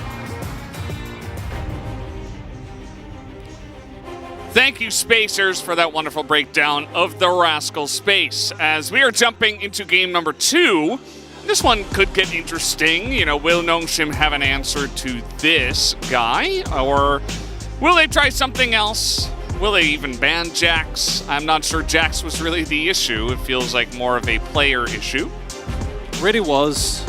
As Dundun, not seen without his trademark smile very often, but will be a little bit unhappy with his individual performance there. As the Space pointed out, it is as much the wrath of Rascal as it is the mistakes from Dundun, but Nongshim surely not going to be discouraged by what was a rough game. There were some moments of light. The early team fights looked pretty good, but it never felt like DRX were actually at fear or in danger of losing control of the game. I like that tie clip. Really, really it's pretty nice. Cool. Especially with the tie itself having a similar pattern. Yeah. Very cool. Nongshim select blue side. I think that this is a good idea. You could try to do like the red side thing where it's like, well, it didn't work on blue. Let's see if it works on red. But I don't know. I think staying on blue is just fine. And give it another go. That'll do better. So let's see what they decide to ban this time around. Ashe off the board. This is the way of things, Chronicler. Could never, ever be allowed to play Ashe. It's interesting we see this ban on blue sides often as well, but teams just don't want to leave it up, and if you don't ban Ashe, then they might ban Ashe, and then instead you'll ban Annie. Ani. And yeah, and then things just go as usual. As we will continue with 5 bot lane bans and Annie. Same bans. Yep, no differences there. Zeri pickup seems likely. Nongshim, unlike some of our... Oh, okay. I think... it's Rascal Gwen. Yeah, I think we have just gone to the stage where we're just picking anything, man. Well, it's because Dundun. Yeah, I mean, like, I get it, but you know. Well, I'm not saying it's good. I don't think B1 Cassante should ever be your pick, but Nongshim's desperate. They gotta try something, and if this is what they need, then or what they think they need, then we'll see how it ends up working out. But giving over Zeri and Sejuani definitely does not feel like a great trade. As the answers, Zyra Khan could come through here.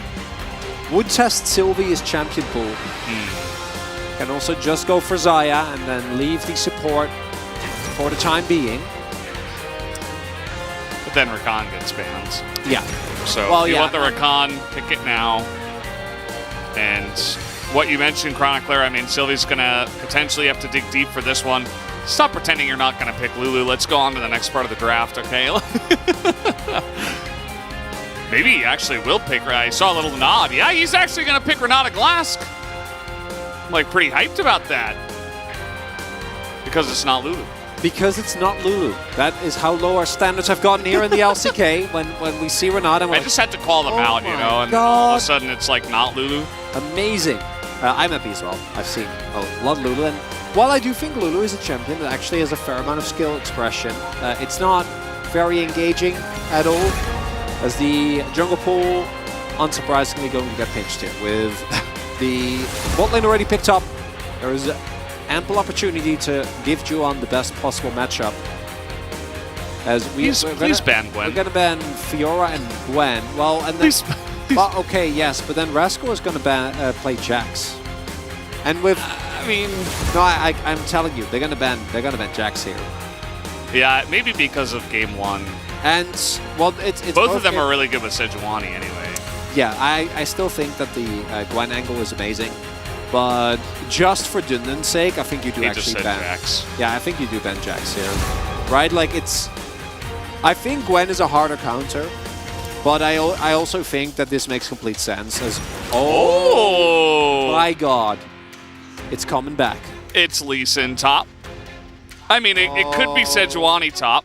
No, don't do but that. I don't think it is. Just saying. Don't pick a full melee combo to Renata. No. Well, you have Zaya, I guess, but I don't think that ends well. Well, Vi is very strong into pretty much everything on the side of DRX. It's gonna be Vi Silas, isn't it? Could be.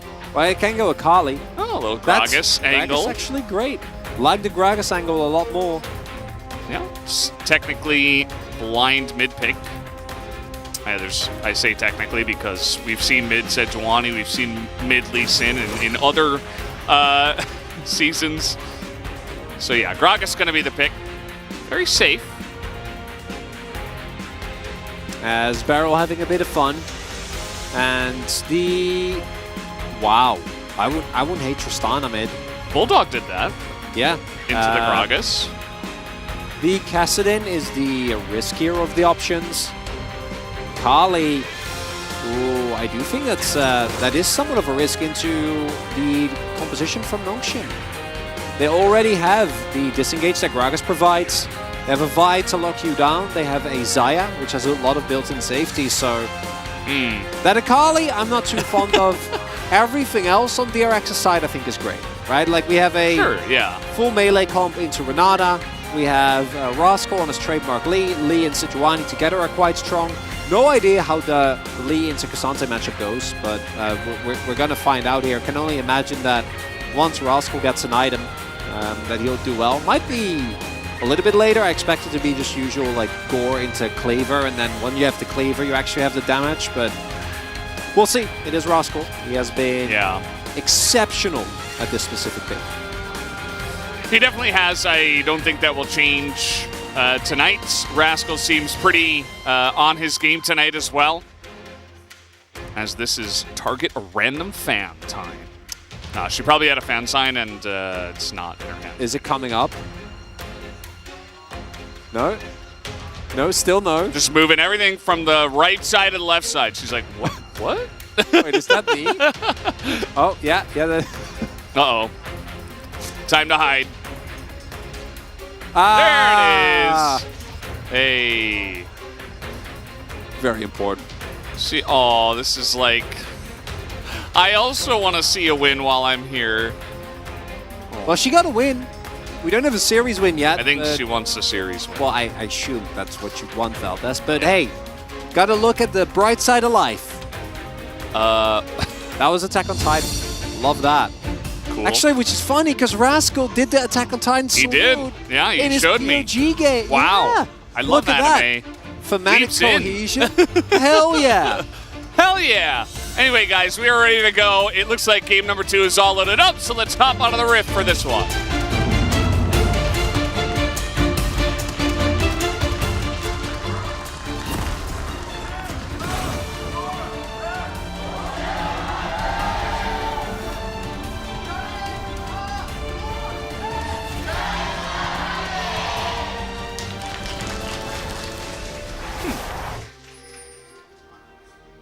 Okay. Jonah Strong's like, by the way, Rakan went over the wall, and he backed and placed a ward. Thanks, Jonah Strong. Valdez. Yes? You said earlier that you love anime. Didn't you? Did I? Yes, you did. Which I don't remember that. Which animes have you seen? Any of the recent recommendations? Death I've been Note. trying to to get you to enjoy. I saw Death Note and 100 episodes of Naruto. I saw like 10 episodes of Cowboy Bebop. That was very good. I don't know why I didn't finish it. Couple episodes of Tokyo Ghoul. Yeah, well, it's best you only saw a couple episodes of that. Oh, there's a lot of big fans of that one. I mean, Season 1's pretty alright. Season 2 gets not so great. I've heard the manga's wonderful, though. As this top lane matchup, I'm super excited for. Rascal, as mentioned, was a particularly into Gnar aficionado of this matchup. The scaling buffs that came through to Lee on this patch should also be good for the top lane Lee variety. And let's not forget that we did see pretty substantial nerfs to the Cassante on this patch. Oh, a little knock up here, and a heal used. Nice play from Peter to start that one off. Level 2 is in, the Q lands, and he's looking for an execute, dodges the Q of Dundun. He's not quite ready to get the kill, but you can see already this is lining up for a potential second Rascal carry. carry. His Q. Yeah, he's gonna at the very least have Prio on level 3, or might look for a more aggressive trade when he does hit that. Just trying to bait Dundun into a false sense of security. Well, he needs to be careful, because if top lane Lee falls behind, I don't think you do that much. Nah. Unfortunately, so can't afford to take any huge risks. And Dundun still able to hit his level 3 timer in time, so not going to be too bothered, at least for now, as we do have Sylvie pathing towards the top side of the map. Could possibly look for some action, as you can tell how starved we are for new and exciting matchups when we've just been looking at top lane for the last 3 minutes. Well, we did see Peter grand entrance. Yeah. Yeah. Yeah. So, sorry. Yeah. 3 minutes and 15 seconds. Yep. Yeah. Okay, we're back to the bottom lane. All right, go back top. I've seen this before. We have. Although Zyra Khan, you know, it's kind of cool that it's making its way back. I like what Zyra it can do into hard engaged comps when you decide to basically just draft without looking at your enemy's composition. Not going to name any names, but you know, that did happen. There is Sylvie. Uh-oh. Dun-dun. Yeah, and here's Sylvie looking for the angle. Rascal gonna spot him. I think he should have, I mean, safeguard to the wave that's coming in, and look at that, totally Juan. fine. Immediate counter jungling. Whoa. Very nice. Rascal going to be completely fine. And yeah, Dundun's real low. He's gonna have to back here. And this is a colossal top gap that is happening here. Looks familiar. It does. Yeah. And this is, as mentioned before, part Dundun, but we've also seen Dundun have some great games, particularly in Cassante. So I'm going to be positive and just give all the credit to Rascal as... Okay, nice body slam, but now Fiesta only has a flash, and he will have to use that. So, nicely handled with the situation he was given at least. Flash and fast trade as Rascal takes a turret shot.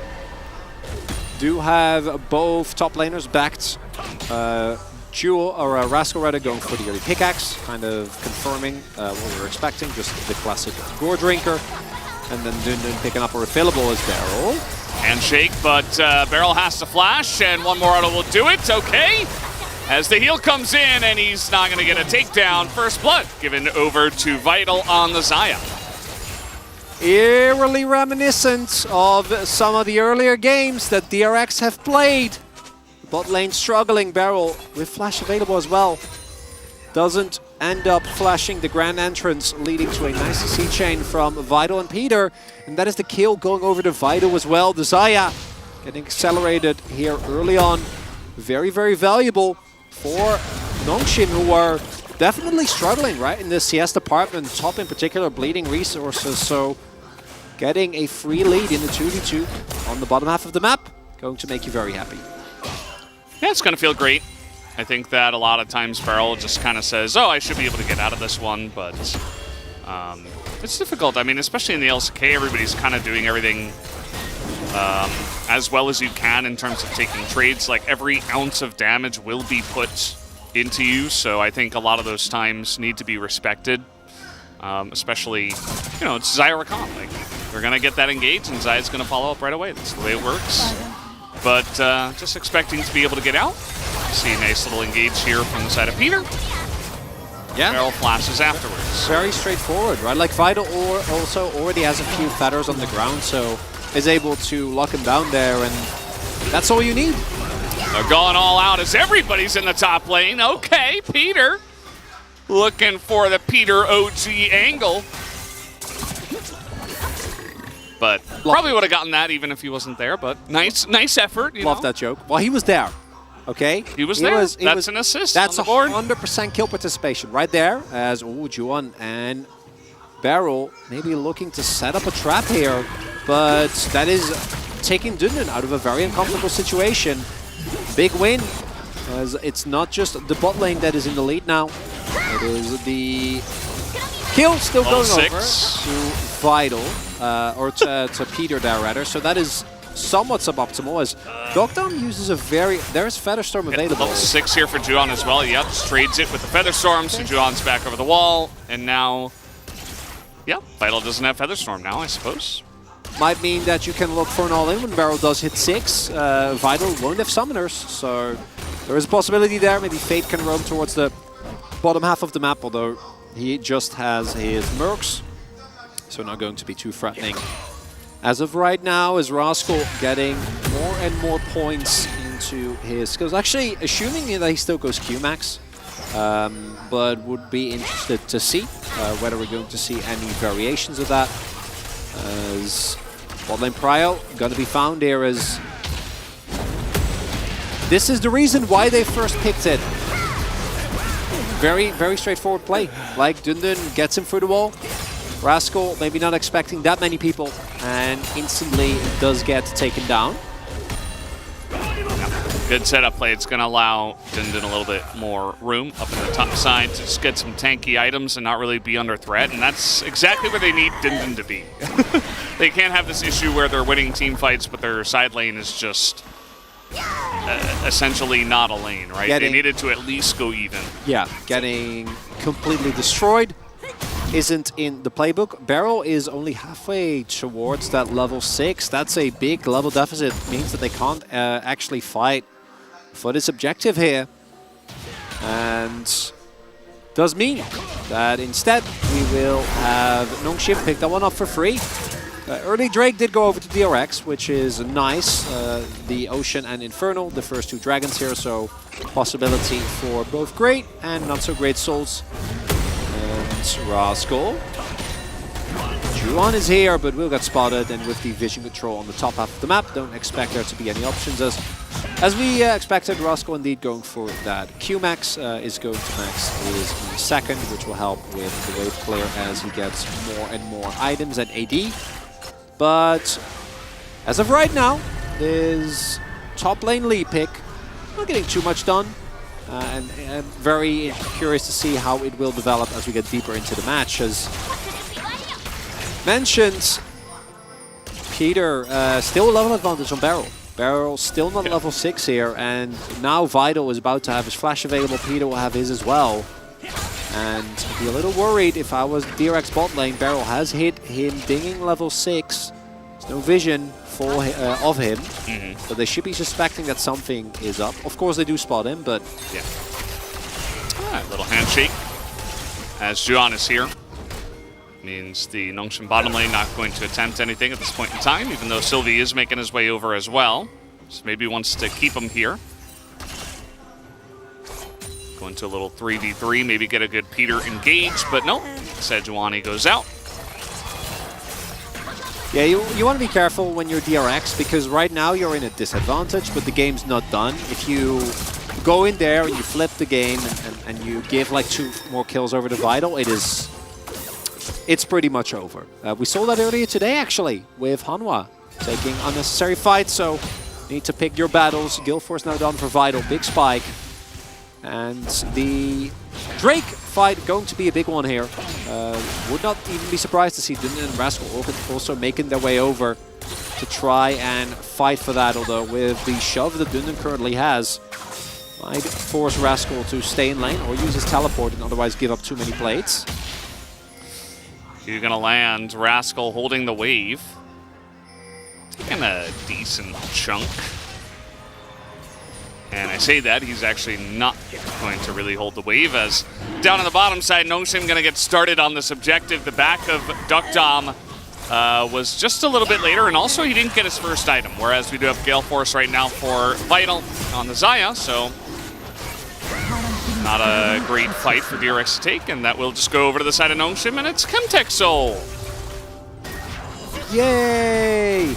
I do like the Rift, so I'll take it. I know you're a non-soul believer like many of us, but you're also a notorious plant hater. Yeah, notorious plant hater. Yeah. That's me. Yeah. Ooh. Do spot the Vi here. Important, if Barrow and Dugdom go down again, there is a Herald. That's going to get placed nonetheless, but should at least be able to deny them getting too much value out of it. Will just be the straight up 2 plates, without an opportunity for more to happen. I do have Juan. Oh, trying to be safe here. And nothing happening. Peter just inciting fear in the heart of his enemies. It's like, by the way, where's Xayah Rakan? Look at how far I can dash. Isn't this cool? Then he just backs away. Yeah, pieces out. Yeah. Doesn't actually want to go in. Wouldn't even be surprised. They do have a ward there on the other side of the river, so... Or on the other side of the Triber's ward, so maybe soul that. And right now, game state becoming a bit more leisurely, Veldas. Unlike game number 1, which was a lot of anarchy, a lot of mayhem. It's like, you know, being at the doctor's office with your baby or something. You know, it's kind of all over the place. You don't feel very organized. That's a very specific Neither of us have kids, but, you know, maybe in the future. I would imagine something like that. Well, you have a cat. I do have a cat, yeah, she is my child. Yes, that's true. But besides that, you know. Whereas this game is kind of like, you know, you're sitting on a bench next to the river. In the park. Just minding your own business. Yeah, the river park, you know. Yeah. There's great river parks in Seoul. There are. There's Absolutely. a river that goes right through the city. It's a very nice river. Has a lot of benches and places where you can picnic and, you know, pretend like you're watching this game. Well, if you have a phone, you actually can. Yeah, I mean, you could be watching this game at the same time. That would be a very nice Maybe you are. You know, spring is right around the corner, I think there's one Valdez. viewer who's doing that right now. At least one viewer. They're talking about me. You in the chat. Only if you're on the Han River and watching this game at the Well, same hey, time. if you're in any river, you know, yeah, good sure, enough. yeah. I'm not trying to be exclusionary of rivers here. Yeah, we have some hate great, to be exclusionary. We have a great. Is that a word? I don't know. I don't think so. We'll make it. We'll make it work. We actually have a ton of great rivers in the Netherlands. Nice. Yeah, you want to try and say some of their names? Yes, absolutely. That sounds like the perfect thing for this game. All right, so let's a start famous off one, easy. Damas. Damas? Like Demacia? Kind of, yeah. Damas. Which is also what my name is actually a distant derivative of. Oh, wait, is it the Maas? Yeah, it's like the. Oh, yeah. okay. The river is called Maas, so it's Damas. Is the? Yeah, okay. it's the same. Yeah, it's just the, but with a D instead of TH. Okay. Yeah, same thing. Okay. Damas. That's very easy. Okay, you want to try something hard? Well, let's wait, because I think we might have a fight. I think we're gonna have a fight. Yeah, back to this topic later. It's very important. And okay, let's see how this fight is gonna go. You see that Peter and Fiesta, Vital all here on the bottom side, as they do have to go through this choke. A couple of them making it on through as Rascal's trying to get the angle. They're trying to just burst down the Cassante. Generally not a good idea. As Zundin is totally fine. The engage in the backline is huge from Nongsim as Peter gets in. Fake gets in as well, but he will get out. And Rascal, actually, the core trigger value is massive. And the Shuriken hits. Fate is looking for more as somehow, some way, DRX eke out the fight in this one. And that was so close. Fate goes down almost at the start of that fight. But the execution there, Rascal, I think, getting a multi-man kick, really the big difference maker. Insane Gore Drinker value as well, amidst multiple people. And crucially, Nongshim not able to get the execute on that Akali, and even with a lot of damage being thrown into Dundun, it's DRX that not only win the fight, but get themselves the Herald as well. And that's the big thing, because that might set up for a subsequent Drake, might allow them to claim the first turret of the game, because right now, all turrets still standing, and 1.5k gold lead already can turn into even more if they are able to leverage the pressure that Herald is going to give them. Yeah, pretty interesting set of circumstances. It looked all good for Nongshim. I mean, it threw so much, including Juan's ult into a Cassante, and then Rakan gets a 2-man engage and knock up in the backline. Like, and then how does it go awry from there? Like, everything looks good up on, like here, and Peter hits 2, but then the crucial damage just isn't that. Look at this. Yeah, that was what I was talking about. That wins that fight. That's it. That's it right there. And with that kick, like, even if Fate ended up dying, do know that the health bars, oh, we already have the Mad Movie ready. Yeah, next time you feel like you're ELO held, just watch this game. Not saying that, Rascal. I'm not trying to insinuate that. I'm just trying to say, like, well, this is the effect that one person can have on a game. Yeah, like, well, it's insane. Let's if we're honest, Valdez, Rascal at time was the ELO hell in this this season, but in this series, he is ELO heaven. He's bringing. He is the Smurf. He actually in is. the game. Yeah. And that's in back-to-back games, right? Like, that play right there might be a double POG angle here, because if they don't win that fight and the Herald goes over, the Nongshim composition in the late game is very threatening. But it wasn't just that they won that fight and then are now going to take the objective. Well, generally don't want to face check that brush, as Peter is Rakan, so he is able to just hop out of that one. The handshake did not hit, but of course did go berserk, but should be the Chemtech Drake over to DRX at least. I do think that they need to TP Fade up towards top though, because if they do end up losing their turret, that would be unfortunate. They still have the Eye available, and giving up first turret blood would be very unnecessary. So hoping to see a response to come through from DRX. Nah? No can do? Not feeling it, no. Okay, well, that's going to be the gold lead gone then.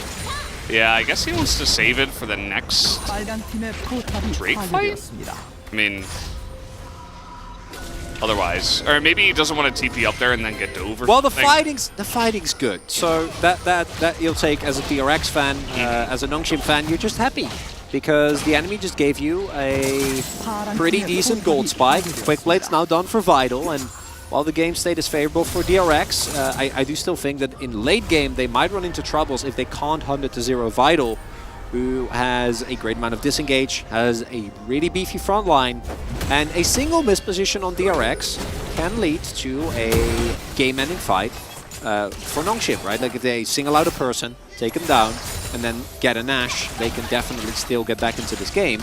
And this is DRX, and they have been making individual mistakes pretty consistently this split, so shouldn't get ahead of ourselves just yet. Where's Stuck Dom going? He's got a couple of wards on the other side of that brush, so I guess maybe just checking the brush for a control ward, sees it, pops over the wall. It's fine, but there were like 4 Nongshim members just waiting like hungry wolves in the side brush. Here's Rift Herald. Second one. Rascal now also has his Black Cleaver done. And that is going to make him a lot more threatening in the side lane. As mentioned previously, as the charge does come through. But not going to be enough to get anything else going for now. And this might just be a fight at every single dragon.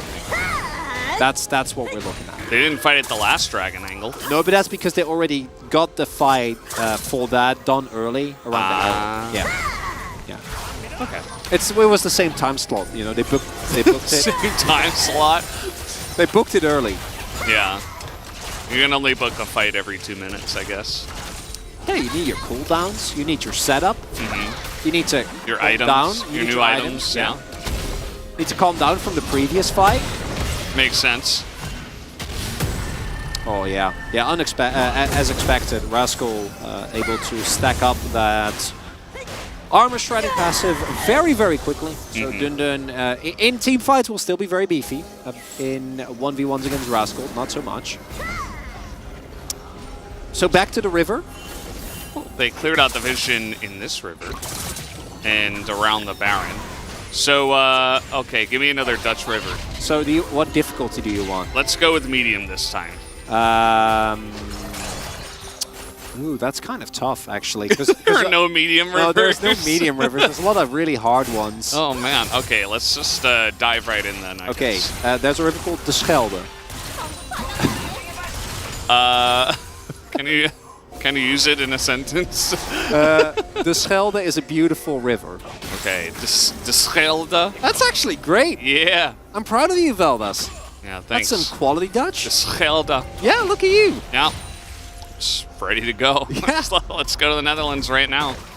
I mean, we have this game, but maybe afterwards? It's fine. It's fine. Wow. Okay. We have the space to cover it from here. Oh. We can just call them over. Yeah. So we have a river where I'm from. It's called the Hudson. Sorry, the Hudson River. The Hudson River. The Hudson? Yes. Did I pronounce that right? Yeah, that sounded pretty good. Yeah, good job, Chronicler. Uh-oh, Barrel in a little bit of trouble. Really nice cask here from Fiesta.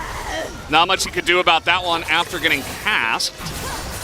Pretty unexpected situation, as down goes the Renata Glask, and now Notion looking to take over this river.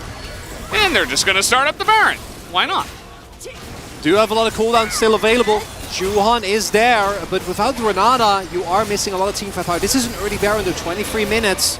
I would love a turn here from Nongshim. Yeah, they want to go for the turn. They're looking for the Seri, who is in the wall and just getting CC'd 100-0. Nothing he can do. As down goes Duck Dom, Juhan just on the run. Dodges the barrel, but can't dodge the kill. As a double kill now into the hands of Vital. Nongshim bite off a little bit more. That's the jungler gone. That's the biggest obstacle out of the way. There is still ultimate available for Roscoe and Fate. Barrel is on his way. And a lot of the turn ultimates are now gone. Fiesta almost has his cask available again. All right, Health bars. Let's see it. Gotta throw in some ults if you're gonna fight this one 3v5. That one is going to hit a couple of them as Rascal and Fate are kind of just fighting the front line. They're trying to get in. The kick actually gets the Baron. Are you kidding me? As down it goes.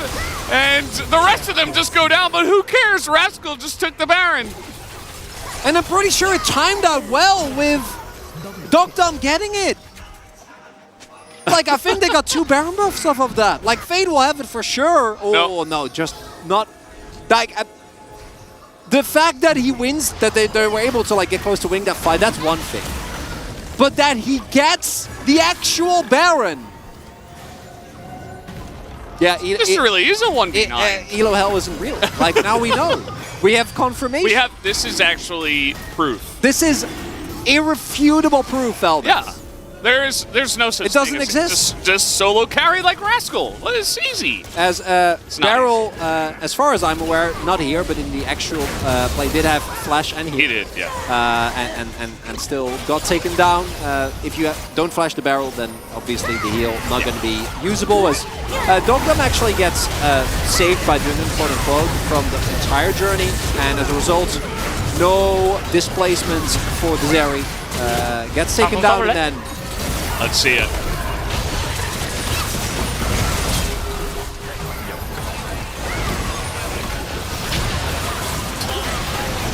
So what happened there is, I think, a mistime. No words at all. I think he was like, how did I get that? Yeah, so what I think happened, it's hard to sell in the first person. No, we're just fighting everything into the Sejuani, and it works. 100-0, doesn't matter who it is. Rascal, nice kick again. Lots of damage into the back line, but it's only Peter and Fiesta that have taken damage on the side of Nongshim, so they don't care. As now another 3v5, Duck Dom's still alive. Still a chance, I guess, with Fate around. He's still got his ultimate as well. Outposts are a little low. Dundun, Vital still have their ultimate available. You can just let this one go, DRX. It's just a Chemtech Drake. It's just a Chemtech Drake. But if I'm not mistaken, what happened was the Fatal Recall from Vital and the Smite were mistimed, so as a result, it was like 35 health on the actual Baron. And then... Yeah. That's how that would do it, yeah.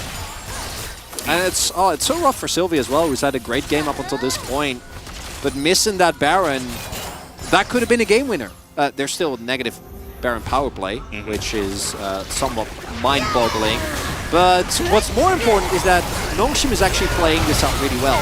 Joan, with the current game state, is not tanky at all. And even with that kick, Dogdom hasn't really hit critical mass. And the Barrel ultimate doesn't hit anyone that actually does damage with AD. So hits two people, but it's mostly just a CC tool. Doesn't actually have the ability to do any meaningful damage. And game looking dead even, Veldas. Can still go either way, but Vital being as fat as he is a... Look at the scrap. Yeah, it's a really, really it's tough... neck and neck. And the only reason why I would believe in this game to end well for DRX, despite there being a monster-fat Xayah on this enemy team, it's because of Rascal. That's it. Well, Dogdom they also have a Zeri, yeah. Yeah, I mean, that's okay, but that's no Rascal. You know what I'm saying? Like, that's fine. We've seen Zeris before. Dogdom's down a full item. I think he should be able to buy something now, though. The F-Soul, probably? Okay. Okay. Or Dominic's. So... Be a little bit delayed on the spike, but he is going into, you know, Radiant Virtue, Vi, Cassante. No, it's a great buy. You know, you kind of have to go for that.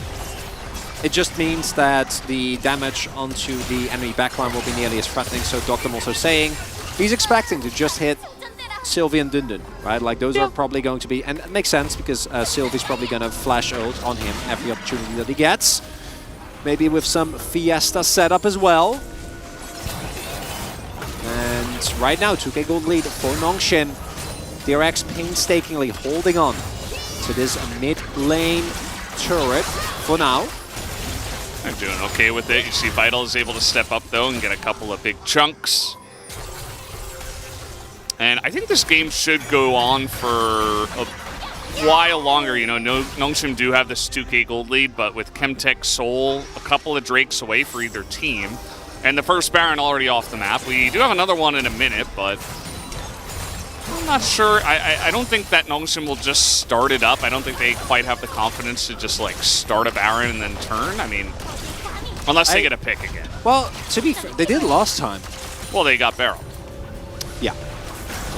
Yeah, that's true. And we have seen Nongshim have some severe issues with closing out games before, even when they were in good game states. As if I'm not mistaken, Dogdom is a single kill away from 1,000.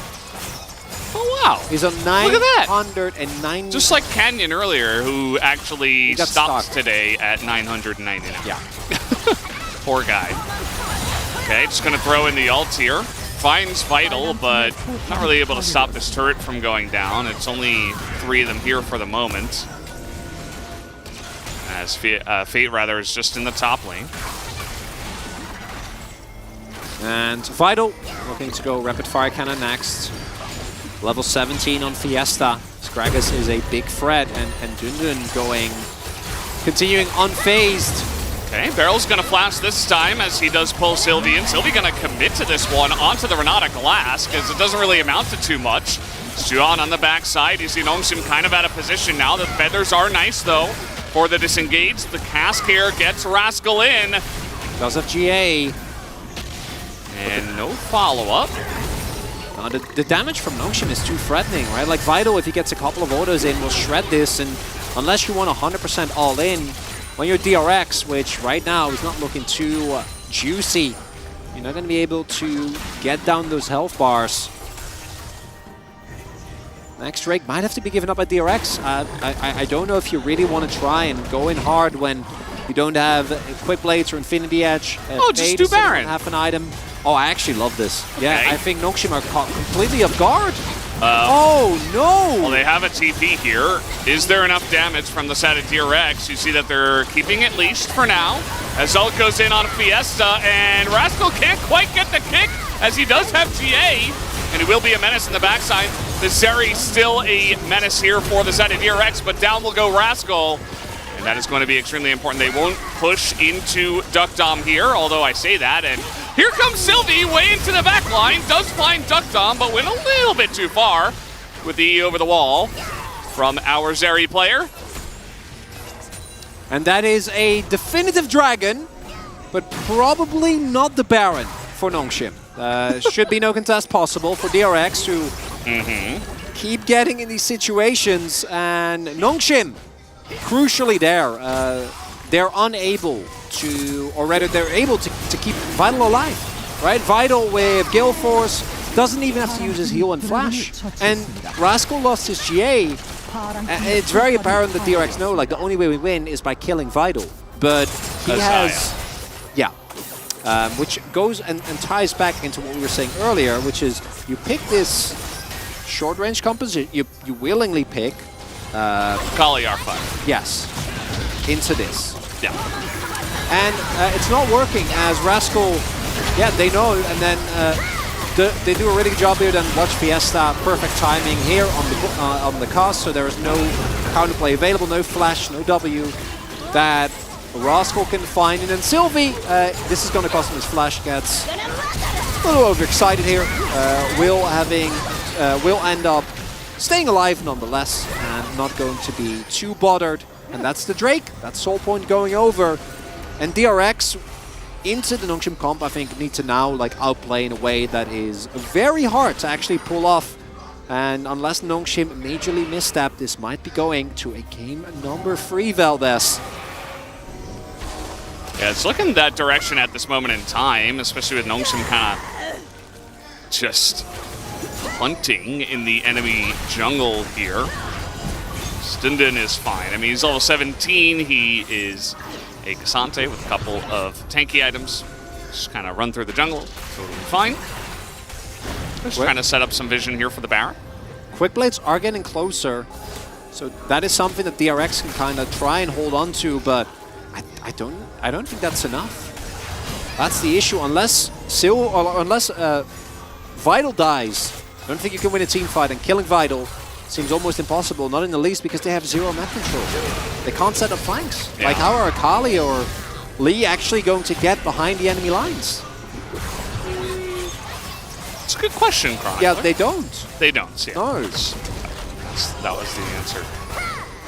The answer not as good as the question, unfortunately. Not in this case. Bit more straightforward. Yeah. Well, I think that DRX are doing a decent job of at least, you know, making sure that they're not doing the Baron. Nongshim not really denying total vision at this point in time. Even though the ping's going down. Yeah. Pings are here. They're going to start it up now. As, I mean, they do have a couple of Embers with the throw wards. Yeah. Rascal here. They gotta just kind of send it, but it's not gonna work as in goes the Sejuani, and down will go the Sejuani alongside of the Baron. As Nongshim do take a massive chunk out of this game now, 5,000 gold ahead, and looking to get a big push on with this Baron. Looked a little dicey there as Peter got knocked up, but there was no punish potential. Barrel backing there meant that there was no big AoE teamfight ultimate for the Renata available either. And Nongshim, with this Baron buff, should be able to break open the final shell of turrets that are still on the map here. Try and get those inners, maybe even the inhibitors, and from that point on, DRX, their flight continues. The Soul also looking to go over here now. Not the most relevant Soul, and Eldor is still a good amount of time gone. And Duck Dom got his quick blades, but might be too little, too late, Valdez. As Nongshim playing this game out like very methodically because they know they're in a great position and they really don't want to throw. Yeah. Really looking to do everything by the book, low risk. Keep full control, keep full vision, just use this Baron buff to create an insurmountable gold lead and then end the game. Now let's see if they can get it done here in the bottom side as Fiesta nice engaged. They're going to try to blow up the Sejuani again, and that they do. Juhan, no hope to survive in that one. That's just way too much damage here on the side of Nongshim at this point in time. The push is extremely strong. So they have Sylvie in the mid lane. We're gonna just push this one in, but they're also sieging on the Nexus turrets. At the same time, Nongshim very comfortable. Try to take this one down. Rascal has the Q on the cannon, but don't think he'll be able to find an angle here on the Vital. As down goes the Nexus turret. Down will go the second inhibitor. Nongshim now knocking on the door of this one as Vital goes pretty far forward, but Rascal again can't do much because Featherstorm is a thing. As, yep, there's the ult out of barrel, but not quite enough. Fate gets into the backline. He is just being bounced around like he's in a bouncy castle at this point in time. As now we'll go to the Nexus turrets, and we will go to a game number 3 as Nongshim pull us in to this one. Nongshim with some wonderful team fighting, a much better draft than they had in game number 2. And DRX falling back into some old habits. Those picks on barrel in particular in the mid game end up costing them greatly. And Nongshim showing that at the very least they can match DRX when it comes to team fighting, something that we haven't seen in a while. It looked at times if Rascal was going to be able to run away with the game with his aggressive play. And Vital and Fiesta both having an amazing game. Vital's positioning there, making sure he stayed alive throughout it all. But I'm looking at Fiesta, man. That Gragas actually got so many crucial picks for Nongshim, and DRX just didn't seem to know how to deal with it at all. Yeah, they absolutely did not. As we're going to take a look here at the stats at the end. Vital just doing way too much in this game. 40,000 damage. So what happens when the Xayah gets ahead, gets fed, and is playing into this low range? I only had to pop the Featherstorm, I think, like a couple of times even. Like, never even... Yeah, like twice? Really got into a position where he was even forced to use his disengage ultimate. So, yeah, pretty clean one here from the side of Nongshim. We'll see if they can do it again going into game number 3, guys. But first, we will take a break and have the space.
제리 묶었어.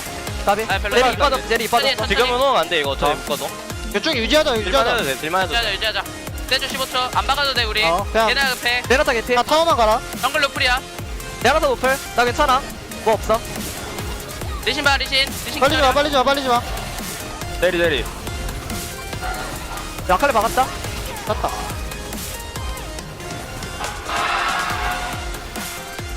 아 근데 이거 승질 코치미 뱀픽 지렸다. 잘했다. 나이스.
Welcome back, ladies and gentlemen, to the space. We're here to break down a game number 2 that Nongshim were able to take away.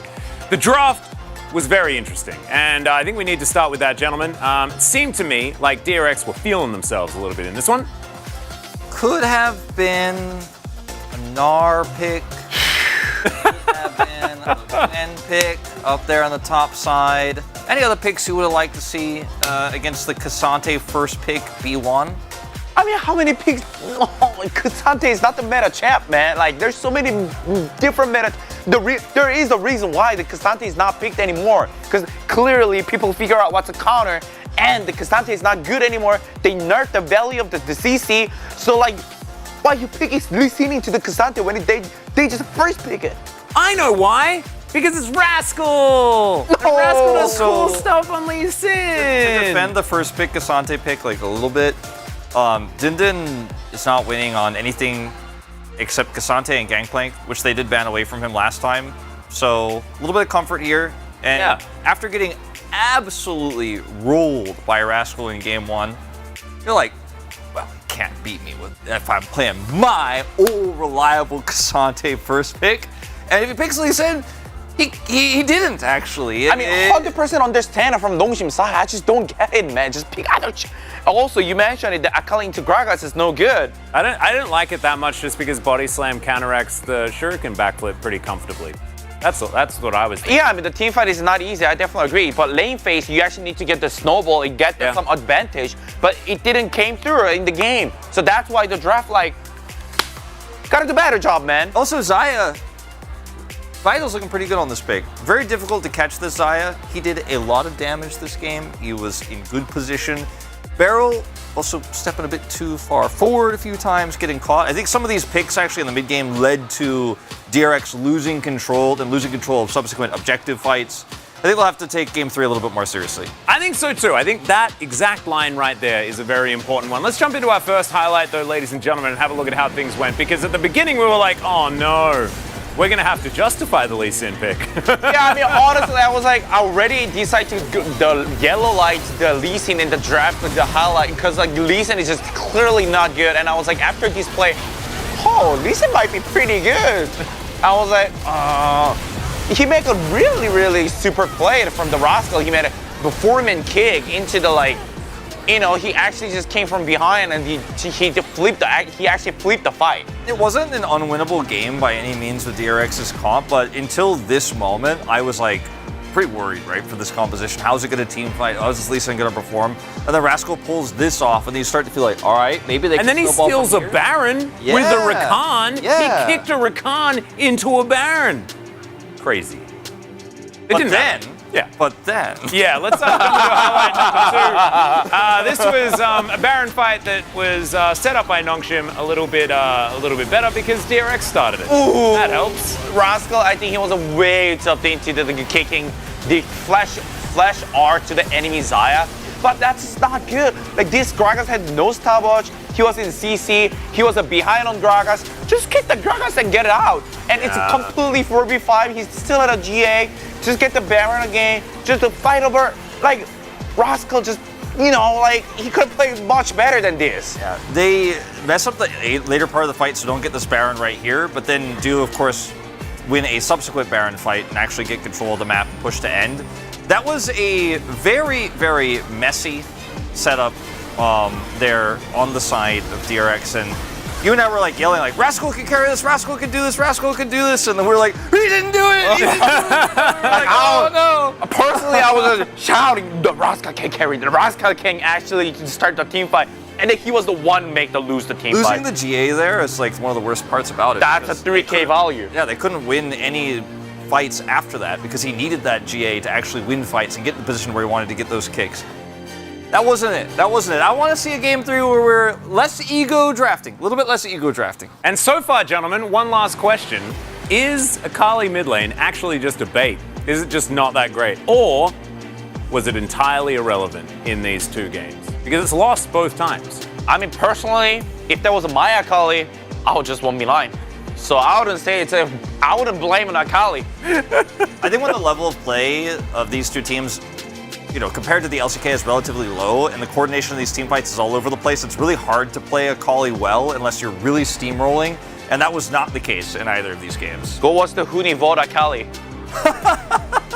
Yeah, well, final answer. That's what they should really play like, and I assume now we've got both teams inspecting that VOD with a fine-tooth comb to make sure that they know exactly what to do. And in game number 3, whoever picks Akali is going to be absolutely deadly. Thank goodness for that. We're getting towards POG very, very soon. I'm kind of interested in who's going to pick it up. I think our vote is for the boom boom damage, because it is quite difficult to vote when the game is so chaotic. But let's have a look at who picks it up. It will be Vital. Boom, hell yeah, it's his first damage. one. 1,076 DPM. That's right. His first Pog. Look at that kill participation, though. He was 2.09 damage per gold, too. Amazing. I mean, it's more so the reason why we bought him. The biggest, the important as an AD carry, the consistency, him having the bringing to the team, especially this game, was really high. Yeah, I think Xayah is really good into compositions like this that are so based on their CC, where you just can't lock her down. And she got ahead because of some of these skirmishes that were won by Nongshim early, and also Barrel overextending there on that bottom lane. Yep, a couple of stray votes going over to Fiesta there.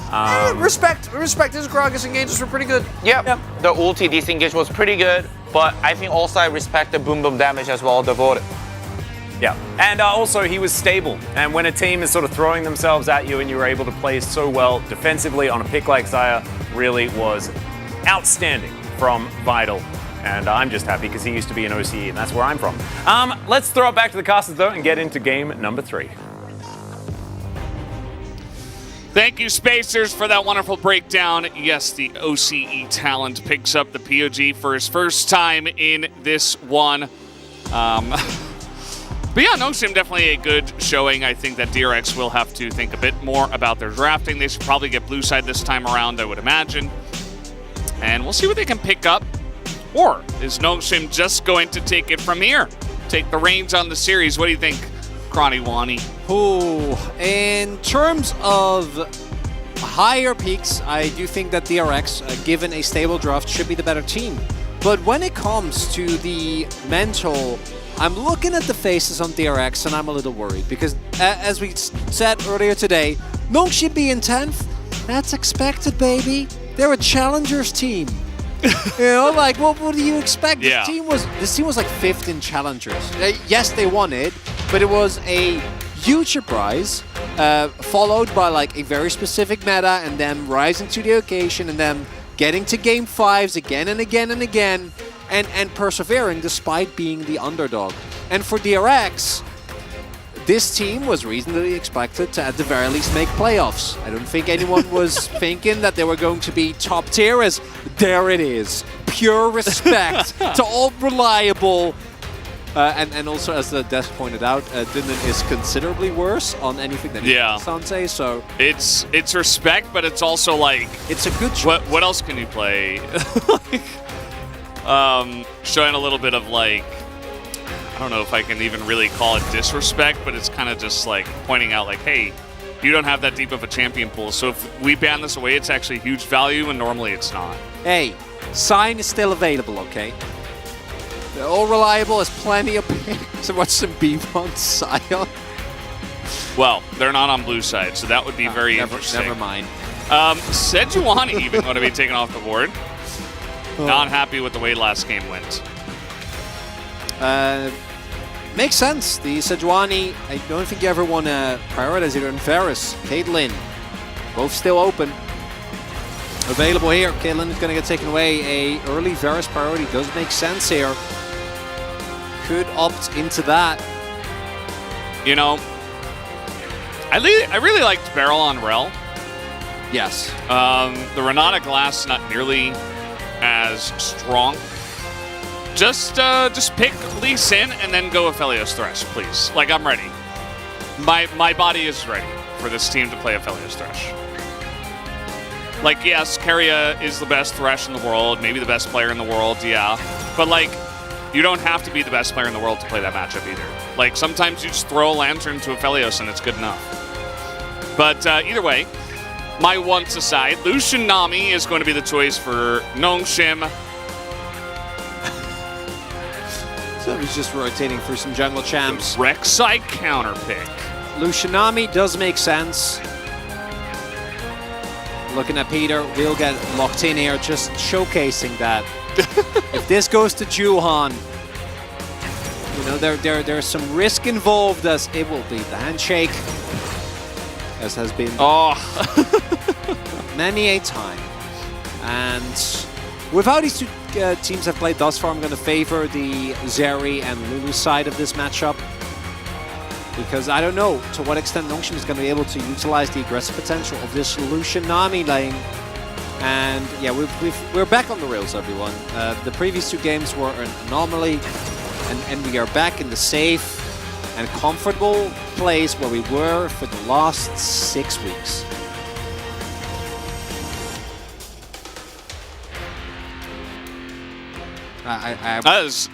So you're just nothing to say. Just letting it That's resonate. It. Yeah, I'm just waiting for the next thing to happen, so we have, you know, something to mention. Gnar, Renekton, Vi, and... Okay, Rascal's playing Lee Sin, they say. That is a Gragas ban. Another... Are they going to ban Gragas and Sion here? I think if Dundun locks in Renekton, that's a big win after his first game. Provided that Nongshim don't ban away Jax here. Okay, so they're spreading the risk. If this is a Juan Lee, then you can pick the Renekton and not face Jax. And if it is the Rascal Lee, then I think the Renekton should still be fine, provided that Dundun does a better job in the early game, but Lee not going to be nearly as scary as the Jax in the first few levels. Or do you? What's the ban here? DRX just banned it away. Ahri. Ahri. Okay. I mean, the Vi is not available. They already picked Wukong, but giving a little bit of love to the Ahri buffs, I suppose, saying, okay, this is a pretty strong pick, as Renekton is back for Dundun. At least this time he doesn't have to play into Jax. Might be the Gnar, also not a very fun matchup for the Renekton. And what is going to be the pick from... Oh, it's very stable. It provides you with a front line that you might be lacking other words. In case of emergency, break the glass. Ornn locked in. Is it going to be a Fiesta Lissandra? I would love that. I don't know if... Yeah, I would love that, actually. I know he's played it in Challengers as well. Okay, well, in that case, seems like a pretty good spot to pick it up here. Wukong and Lissandra and Renekton, that's a good top side with Lucian Nami. Yeah. This is a comp that has a lot of agency when executed well. We saw D plus Kia run a very similar comp and stomp with it. But this is Nongshim. They are they are 10th place. Yeah. And D plus Kia is second. Yeah. Rascal on Ornn after the way Game 1 went specifically, even Game 2, I'm just a little bit disappointed. I feel like, you know, you had an excellent opportunity to get a more aggressive counter pick for the Renekton. He already proved he could do it on the Jax. Jax is not the only pick that can do something to Renekton, so instead he's just kind of on, I'm going to upgrade Duck Dom's items duty, which I feel like they could have used Rascal a little bit better, to be honest, but... And I know that Ornn does more than just, you know, upgrade items, guys, but... yeah, bold of you too. I don't know. And he is the Mage Warlock Assassin in the top lane, but at the same time... No, I would have rathered something a little bit more aggressive, but... I get where you're coming from. Not here in Game 3. Veldas, but with how these games have been going, I don't mind erring on the side of caution.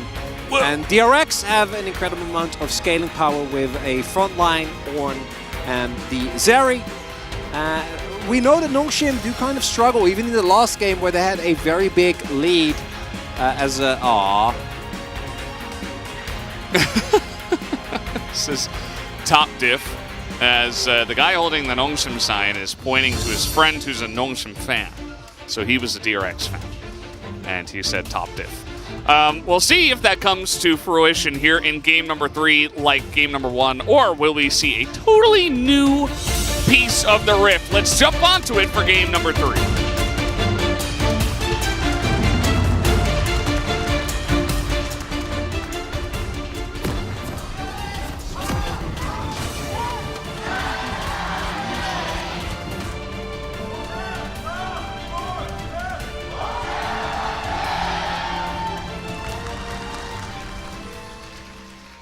So in the last game, Duckdown was able to hit 999 kills. Do you think he's going to get his 1,000th kill here? Yes. I think he'll be able to get 1 kill on Lucian. All right, I'll hold you to it. No, he's not playing Lucian. Oh, It's okay. He's playing Zeri. There's only one other option, so. Thanks, Veldas. Yeah. It's been a tough day. For me personally, I mean, oh, okay. I was like, I'm having a great time with you. As Nongshim, with this composition, if you count the game that we played earlier today against the where D+ played a very similar composition against Hanwha, it was very swift and very merciless. And DRX, all they need to do is avoid that specific scenario. Early snowballing is a big risk. As if that Conqueror gets proc, that's... Oh,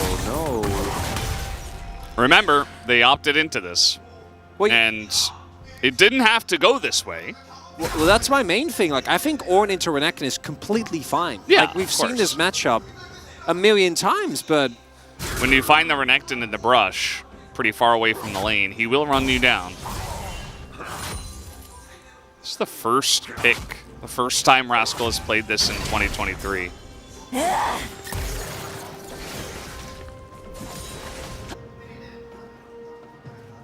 He used to be one of the big Ornn guys.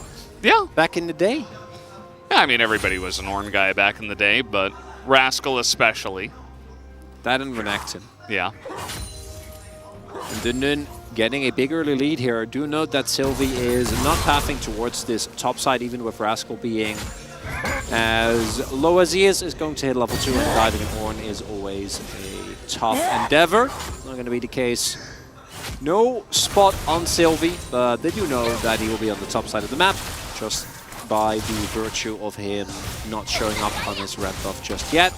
Opposing sides here for the jungler, so Dundun can keep playing aggressive, knowing that Sylvie is there. And with Dundun invading, they will have a decent amount of vision. They will be aware. You see the ping go down, so they know where Juan is. Not that it matters. Fido and Peter are close underneath the turret, so as long as they are not in dive range, they should be completely fine. So, Chronicler, we learned about one Dutch river. How about another one? Well, we learned about two. Already want to go there? Yeah. Is it already? It's already time. Yeah. I mean, you know, the junglers are avoiding each other. It doesn't look like anybody's going to dive anytime soon. I'd rather talk about Dutch cities as opposed to rivers, though, because people will be more incentivized to visit cities than they are rivers. Okay, sure. And everyone only knows the single, you know, the Dutch capital, Amsterdam. Everyone's familiar with that one, but there's a ton of other great cities. As we actually have a GSUN question. Why is orange the national color of the Netherlands? Because our royal family is called the Oranges. Yeah. They're called the Oranges. Yes. Well, from Orange, but effectively, yeah. The Oranges? Well, in Dutch, yes. Okay. All right. Just wanted to clarify that. Okay. Yeah.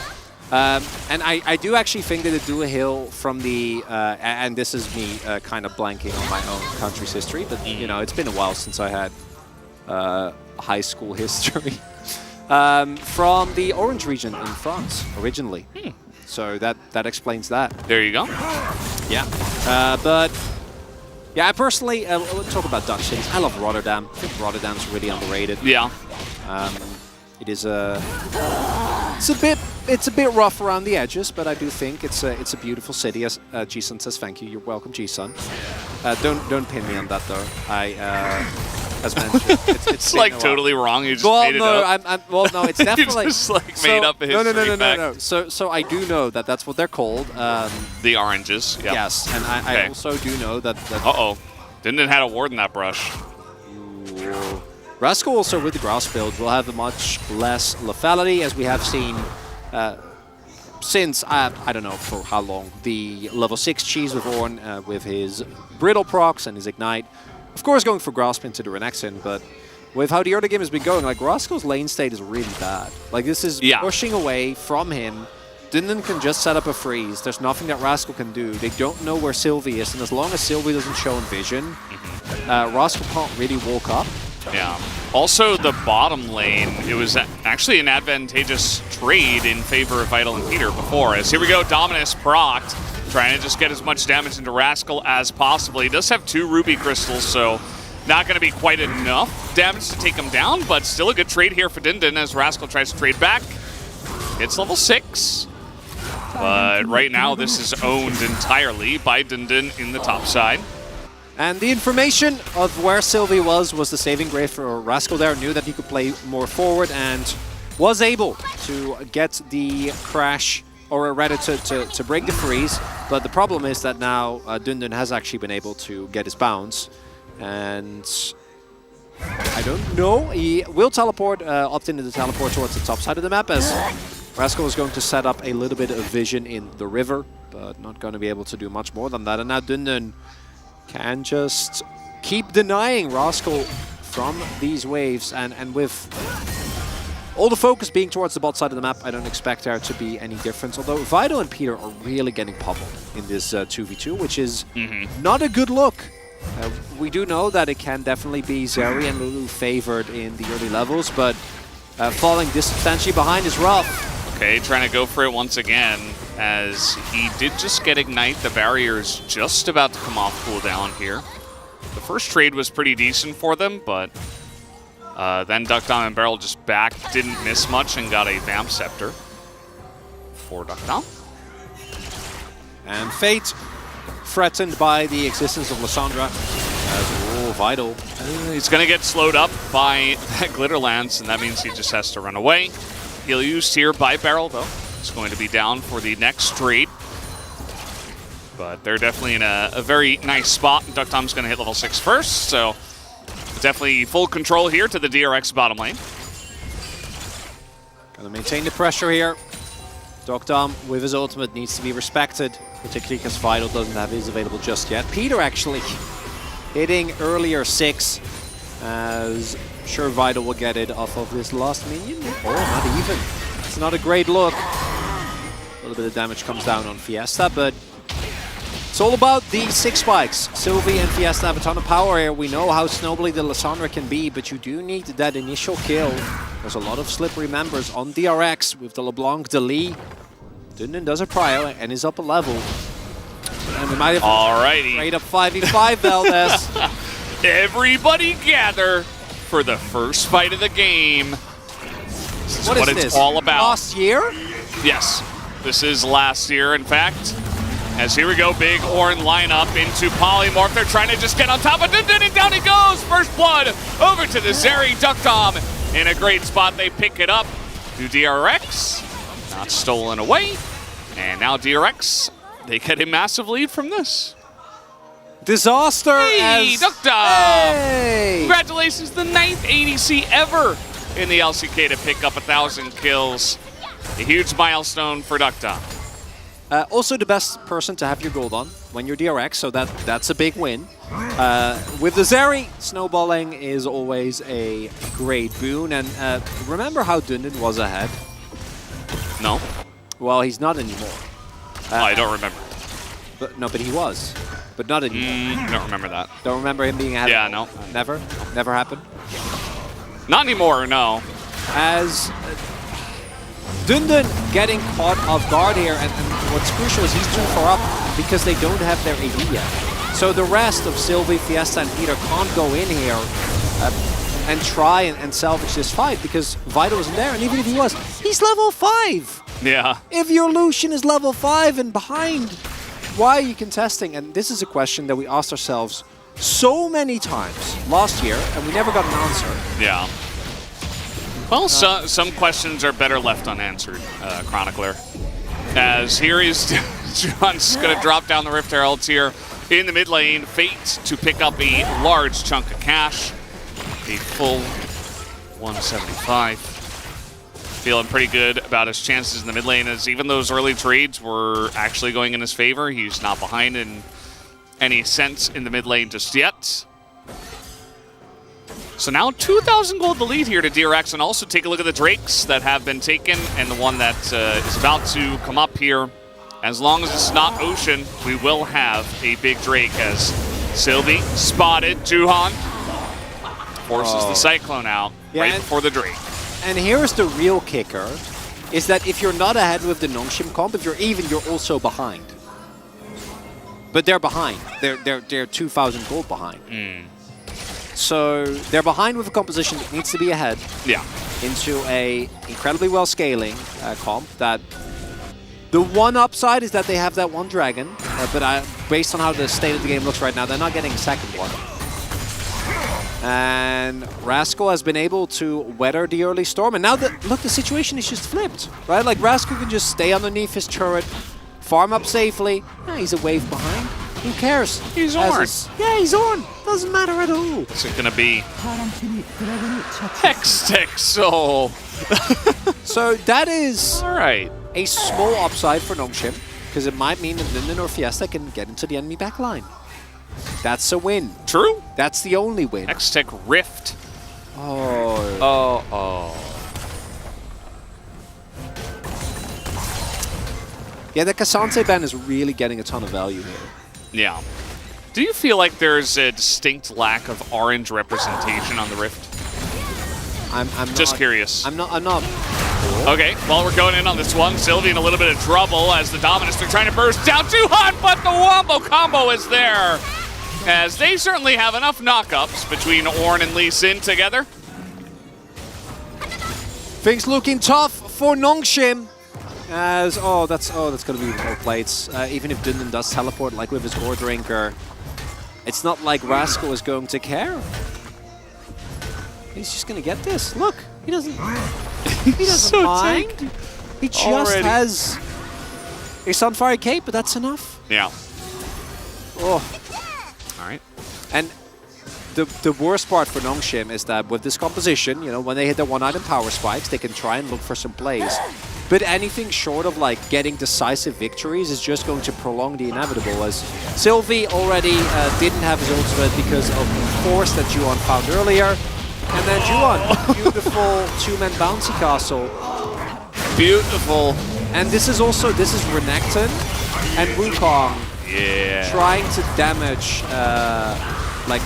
Rascal actually takes 0 damage because he has a Sunfire Cape into 280 characters. Yeah, you got to try and force something. All right, Beryl has flash. She's able to get out of that one. Juhan with the wild growth. The Zing goes vital really aggressively, trying to finish this one off, as now Fate's going to have to hop the wall as well. Everybody on the side of DRX, they go deep. They're not able to be taken out. Oh, no. You need those kills, Valdez. You really need them. Oh, boy. And instead, you just flash. 2 flashes for nothing. And the saga of Nongshim is about to take a dark turn, Valdez. Yeah, it's a rough spot for them. I mean, they used a lot to try to get that to happen. And that's really the biggest issue at the end of the day. The Ornn is actually getting really fed in this game. There's 2 plates were taken down, but only 1 was gained by Dundun. And Rascal soon will be immovable in the top side. I'd argue he already is. He's proxying waves. Well, he there are be doing 3 that. of Yeah, them there's up there. 3 people. Yeah, you have Juan, but still should take it a little bit easy. I mean, one of the people is Peters, so. Yeah, who is a fish, a threatening fish. True. Valdez. Can't underestimate the fish. Very true. Fish are very important. So you were asking me something about orange earlier? Yeah, the orange representation. It's not like a lot of items that are the color orange. Well, there's we have Gnar. And we have Gnar. And Sunfire is like an orange hue. Lee Sin's got like some orange ability. Yeah, but I don't particularly love the color orange. It's not my like. But it's your national color. Yeah, I mean that doesn't matter though. I'm not. That's. I don't love it. Okay, that's fine. I'm not a huge fan. Sure. It's a bit too in your. I like my favorite color is forest green. Forest green. Yeah. Oh, we've got a lot of that here on the Rift. Oh, I'm in a great place. Absolutely. Yeah, it's very cool. It's a nice little wombo combo this time from Nongshim. They try to take down Duhan, and the double Cyclone is pretty massive, actually. Rascal is killable, it turns out, as they don't quite kill the carries in the back line. The culling will do a nice number to Duckdom here, as he is going to go forward once again. Has that ult up. And okay, the W does come in as Fiesta tries to force it in onto the Zeri and turn this one around as Duckdom is going so deep and nobody can take him out. As even Fiesta will also be taken down. DRX are able to take this fight even after the beginning of it. Great attempt at a Hail Mary there from Nongshim turns into absolute disaster when everything gets thrown into DRX, but the crucial members, they stay alive. Going for this objective is one thing, but I actually love this. Like, you gotta try something. You're not gonna win the game otherwise, but it takes so long to kill Juan and Rascal that now, like, Peter can't join this fight. Dundun is dead. Vital is not able to get enough damage done with his ultimate, and then Duckdom flashes forward here, and I think they get away.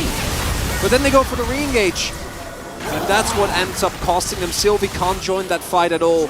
So they are effectively down a member, and if Fiesta would have just played that a little bit slower and get out there, like, we have seen teams deal with the Zeri. Like, after she uses her ultimate and flash and E, you can actually kite her out very efficiently, right? Like, I don't know about that one. You can do that. That is a distinct possibility, but they didn't. Oh my god. Yeah, that's just Ludens. So, having a pretty good time with that. Wow. Is our LeBlanc player Fate, once again showing up big here in this game. And this will be a free Hextech Drake over to the side of DRX. At least Nongshim were able to get the bounty turn in the top lane. Which is why you see a little dip. Just a little dip there to get some kills, to get the turret, and then that's the end of it. And the bounties are back. So, I don't know if they left, but generally, you know, when you're not too far behind, you get the bounty, and then you get a little bit of time, and then it leaves. But they're still here, Valdez. They are still bountying it up. And I don't see a lot of ways back in for Nongshim. You're really counting on Duckdom to make, like, colossal errors. Like, he has to be Eing into Fiesta, Sylvie, and Vital. Fiesta's like, I want to get the sick angle. Nobody's going to see it coming. Goes straight onto the control ward. That, of course, he didn't know was there, but now that means he's just on the run.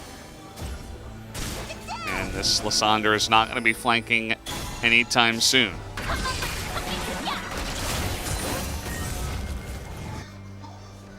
And what do you do in this situation when you're DRX? Or when you're Nongshim? Oh my god, I swear, Valdez! Oh, this game is throwing me off! Yeah. Nice sidestep from Dundun.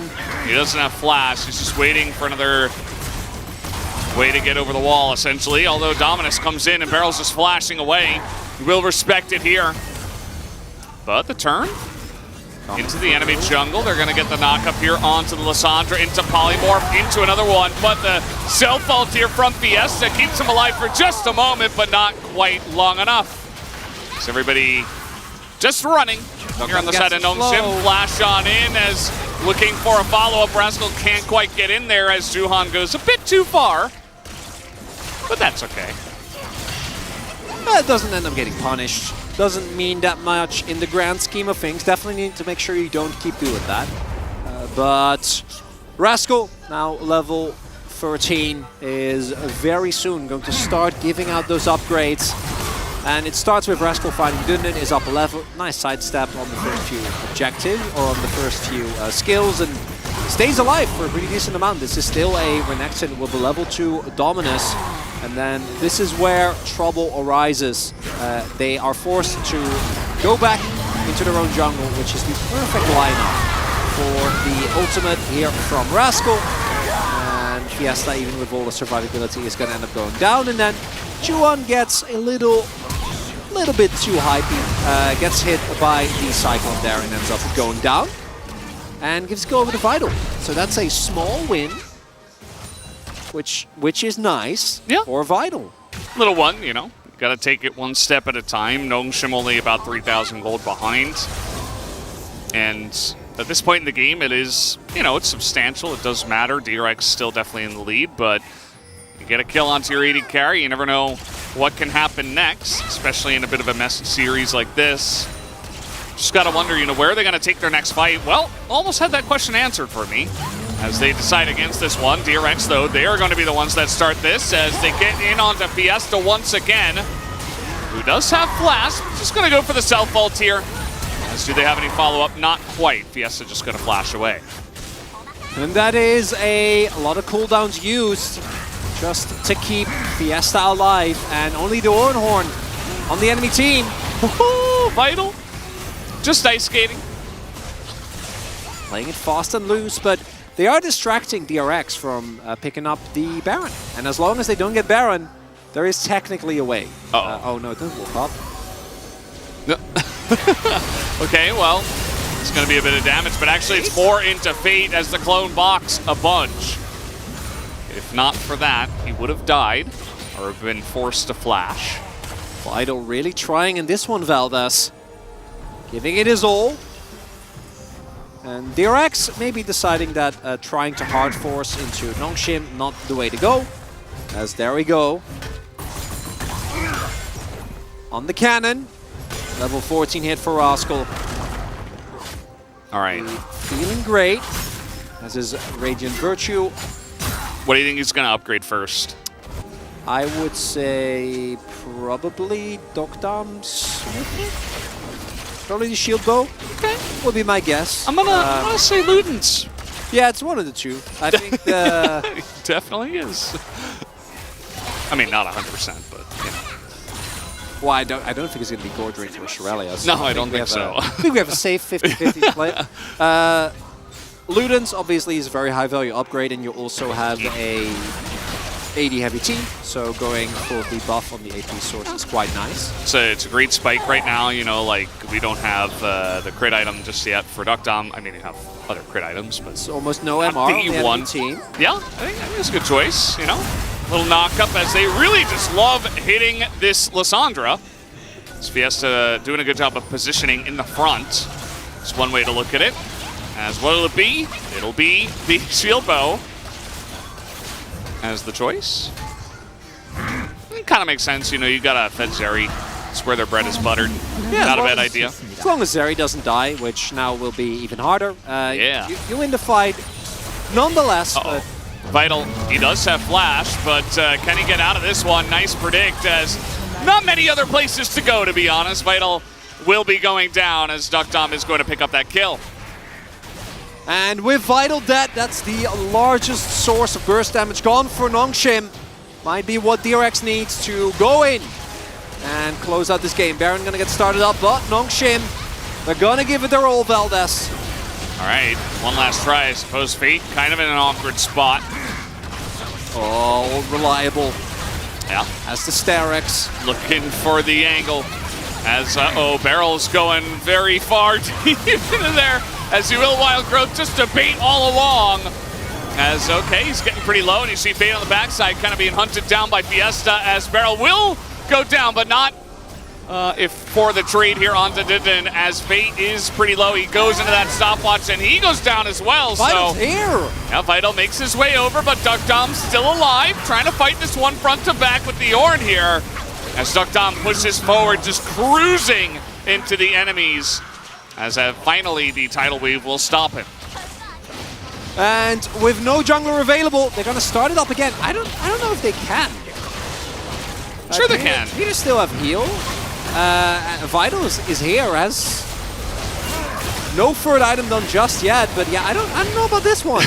You are behind the Baron. That's not a good place to be, but looks like without the cooldowns, the damage isn't quite there, and it's a little Culling scary for soon. a second. A little bit of a burst damage. No, not quite going to happen. So there is the Baron over to the side of DRX. It got a lot 이번에 얘네 여기 closer 놓아두긴 than it 하다. needed to 좀 be. 깊은데? There felt this. As a great predict here.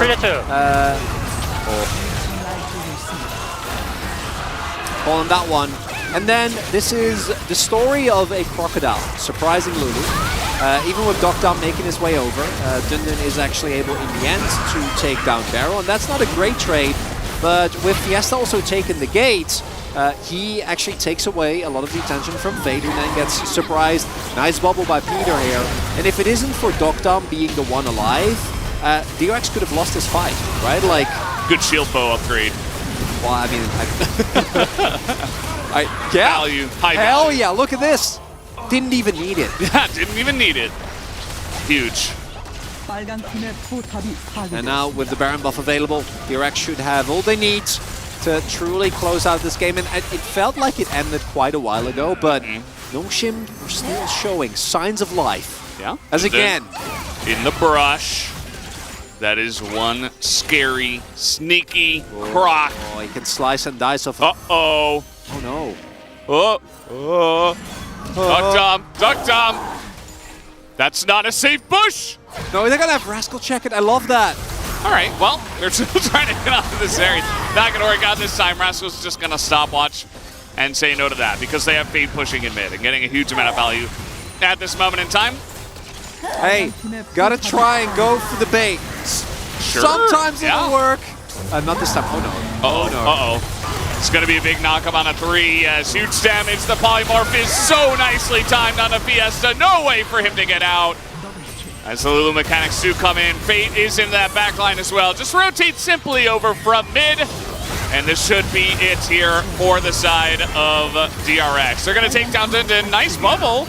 As they're going pretty deep. It's not the cleanest dive I've ever seen, but DRX will surely get it done in the end. As Dundun, he'll have a back and a dream, but in 27 minutes, DRX will get the job done and take down the Nexus for the third time tonight, winning 2-1. As the polymorph once again, Dundun just wants one more kill. He will be granted it, but only that. As down goes the Nexus and DRX win. History will not repeat itself. Valdez, DRX will not fall a second time to Nongshim. They were the only team that lost to Nongshim up until now. Nongshim 1-13. It was a hard-fought battle, but with the draft the way it was, Nongshim had only one choice. As Peter and Juan, of course. Very cute, wholesome moment there. As we wait for Juan to actually catch up. He's got too many friends on that team, He does. you know? Yeah. Don't forget, Juan and Bay used to be a combo that played on Nongshim, so sure that he was very familiar with the players. And Rascal, yeah, not the type for festivities. He gives us a little smile. That's all I wanted to see. We haven't seen a lot of that. And Juan coming up huge ever since he came in. Even I, as you know, I'm a big Croco fan, this is known, but has been doing a very important job in stabilizing this team, taking away a lot of the inconsistencies. Fate wasn't the main character today, but had a great LeBlanc game. Yeah. Was able to apply a ton of pressure, but good, for me, consistent work. It was Dokdam and Rascal. Dokdam. That's him right there. That's him. On the Zeri. Extremely clean game. Look at that. A wry smile. Arm looks to be doing a lot better as well. And DRX, it is a win that is not going to matter that much for the standings, although they will get closer now to Kwangdong. And they might even eventually catch up to Brion if they do keep winning. Yeah. And I know that 7th place is not the greatest result, but it's certainly better than 10th, and it sets you up for summer in a good light, you know? it's a bounce back, and I think the players themselves, I'm not sure in which interview, but I remember them talking as well, like, we just want like 3 or 4 wins, so, you know, to end our season on a better note. We know spring's done. We didn't get what we wanted. We didn't get the type of team play, the coherency, but it is going to be a new opportunity when summer does roll around. And yeah, this is a 10th place team, a challenger team that has severely struggled in the LCK, but sometimes you just need a win, Valdez, and that is what DRX were able to pick up here today. It was relatively clean as well. I mean, there was this fight where Nongshim actually, they showcased what their comp is capable of, which I always really like. I don't like when teams kind of just, you know, sit back and, oh, we lost, okay, we can't do much, let's just wait for them to push. Like, they got their engage. This re-engage was not great, but like, just have the fighting spirit to go on in and say, hey, we drafted Lissandra, Renekton, Wukong. We might as well press our buttons and get something going. So they had a couple chances. Wasn't meant to be. Even here, you know, gotta give it a go. Wasn't like a super clean win to the side of DRX or anything. So gave it the old college try, you know. Really did. Wasn't enough, but up until the very end, right, with the trap that Dundun tried to set up here. And then, that line up there for Rascal, very nicely done. Had some issues in the early game, but really fought his way back into this one. An important win here for DRX. As you point out, not the cleanest. That game number 2 in particular going to kind of stand out as the return of some of their more unfortunate tendencies, but in this final one, even with some messiness, still a very decisive victory in not only this game, but in game number 1 as well. The games that they won, they did look like they were in a pretty commanding position. Yeah. Rascal was like taking his gum out as Renekton is just like attacking the Lulu. The game was over, and Rascal, the warrior mage assassin Ornn, did the most damage in the game. What can you say? The Ornn pick doesn't matter. Rascal's still able to carry in some sense. And yeah. Nongshim take a big risk with a comp like this. The execution level needs to be there. We literally see both sides of this type of comp in one day, which I think is really cool. But it also puts in perspective, like, how strong D+ is as... For Dokdam, this feels much better than if he had gotten his 1000th kill and then lost. So I'm happy that it ends with him winning. And just want to see more Ezreal and Aphelios for this guy. Oh yeah, look at that! Look at that jump as well. Yeah. And Zeri gets a lot of kills. Okay, like Zeri's newer than anyone else here. Well, and also Zeri's the queen of Pentas, so says a lot. Yeah, I'm sure Dokdam has at least one on that champ. Either way, guys, we are done here on the casting desk. Let's go back to the space, see what they had to say about that game. Welcome back, gentlemen, or everyone. Thank you, gentlemen, and welcome back, everyone. My brain is a little bit frazzled after what was a pretty crazy series between both DRX and Nongshim, and it all started in the draft, gentlemen. Let's wind back time just a little bit here. The draft was very reminiscent of one that we saw from our previous series today. Yeah, I mean, DRX, I told them what they need to do. To not, I was kind of scared first time. As soon as they first picked Lee Sin, and I was like, damn, are they gonna do it again? But thank God this time they know that they build a comp around it. Lee Sin jungle with the LeBlanc pick, it was good, and they picked Ornn. But Oli lane was kind of scuffy, but I think they played really well around like 2v2 situation and 3v3, the skirmishes. It was pretty fine. One of the concerns I had was the LeBlanc pick here for DRX, because obviously it's face up into the Lissandra counter pick that Nongshim can pick up here, but the performance we saw from Fiesta, not quite as good as what we've seen from Showmaker on this pick when he's given the opportunity to counter pick.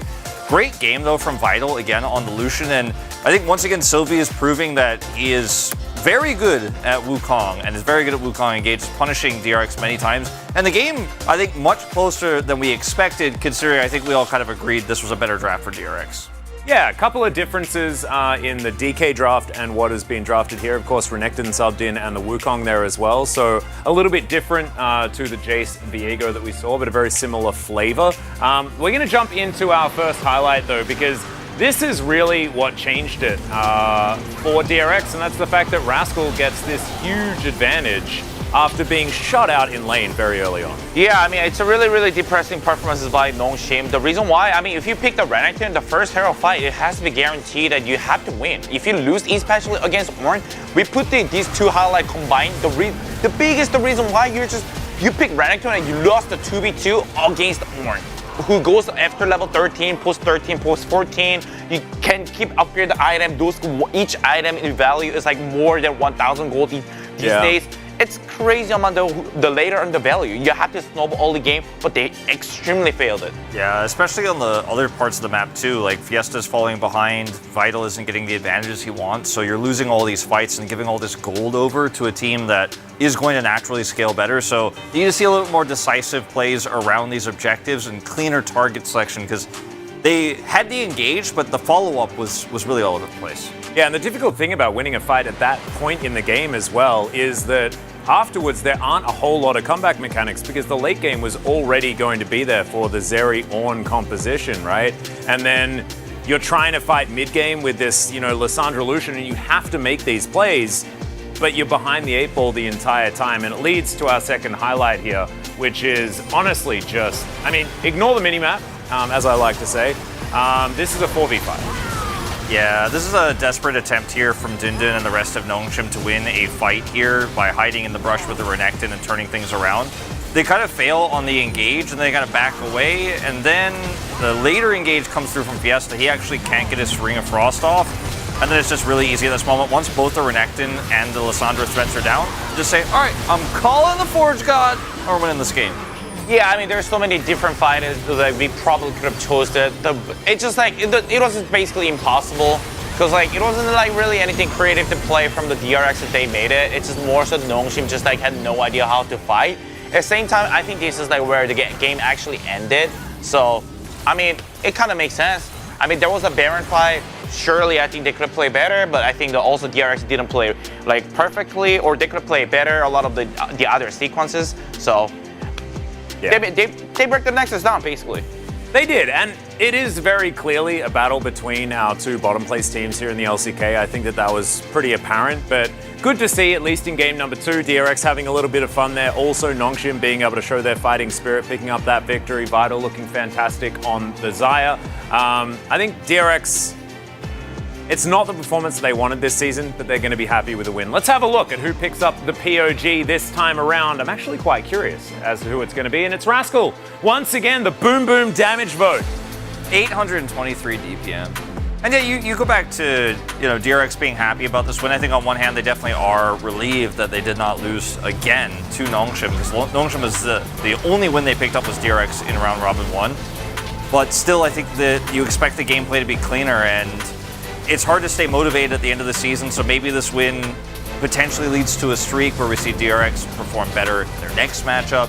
Because they have nothing to be afraid of. There's nothing to be embarrassed of at this point. You're already eliminated from playoffs, so take each match one step at a time.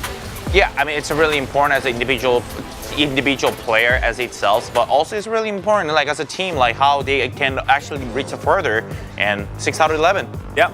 Few votes going over to Dockers as well. Congratulations on his 1,000th kill here in the LCK. Absolutely fantastic stuff. Interesting having a look at his champion pool, judging on when he started. Of course, a lot of Ezreal, a lot of Aphelios does sort of give away the type of meta that we used to be in only a few years ago. But now things have definitely evolved further away from that.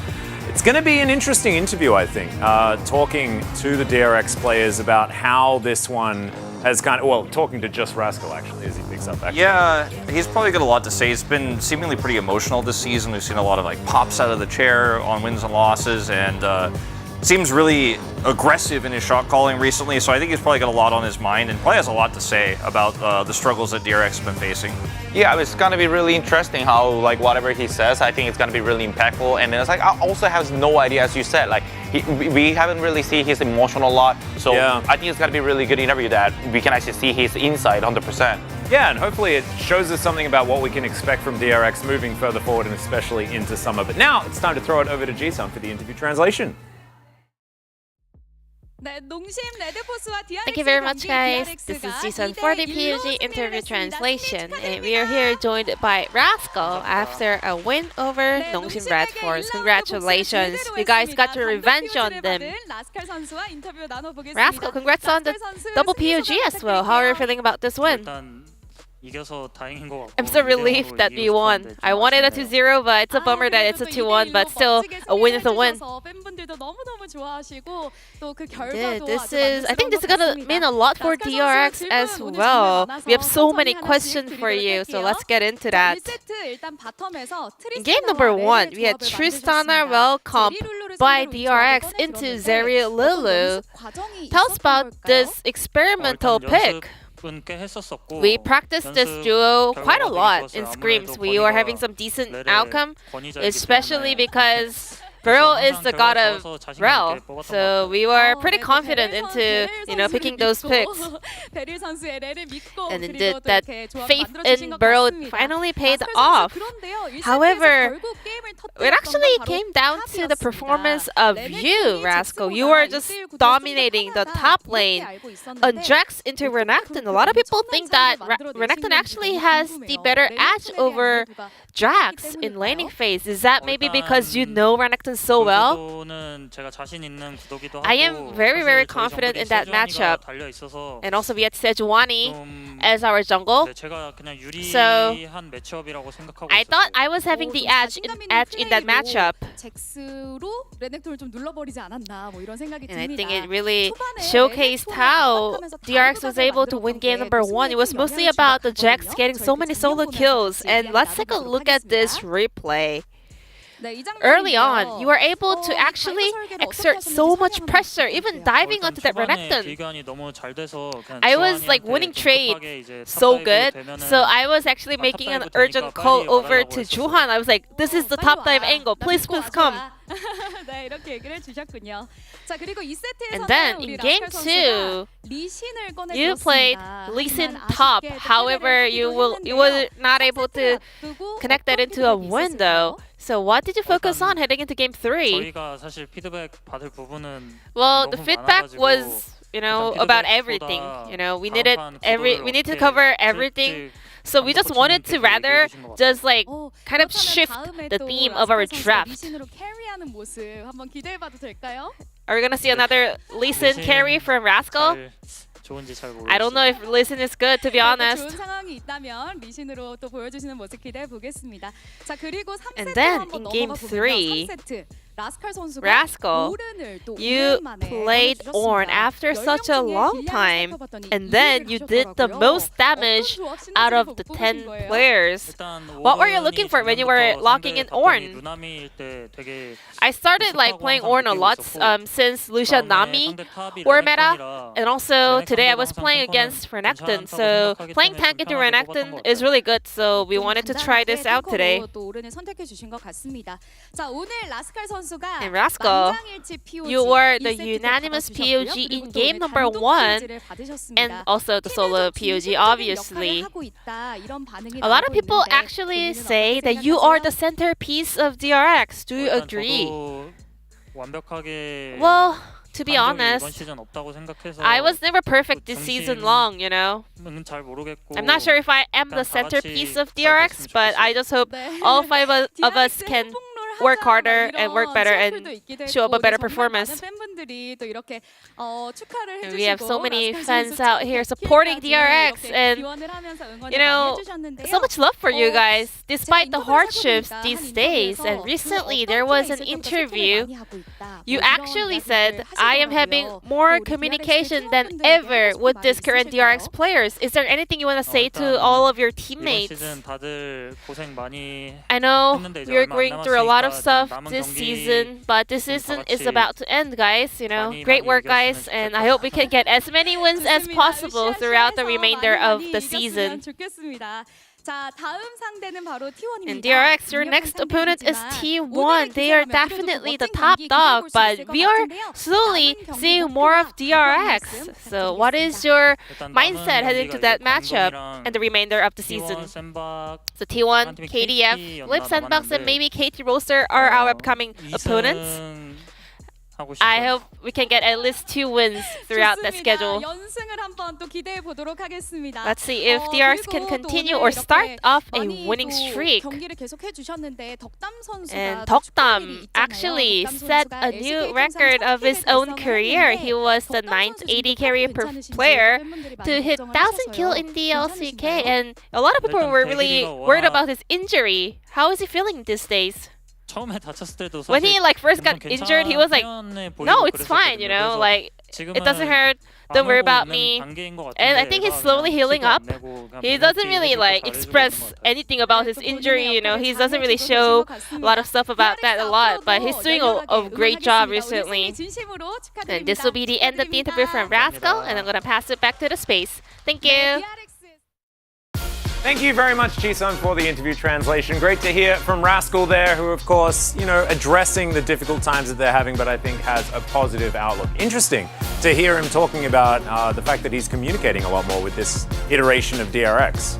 Yeah, also glad to hear that Dokdam doesn't really seem too affected by his injury. Yeah. As well as just kind of at least holding it to himself, but it didn't look like it affected his play too much either. Nope. I mean, also DRX is especially from the last time, Juhan, he came in clutch with the Dokdam. I think that's still going with it. They're bringing the same flow. I think it's really good to see it. Yep, well, we'll see whether they can continue it into T1. As let's check out the standings, of course.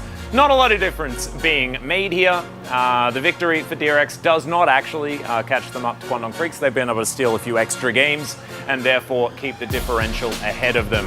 Our next matchup, though, tomorrow, the final day of this week. Woo! The first one is an absolute banger, guys. KT versus Live Sandbox, absolutely huge for playoff standings. Also, the second series, though, Brion, a must-win match for them if they want to go to playoffs. Yeah, so, as much as that one's not as close in terms of the skill level between those teams, in terms of what it means a lot. Yeah, I mean, also it's really important for Genji too. As much as they need to win as much as they can. They're between one win with the player of the 6th team. It's just only one gap. It's really, really small gap. And also the second place is really, really important. But apparently KT and Genji, they're really, really high percentage. Yeah, based on AI.